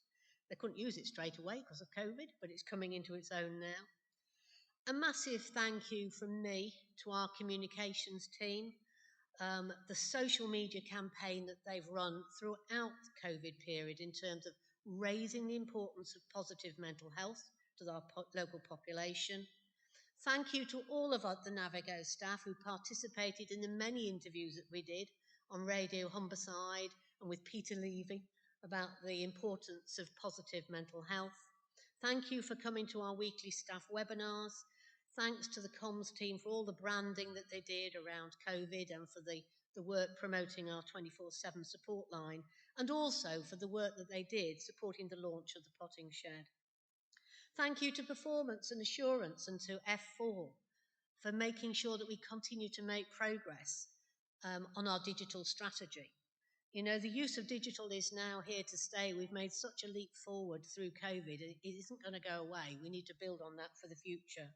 So not just more development of dashboards, but digital dictation, e-prescribing, e-rostering, fantastic strides that we've made over the last 18 months. And thank you to Jo and her team in Chooks for continually reminding us that we have a role to play in supporting our wider community, and for the work that Jo led in developing Kickstart placements right across this organisation in support of young local people who are unemployed. Some final reflections from me. I don't think I've done too bad on time, really. I've talked very fast. Sadly, this year, and it has been a tumultuous year, we have had to say goodbye to a number of friends and family and members of the NAViGO family. And in particular, I would like us to remember Adela Baldwin-White, who we tragically lost to COVID. I'd like us to remember Gary Jordan, Angie Sala, Alex Crabb-Sutherland, who we lost this year, Denise Gollings, one of our long-standing Chooks members, Steve Simpson, a carer, and many of you will remember Dr. Lalit Roy. Our thoughts are with their families and with the families of other NAViGO members who we may have lost this year. I also didn't want to close without mentioning a different kind of loss, and that was our decision to close the Floral Hall and to pull out of the cafe in People's Park. It wasn't an easy decision, but we have managed to replace those activities at the garden centre. But I think we can be really proud of the way that we looked after the Floral Hall over the last 10 years and indeed really improved that facility as a community asset. So that's my last annual review of Chief Executive. So I just want to thank you all for all the help and support you've given me over the last 5 years. I have enjoyed it tremendously. It's been a real pleasure and a privilege to be your Chief Executive. So thank you very much. Thank you.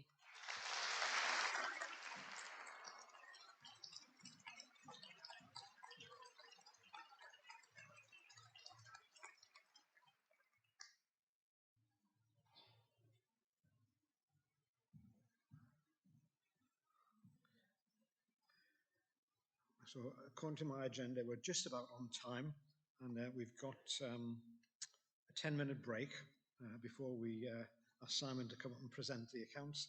So if I can ask people to be back in their places by 2:05, please, that'd be really helpful. Thank you.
If I can ask you to resume your seats, please, that'd be really good.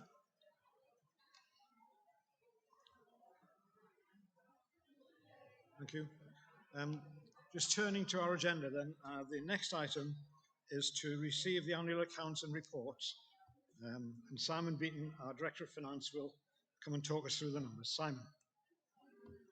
Usual welcome for Simon.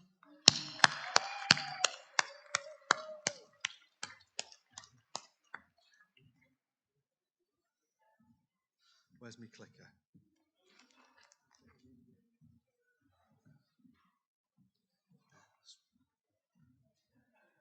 Right. Good afternoon, guys. Finance, the most exciting bit of the agenda as always, and it's probably my last one. Because if you don't vote me in, I'm going to leave. And if you do vote me in, I won't be doing this next year. So there you go. Not that I'm nervous or anything about the next 10 minutes, but there you go. Anyway, so reminder of our finances in 2021. We are, I've said this for the last couple of years, but it's worth mentioning and worth remembering. We are now a group of companies. So NAViGO, we spun out as a community interest company. We still have the community interest company, but we keep gathering up other bits of business and adding that into the group of the organisation. So we are a group, and the accounts, if you had a chance to read them, and I'm sure you have from cover to cover, we'll be clear on that we are a group company. So we have NAViGO Health and Social Care, CIC, which is the parent company. And then underneath that at the moment, and you may have seen a display board that tells you something slightly different, it's about to change. We have NAViGO Extra Limited, which is our trading subsidiary. We have the Gardner Hill Foundation, which is NAViGO's chosen charity. And we also have NAViGO CAMS Care UK, which has only recently been established to develop the business that Jane was talking about around the collaborative assessment and management of suicidality. So that's a new company, a new business in training for suicide risk assessment. I say you may have heard something different. Watch this space also for NAViGO Extra. We are in advanced talks and negotiations, as you've heard today, if you've been to the board, with Care for All and Ace Home Care about what do those three organisations potentially look like as one organisation within the NAViGO group. So this time next year, we'll be talking to you about a much larger trading subsidiary than we've got at the minute with NAViGO Extra. So that's one to watch for 21-22. So in terms of where we were with the accounts for 2021, obviously we've heard from Jane, you've heard from Anna this morning. It's been a very tough year tackling a pandemic and all of the financial and operational challenges that brings, with lots of money coming in for infection control, lots of money coming in and out for PPE and other things as well. So it's been a real challenge for the finance team to keep on top of that this year. But the good news is from a COVID pandemic point of view, everything we've spent, we've managed to recover from the government. The government has been funding us for that. So, and as I put there, COVID cost us over £900,000 in total, cost which we got fully reimbursed, but it's just interesting to see that it cost us almost £1 million extra on top of what we normally do in terms of PPE, hand sanitisers and all the things that we had to do for donning and doffing areas, etc. So we've performed well again this year across the NAViGO group with both NAViGO and NAViGO Extra posted surpluses. Ideal situation. As an organisation, we are now, again, I think as Tom mentioned earlier, we're a much, much bigger organisation than we were 10 years ago. We were around the £20 million mark. This year we're at the £36 million mark. And an organisation of that size, it would be irresponsible of us not to target a surplus for the organisation. We don't target a huge surplus, it's around £500,000 a year. But what that does is it gives us a little comfort blanket. So when we know how much money is coming into the organisation, we know if we can spend a little bit less than that, it gives us that little bit of headroom in case anything goes wrong, that we can respond to it quickly. And the surplus that we have posted this year is nothing unusual for an organisation of our size. It's just below £1 million. When you're turning over 36 million, £1 million worth of surplus is about the right level for an organisation to be achieving. And also, whilst we've done that, we've spent almost £1 million on capital projects. So the difference between sort of what we call revenue and capital is similar to what you would think about in your bank accounts at home. So your revenue costs are the costs of running your house and your household on a daily basis. Capital costs are things like, the windows need replacing, we need a new sofa, we need a new washing machine. So it's the big ticket items, if you like. So we've been able to deliver against our day-to-day expenses and make a small surplus, and we've also spent £1 million on keeping the windows and the sofas and things like that sorted as well, to use that analogy. So in terms of income generation, what did we do and how did we do it? How did we generate our income? We've obviously got our huge contract with the North East Lincolnshire Clinical Commissioning Group, North East Link CCG. But on top of that, we've also sold quite a lot of our bed capacity to other organisations. And again, Jane mentioned this in her presentation, that we did create some extra beds at places like Barbara's Beacon. And because our acute teams, particularly in JSS, Konar, and in Meridian and Pelham, are so good at managing the beds and so good at getting people through and discharging the things, we have some capacity. And we've been able to sell those. So adult acute, Rari and Fields are mentioned there as well. We've been able to expand our bed base at Rari and Fields. And also in older adult acute, we've been able to sell some beds to partner organisations. So like Rotherham, Doncaster and South Humber Trust, Humber Trust as well. We've sold them some beds, which brings us an additional income. We opened the Beacon, again, has been mentioned. That's to support service users locally to stop them going out of area. And we've been able to secure some resourcing for the Beacon as well. So we've got some income for that. And the Janine Smith Suite was full all year, something we hadn't expected. Again, you want us to, when we set the budget for the year, what you want us to do is be prudent about that budget, not be over-ambitious. If we're over-ambitious, you end up then an organisation gets into trouble. So we make assumptions that the Janine Smith Suite will be 93% full, and actually it's been 100% full all year, so we've been able to benefit from that as well. That's driven us some more income. In terms of cost savings, again, Jane mentioned this at the end of her speech. Hugely unfortunately, we've had to close Floral Hall and other places as well, because as is always the case in the public sector, we're looking for savings. Adult social care at the local authority are looking for savings, and the CCG, when they give us some money, are also asking us for savings, what they call cash releasing efficiency savings. So what have we done and how have we made those savings? Not many travel claims. We're all at home. That makes a real difference. When you think we're an organisation that spends well over £250,000 getting our staff around the area or to meetings and back, we've all sat on Zoom, we've all sat on Teams meetings and not got in the car and driven. Had a huge benefit on the environment, but it's also had a huge benefit on the financial budgets as well. Printing costs reduced dramatically. Again, sat at home in front of a screen, do I really need to print that document, yes or no? All these little, it doesn't sound like a huge thing, but when you add it up across 700 staff, across 19 sites, people not moving between sites or doing printing makes quite a big difference. We've used less psychiatric intensive care unit beds than we budgeted for. So not only have we been able to manage people through our acute units more effectively, we have managed to keep them out of more intensive care than we have done previously. So that's another real positive for us. We saved money on rental properties by moving Open Minds into the new NAViGO house home. The whole reason for doing that project was because we were spending rent on an external landlord's building on Osborne Street. What we've been able to do is redevelop the ground floor of NAViGO House, welcome our Open Minds colleagues in there and stop spending expensive rents in going into private landlords' pockets. That's really positive as well. We carried quite a lot of vacancies in the year because it was really hard to recruit during COVID and lockdown. And this is, when you think about the perfect storm that was caused by COVID, it's even more remarkable that our staff engagement scores were as fantastic as they were, because not only have our staff been facing COVID and facing a pandemic, they've also not had as many colleagues around as they normally have because we've had a lot of vacancies. People doing extra bank shifts, people working well above and beyond, yet we still have a happy, healthy and engaged workforce. It's a miracle, and it's a massive credit to everybody in our organisation. Big spenders. So where did we spend our money? Where's that almost £1 million that I mentioned? Where do we spend that in capital? So garden centre expansion. You've heard of the potting shed. The potting shed is now open. We started that project last year. Obviously, I'm now presenting these accounts to you that ended on the 31st of March, conscious that we're 6 months further on than that. But we had spent £237,000 on that project at that time. We finished it off during the course of this year.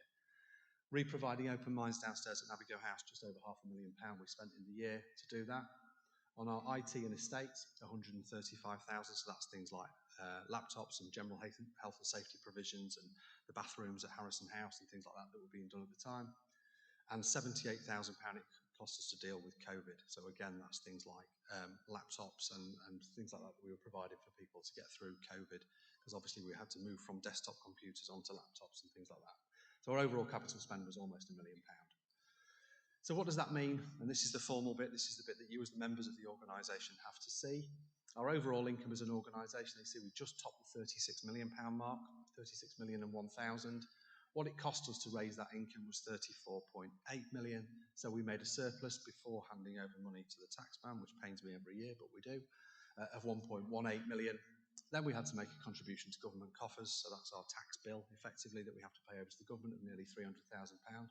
which does stick in my throat rather, but then you can see that our overall surplus as an organisation was almost £900,000 this year, which is a really, really healthy position for the organisation to be in. So I'm pleased to recommend these accounts to you because I think they show an organisation in really good health financially. So what does this mean for us? So that's 2021.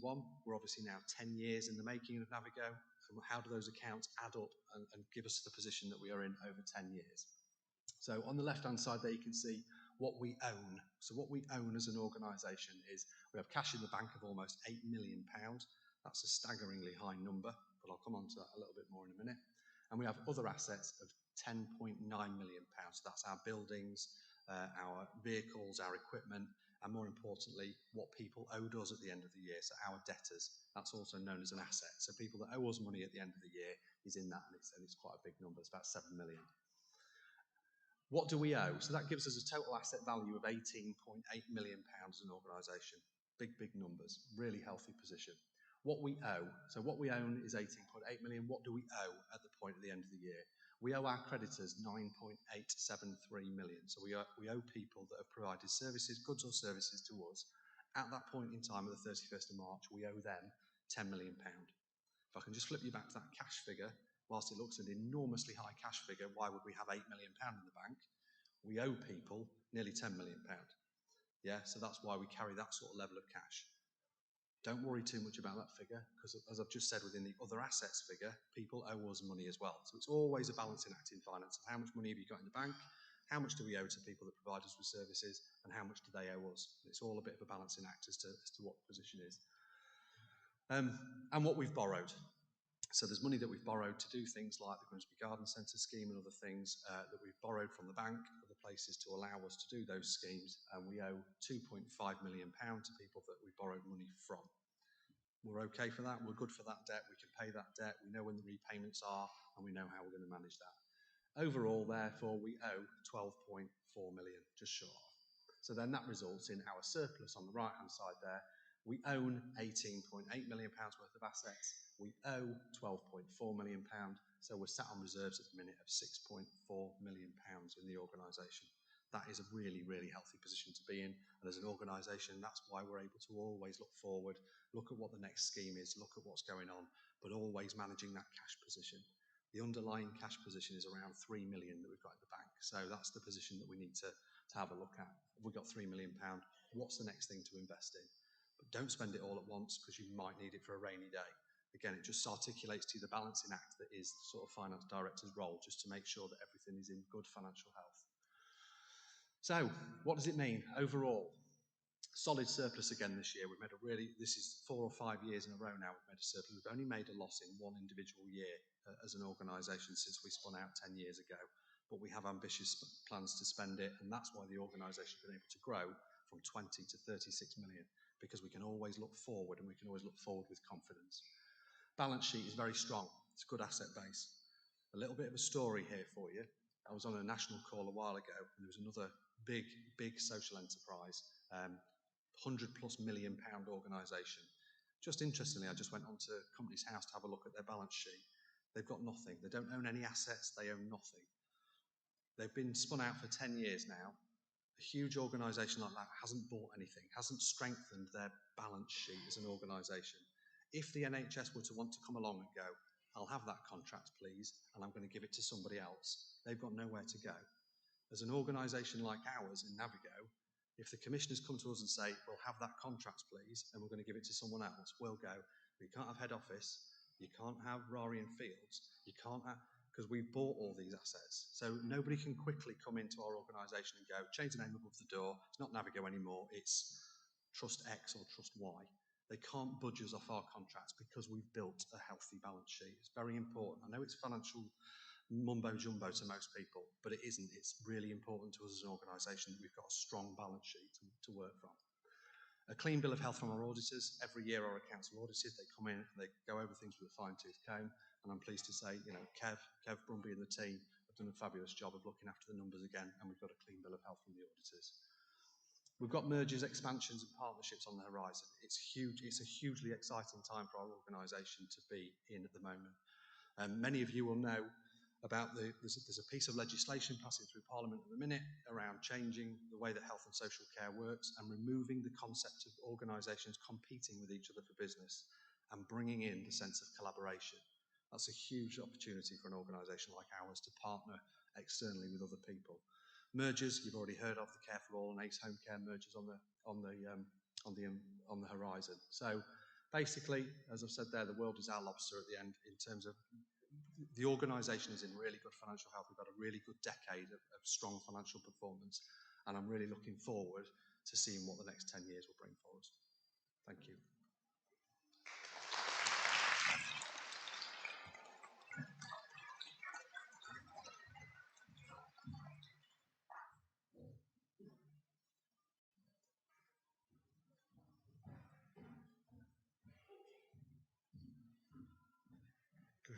Thanks for that, Simon, and I'm sure you'd like to join me in thanking Simon over the past 10 years for his stewardship of our resources.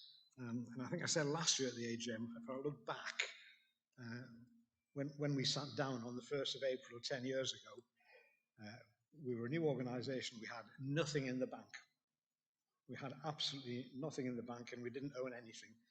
And we had to go to the commissioners and ask them if they would loan us the first 6 months of their contract value, because we hadn't got anything to pay our staff with. So if you look where we were and where we are now, we're a really good, healthy organisation. So thank you, Simon, for your stewardship, and for the rest of the finance team for looking after our resources. And when I became chair, the one mantra I had was never lose track of your bottom line.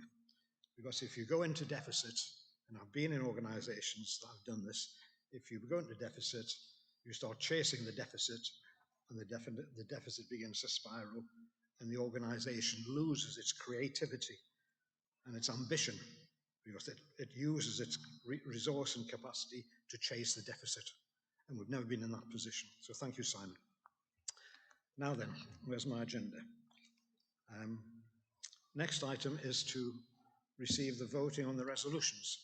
And this year, you've been asked to vote on 3 important resolutions.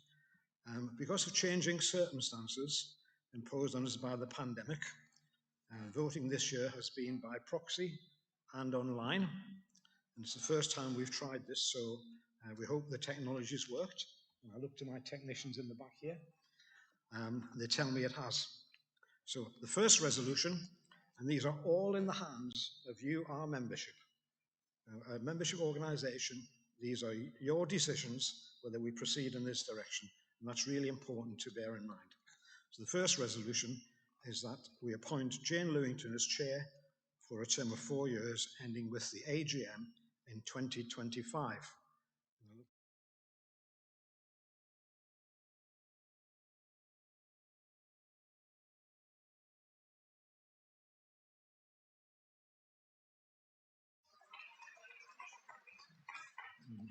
Our second resolution is to appoint Simon Beaton as Chief Executive for a term of 4 years, ending with the AGM in 2025. And that resolution has been passed.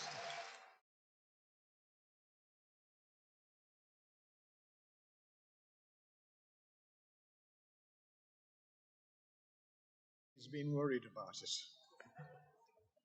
We did have a plan B in the true NAViGO way. And the third resolution is quite a complicated one, but it's really, really important, this one. There are some changes to our articles, which are the rules which govern how the organisations run, and these were set out in the notice. The most significant of these is around the number and appointment of staff and community representatives to reflect the increasing size of NAViGO. We've traditionally had 4 community and 4 staff representatives, and we want to increase that from 4 to 5. And also, by putting in that increase, we want to make sure that our black and minority ethnic workforce are appropriately represented at both our membership board and as a director at our board. And this is really, really important for us, because we're beginning to become more and more inclusive as a bigger organisation we become. So the third resolution, which is set out in the agenda, I look to my counters, and that resolution has also been passed, so thank you.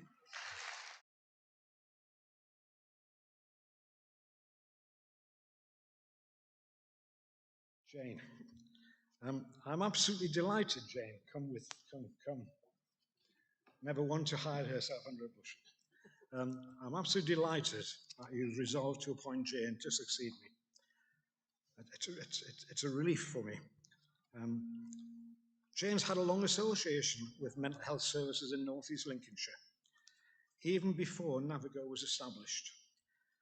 As Chief Executive of the Primary Care Trust, it was largely due to Jane's insistence and her persistence that we secured the capital to build Harrison House. She was our greatest advocate, alongside our commissioners, for securing the money to transform our mental health services. And that capital expenditure was the beginning of the modernisation of mental health services here in North East Lincolnshire. A little bit more history. Jane was one of our first non-executive directors when NAViGO was established, and she served as a non-executive director for 5 years, at the same time as holding down a job as the chief executive of the Lincoln Hospitals Trust, which in itself is a demanding role. So she spent 5 years as a non-executive.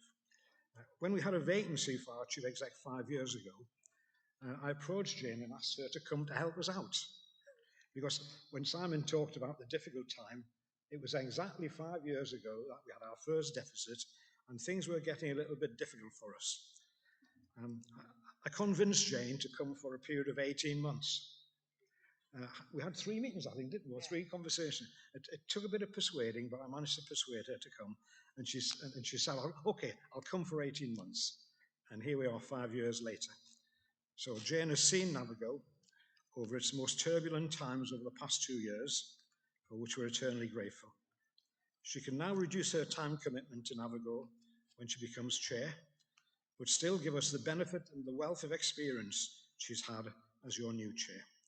And I'm sure you'd want to join me in thanking Jane for all she's done over the past 5 years and wish her every success in her new role as chair, which is well deserved.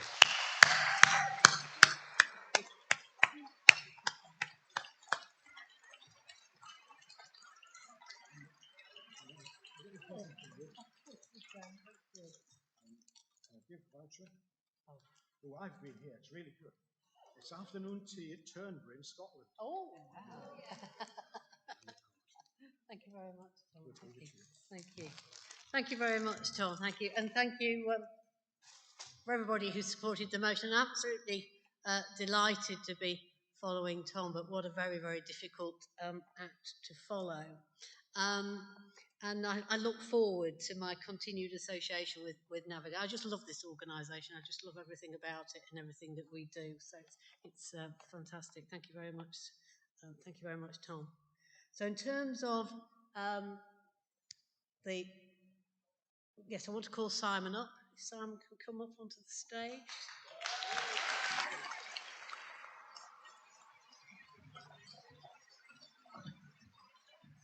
It gives me great pleasure to actually pass the Chief Executive baton on to Simon. Not only do I know that NAViGO is going to be in a very, very safe pair of hands, I also know that Simon is absolutely passionate about everything that makes NAViGO unique. And those things that we do that make a real difference to the lives of the people who use our services. So I hope you, again, will welcome Simon into his new role as our Chief Executive. Simon.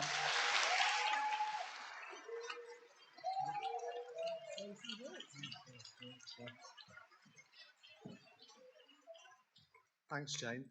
As you would expect, I haven't prepared anything for this because, I pretty much do wing it most of the time. I've sort of forged a career out of winging it.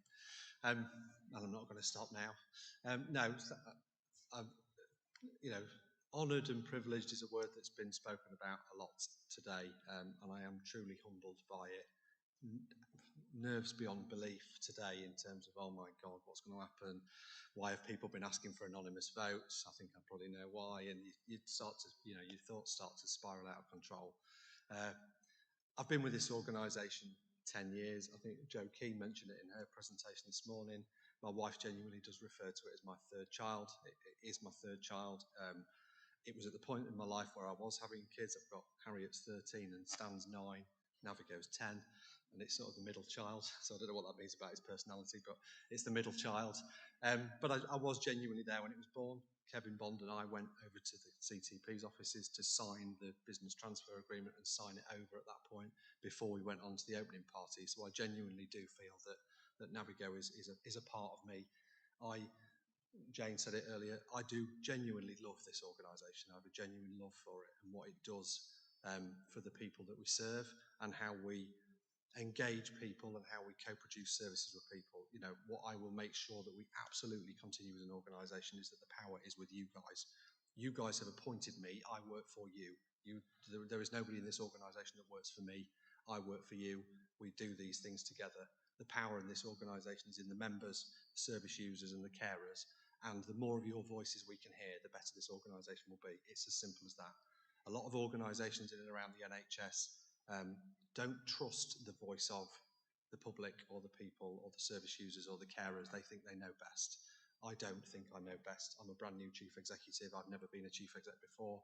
I'm going to need you to help me over these next few years. I've got an extremely strong senior management team behind me with a lot of experience, and we will do things together as an organisation. That's the way we do things. That's the way we do things at our best, and that's how we achieve our best as an organisation. I just can't wait to serve you guys, really. I think I've been over a journey of the last sort of 5 or 6 months of Tom and Jane coming and going, we're going to ask the board to recommend that you're the chief exec, to me going, holy shit, that is a proper big, that is a really grown-up job. Am I really a grown-up? Oh my God. Right through to a journey now of being really quite excited and enthusiastic and passionate about where we together can take this organisation. The first decade, as you've seen, has been amazing, and I really want to be. You've appointed me for a 4-year term. You know, you can kick me out in a year if you want. You've got that power to do that. But let's try and get to 4 years and see how you think I've done in 4 years, and we'll, you know, together we'll make this organisation even stronger and even better and even more part of the fabric of this community. So thank you for your confidence in me. I just hope I can repay it to you over the next few years. Thanks a lot.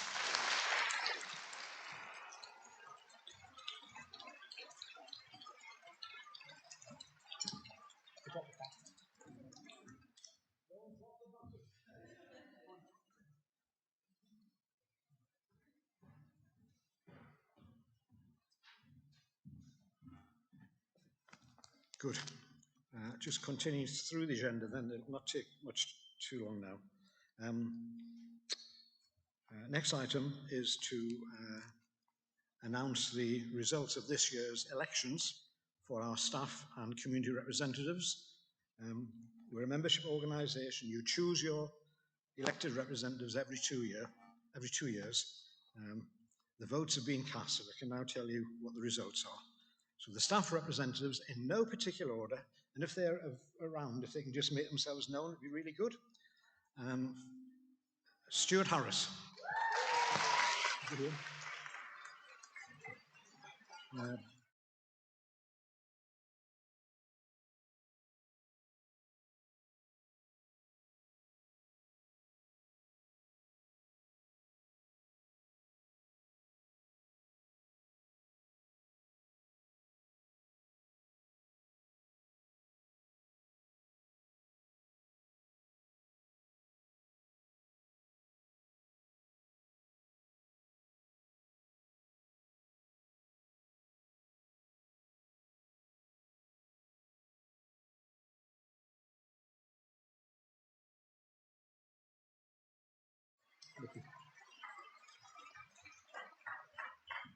And our community representatives, Pam Bendel,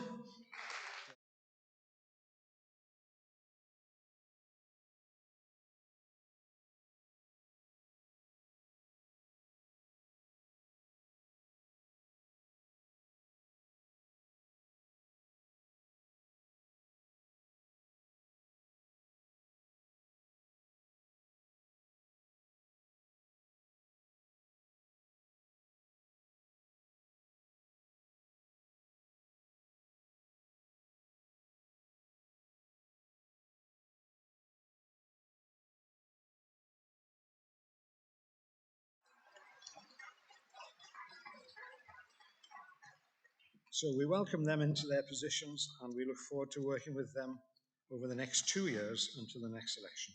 So it's a sad day as well because we have to say goodbye to some of our existing representatives. We have to say goodbye to Richard Melly, who's been your staff director for the past 2 years. Richard is not here at the moment, but I'm sure you'd like to thank him in the usual way.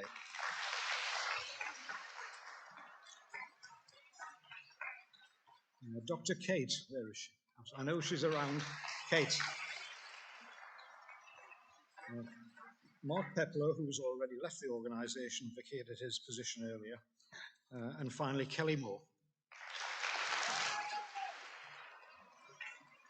And I'm sure you would like to thank them for all they've done to support NAViGO over the last 2 years as your representatives. Our next item is now, I normally have a load of counters here where we put the counters into a column and we decide on Project of the Year. So Project of the Year, there are 5 nominations for this. 5. Cliff, which is a child loss impact group for fathers. Reach In Staff Wellbeing Offer. A long-term recovery conditions program. Recovery Road. And the Neuropsychiatry Service. And the winner is...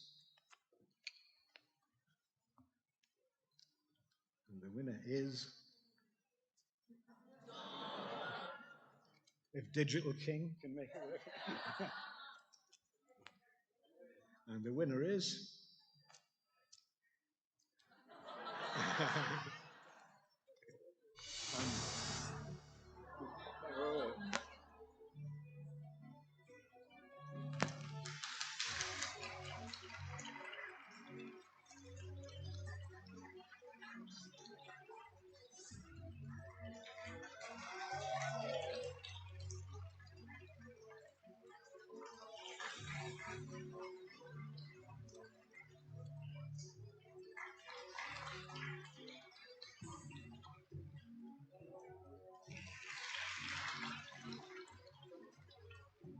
And the winner is... And the winner is...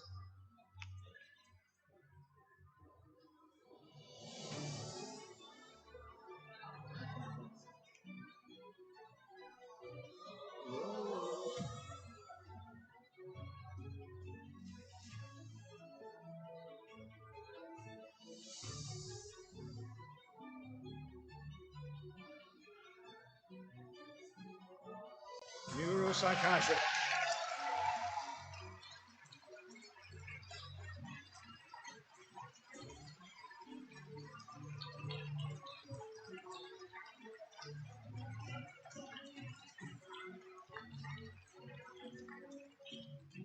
So this project will receive support from our management team, and it will receive resources from our surplus to enable that project to proceed. But the other projects, I'm sure we build into our programme, and we look at them and see if we can kind of move them along as the year progresses. So thank you for that, and congratulations to Neuropsychiatry's bid.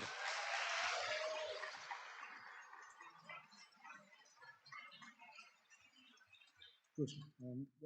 The next bit of the agenda is with me, and I find this one of the most difficult jobs I have to deal with each year. Each year the list of nominations grows, and this demonstrates the great pride and the ownership all of you have in NAViGO. If I could make an award to everybody, I would do so, but alas, I've got to choose one from each category. So here are my choices for the year. First one is Team of the Year.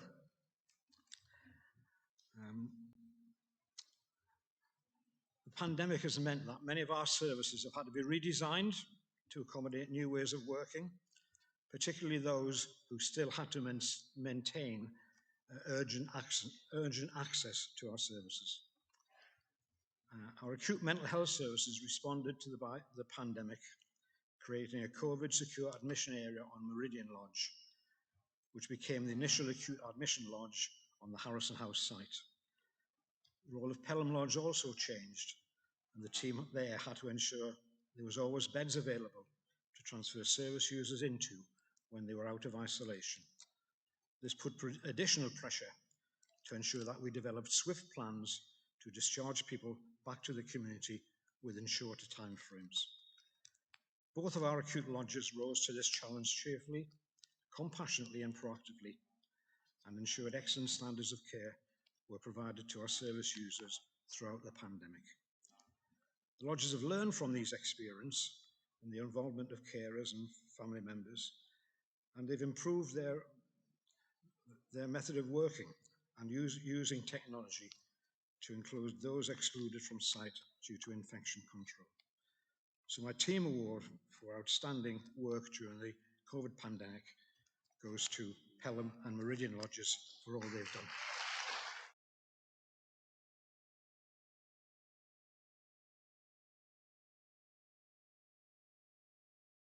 Pelham or Meridian? There must be somebody from Pelham or Meridian here. Is there anybody?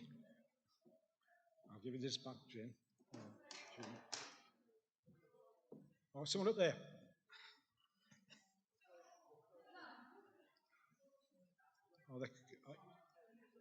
Are you coming down?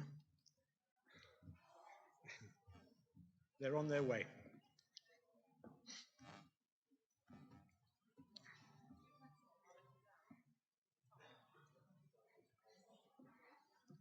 Yep, I'll do the next one while Pelham make their way down here.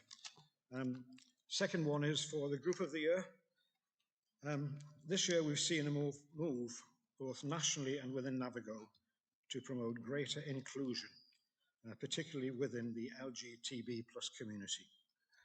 NAViGO have adopted the Rainbow Badge Scheme to demonstrate our commitment to this.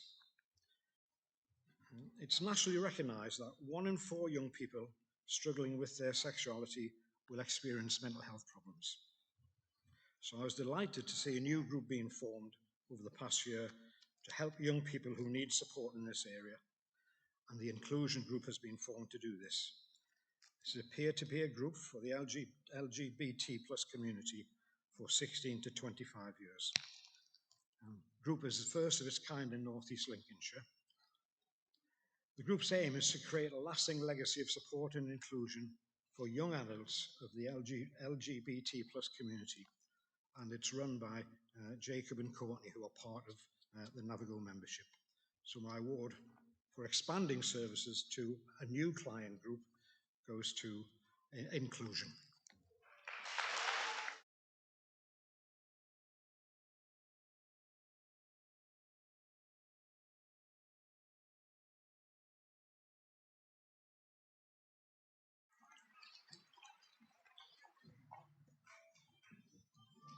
Well done. We just need a photograph. Well done, Jacob. Okay, thank you. Thank you.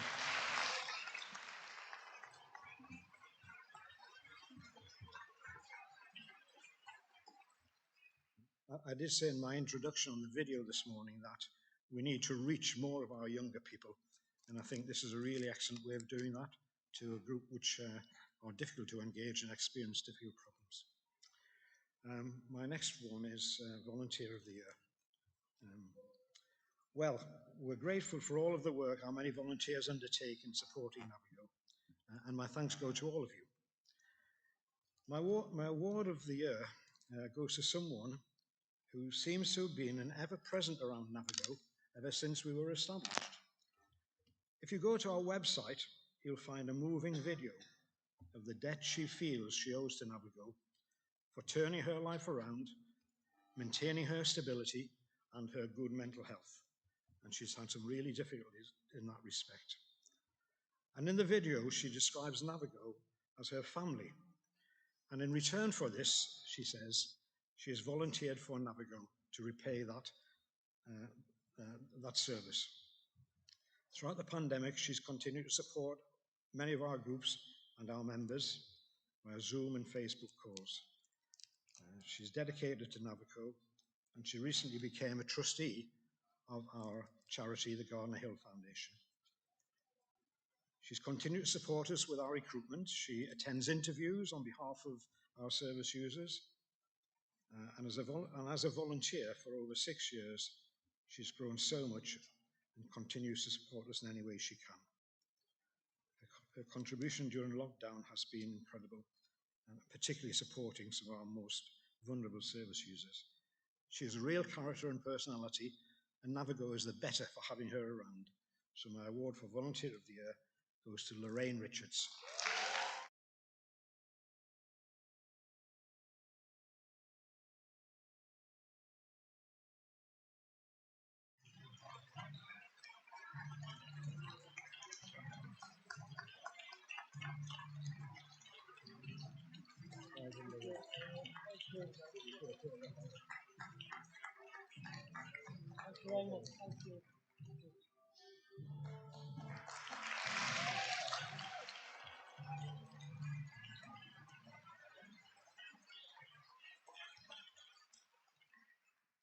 There's only one problem with Lorraine. She supports the wrong football team. It's not in black and white stripes. And actually, when I speak to Lorraine regularly through Zoom, she often calls me from her Liverpool room. And if she doesn't call me from her Liverpool room, she calls me from her certificate room. And she's got this room with all of her certificates that she's achieved since she became to NAViGO, which she says are more valuable than wallpaper and make a better presentation than wallpaper. So if we have a Zoom call in the future, I'll look towards the certificate for Volunteer of the Year, Lorraine. Well done. Right, my last one, Individual of the Year. This has been touched on by Jane in her presentation earlier, actually. I didn't know she was going to raise it. When I was first approached to be chair of NAViGO 10 years ago, I asked for a little bit of time to think about it, because it's a big thing, isn't it? Becoming chair of an organisation with no track record, and will it be a success? And one of my major reservations as to whether we could succeed was whether a relatively small mental health service like NAViGO could survive, and its survival would depend on its ability to recruit and retain medical staff. I came from being a chief executive of a large mental health trust, and one of the biggest problems we had was difficulty in recruiting and retaining consultants and middle grade doctors. I mean, where I came from, they were working a 1 in 13 on-call rota. I come here and we were working a 1 in 4, if you're lucky. So why would highly trained psychiatrists want to come and work in a 1 in 4 when they can go to a big trust and work in a 1 in 13? Well, over the years, my reservations have been dispelled, I'm happy to say. We've managed to retain and recruit sufficient numbers of medical staff to sustain our service with a little bit of difficulty some of the time. Much of this has been possible because of some outstanding work going on quietly behind the scenes to satisfy the demands of the Royal Colleges and to support our recruitment and retention programme, particularly our programme for recruiting overseas doctors. And Jane mentioned this in her presentation. Didn't know she was going to say that. No task has been too much for this individual I've decided to make this award to. She's planned and prepared overseas recruitment programs for doctors. She's been overseas to run recruitment fairs. She's continued to keep in touch with appointed staff when they've had difficulties with their travel arrangements and COVID, even some who've had difficulties in personal tragedy.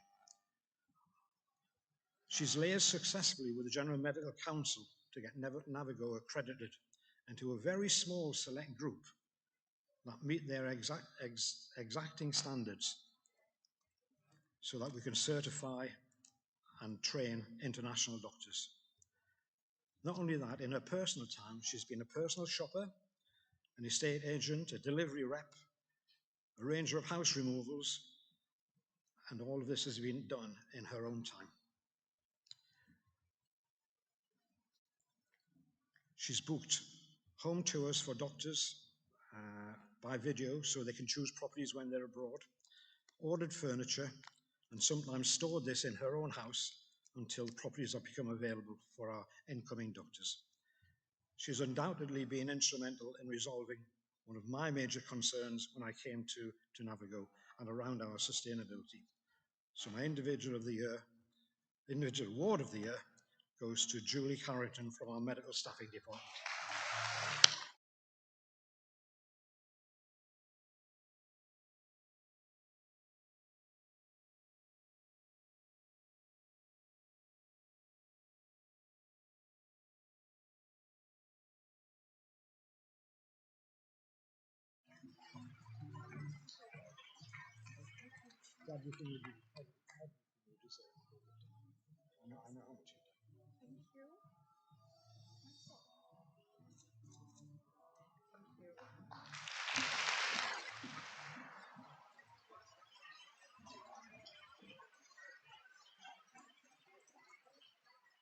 Well done, Jolie. Now then, where are Pelham Meridian? Are they here? Come.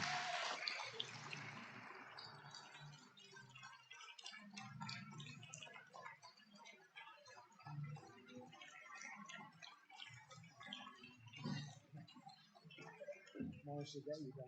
Thank you.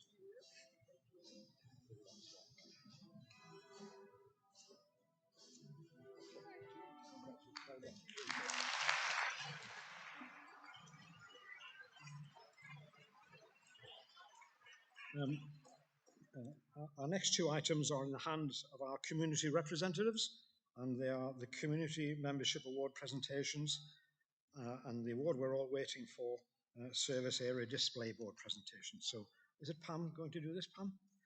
I thought it would be. Good, well done, Pam.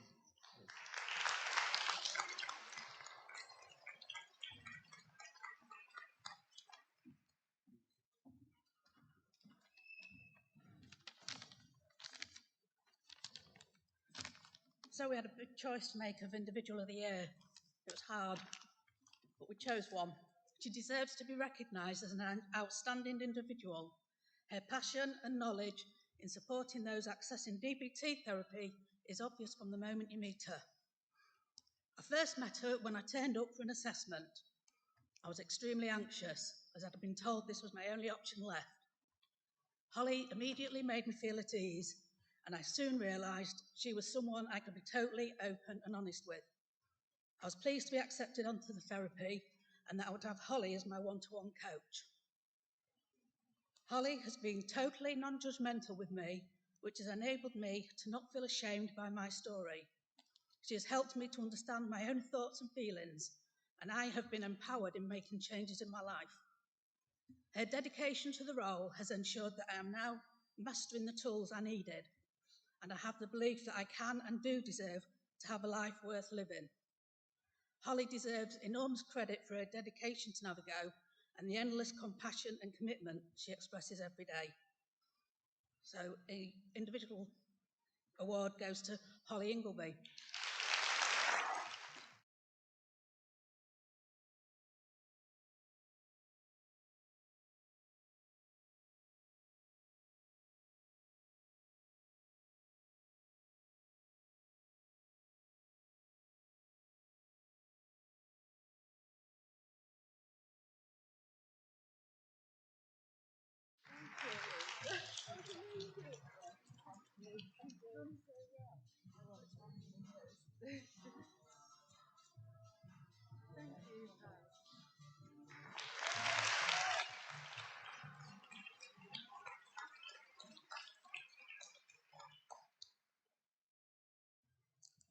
So, Team of the Year. This service has helped me daily in the evenings when I've been in low mood and needed someone to talk to. They help me in every way possible. They have never given up on service users despite whatever mental health problems they're suffering from. They support you as a person rather than just looking at your label and running a mile. They always take the time to help you manage any problems you face. Another quote is, "I've never been to a service like this. All the staff are just lovely and they never just leave you with no support. They are an excellent team of staff and are very supportive. They've really helped me and many others. This service is very needed. If it wasn't for Safe Space, I don't think I would be here now." So well done to Safe Space.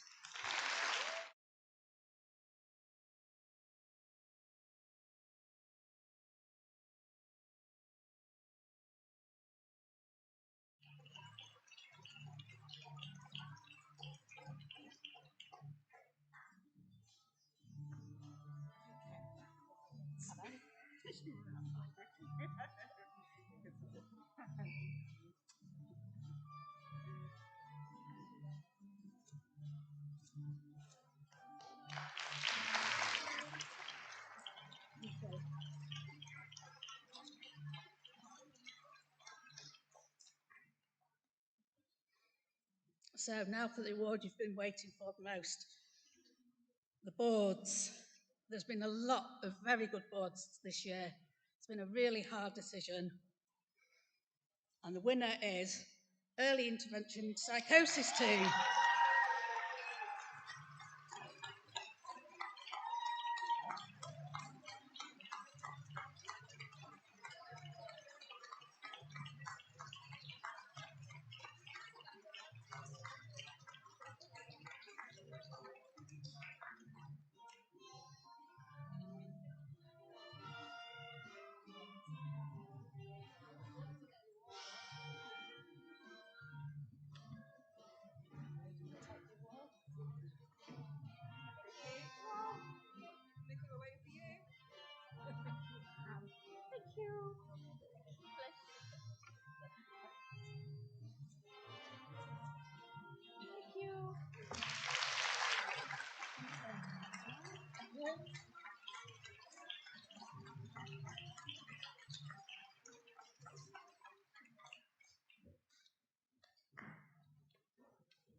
Now, Tom thinks he's coming back on stage to say a few final words, but actually, Tom, we've got a few words to say to you. He's kept saying to us for weeks, I don't want any fuss. So we've just ignored him and we've carried on because we're going to make a fuss. We do want to mark your departure. So I've got a few words to say to Tom. We've then got a little surprise video for you as well for you to enjoy. So I first met Tom, brace yourselves, in 1988. When we were both working in learning disability services. I was working at Caister Hospital and Tom was working at Harmston. Both of those hospitals are no longer with us. That says something about the trail of destruction that we've left behind us in our careers. So I first met Tom in 98, so I've known him a long, long time. And I can honestly say that Tom is one of the best people I have ever worked with over the last 33 years. His passion for doing the right thing for service users and his honesty and integrity just absolutely stand out. And there was always one thing that you could rely on Tom for. He would always keep his eye on the money as a former accountant. I remember when NAViGO was being created and Kevin came to me and he said, did I know anyone who could chair NAViGO, anyone with the right skills and expertise, but who would get this new kind of organisation?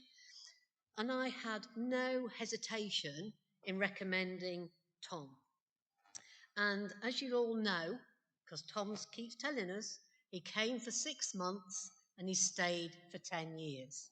And how lucky have we been and how grateful are we that you did actually stay for 10 years, Tom? And obviously there have been so many highlights over those 10 years, but, you know, under Tom's leadership, the board has made some really major investment decisions over those years. If you cast your minds back, deciding to develop that specialist eating disorder service at risk, it was very much a case of build it and they will come. Buying the Grimsby Garden Centre, no small undertaking. Backing the development of the Janine Smith Suite, all under Tom's personal leadership of the board. But Tom has always gone that step beyond, and he's personally led some really important work for NAViGO. So he chairs the Mental Health Act Committee. I never had to worry as Chief Executive that we weren't going to be safe around Mental Health Act issues because I knew that Tom was very much keeping a close grip on the Mental Health Act and what we were doing, mental capacity and safeguarding the same. Everyone describes Tom. When you mention Tom's name, the first reaction you always get is, oh, he's such a lovely man. And he is, isn't he? Such a lovely man. and he's going to be an absolutely impossible act to follow. But I'm going to particularly miss the wonderful stories that he tells all of our new staff at induction. And they are many and varied, and you can tell that those stories really do connect with our new members of staff. And there's a common theme that runs through those stories, and it's about never assume as a member of staff that you understand what is important for our service users. So it's a massive thank you, Tom, not just from me, but from everyone in the organisation, not only for everything you've done for NAViGO over the last 10 years, but even more importantly, for the warmth, the humour and the compassion that you've brought to the role. So I'd like you to come up on stage, watch our video, and then we're going to give you a few gifts. So come on up, Tom.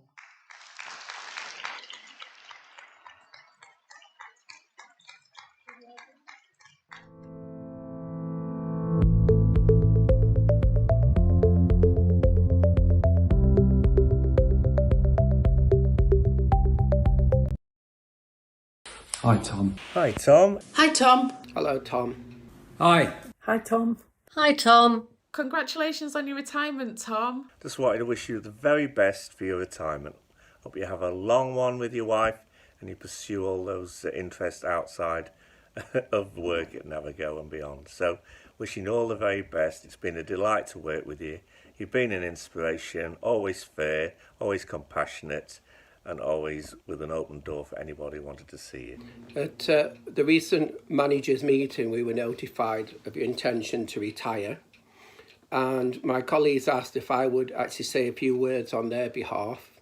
So basically what they want to do is to thank you because you were instrumental in them being placed in those roles. When we last spoke, we talked about the uniqueness of NAViGO as an organisation.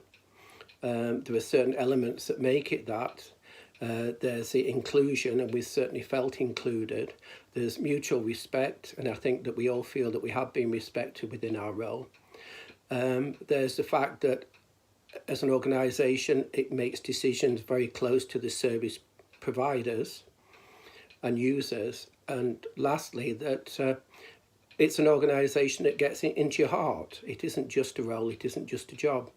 And all those things basically are down to you. So we just wanted to thank you very much and wish you the very best for your retirement. And let's hope we keep in touch. We really couldn't have asked for a better chairperson over the last 10 years, and we're really going to miss you. Hope you get lots of time to spend doing the things you enjoy. Our loss is definitely the golf course's gain. As one of the community reps, I'd just like to say a big thank you for all the support you've given us, all the hard work you've done for NAViGO. I hope you enjoy your retirement and have fun. This is Jeff Hurst, and this is a message, a retirement message to Tom Hunter from the NAViGO family, or NAViGO family, I'm not sure how you pronounce that. And it's about your retirement. And they're very sorry you're leaving, and they all say they will miss you. So congratulations on your retirement. And they want to thank you for your incredible years of service and helping others. You're a very caring man, of course, and you support the Magpies, that fantastic team up in Newcastle. I'm a Hammers fan, of course, so thank you for giving us the 3 points at the beginning, first game of the season. And of course, we are all known for a great team in 1966, played with some great players, people like Big Jack Charlton, of course, fantastic character up there in the northeast, great man, great speaker, great manager, fantastic team comrade on the field, and one of the greatest characters in football, I think, or in life I've ever come across. Had some great times with him. I just wanted to say a very, very genuine thank you for allowing me onto the board at NAViGO for a set-off, but everything that you've done for NAViGO and for Humber Coast and Vale over the years, absolutely stunning work, great chairmanship, and it's been a real privilege and a pleasure to work with you and to get to know you as a friend as well as a chairman. So thanks so much. I'll miss you loads, and have a very, very happy retirement. Just wanted to say all the very best on your final retirement. I just really wanted to pass on my congratulations for an amazing career in the NHS. Thank you so much over the last 10 years for all your help, support and guidance. I think it's fair to say I wouldn't be anywhere near where I am now without that support. It's been an amazing 10, 11 year journey that we've had together, from the point of view interviewing me for the first time for my Director of Finance role in one of the back offices in Tukes, to where we are now. You know, we've set up Garden Hill along the way, and hopefully that's been left in really good health as well. And just what a pleasure it's been to be on the journey with you. Please don't be a stranger. Please continue to come back to NAViGO and revel in the amazing work that we've done here. You're always welcome at NAViGO, you know you are. So I just wanted to wish you and Anne all the very, very best for the future. Just a few words from me to say how much I've loved working with you, not just over the last 5 years, but over the last 33 years. And I guess it is 33 years since we first met in the NHS. You've always, to me, been one of the very best leaders I've ever had the privilege of working with in the NHS. And it's been absolutely amazing to have had you as our chairman since we first started back in 2011. Thank you so much. Thank you for your guidance, for your humanity, and for your integrity. Have a nice retirement, because NAViGO won't be the same without you. Wishing you all the best, Tom. Take care, mate. Bye. Take care. Speak to you soon. Bye. The very best, Tom. Thank you. Tom, congratulations. They'll all miss you. Have a very happy retirement from Jeff Hurst. It's been a real pleasure, Tom. Thank you. I'd love to wish both you and Anne a wonderful retirement together. Thank you so much, Tom. Bye. Thank you so much, Tom. Bye.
Confused, I must find my notes.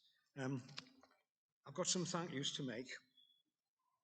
And then I'll just say a few things before I finish. I also enjoy our AGMs.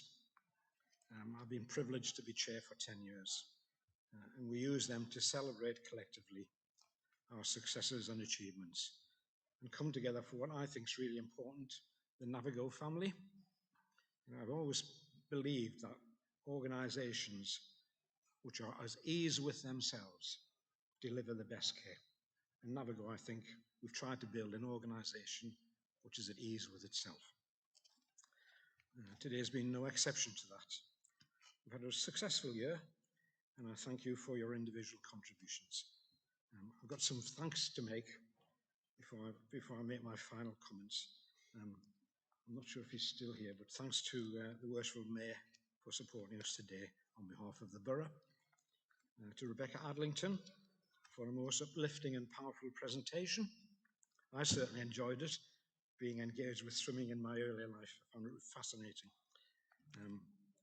To our seminar speakers this morning, I thought they were actually wonderful, the seminar, so moving and so relevant.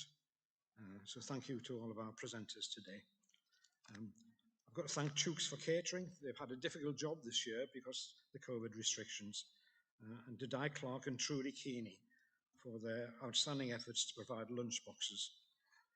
And they've also provided those lunch boxes to all of our inpatient units. So everybody in NAViGO, there is such thing as a free lunch today. Thanks to the staff at the auditorium for helping us set up, to James and his team. Where's Clive, our photographer, as ever, for taking the photographs. Our corporate affairs team for all their organisation of the event today. Our comms team for all they've done to promote this, and especially to Bradley King with streamers for broadcasting this AGM across our digital platforms. Thank you, Bradley. Got to thank the caretakers from our estate team for moving all the display boards and getting them set up. And a special thank you to my board members for their continued support.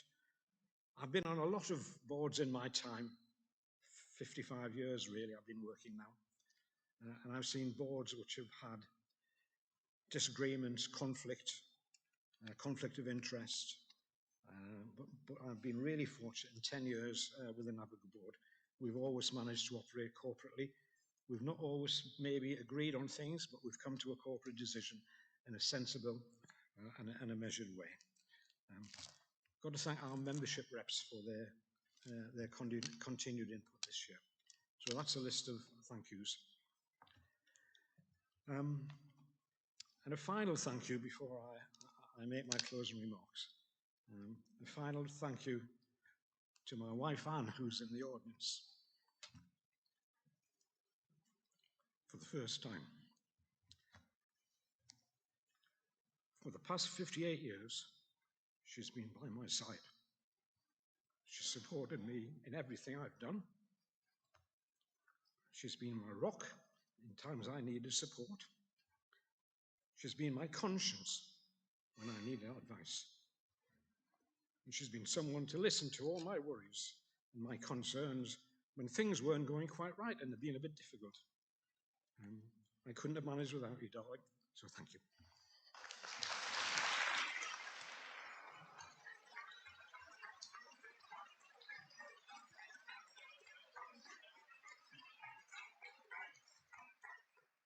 And she now gets, after 58 years of work, 58 years together, she now gets a bit more of my time. Although she said to Jane the other evening when they were having a conversation on the telephone, the trouble is, he's still a moving target. Okay, can I leave you with some thoughts before I go? I think three things, and I say this in my foreword today, three things continue to underpin the success of NAViGO. Firstly, our continued innovation and development and our new ways of delivering services. That's really important.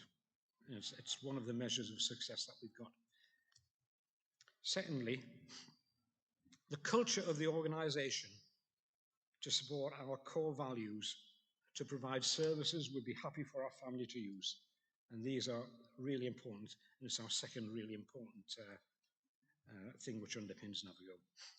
And thirdly, and undoubtedly the most important factor, the mutual support. Everyone within the within NAViGO gives each other. And during the pandemic, never before has this been as important as it is now. It's been an absolute pleasure and a privilege to be in your chair since NAViGO was established, and to watch the organisation and its people grow and develop, as well as seeing the differences we've made to the lives of so many people and our service users. As Jane said, I came initially for 6 months to help with the preparatory work to establish the organisation. But its ideals, its culture, and its values have captured my heart and soul, and it's been a huge part of my life. And I think I'm a better person for that. So I thank NAViGO for making me a better person, and I'm truly grateful for that. As I leave and I hand over to Jane as chair and Simon as chief executive, I'm sure NAViGO in their capable hands will continue to develop and grow and thrive. And I wish them both, all of our staff and our members, every success for the future. So, if you've had a chance to read my foreword, I made some closing comments at the end about where will NAViGO be in 10 years' time. Well, who knows? We don't know, do we? But over the past 10 years, I've watched my grandchildren grow. And we've spent many happy times with my grandchildren, as well as many happy times in NAViGO over that 10-year period. And I've spent time with the kids watching our favourite film, Toy Story, which I'm sure many of you will know. Yeah? It's a really, really good movie. Yeah, if you haven't, get a chance to look at it. One of the heroes in Toy Story is a space ranger called Buzz Lightyear. And the toys ask him during the movie, "Where are you going?" And Buzz replies, "To infinity and beyond." So my message is for NAViGO for the future: emulate Buzz. Aim as far and as high as you can in all you do, and everything will be well. Thank you for your time and for the time I've spent as your chair, NAViGO, and I wish you all well. Thank you.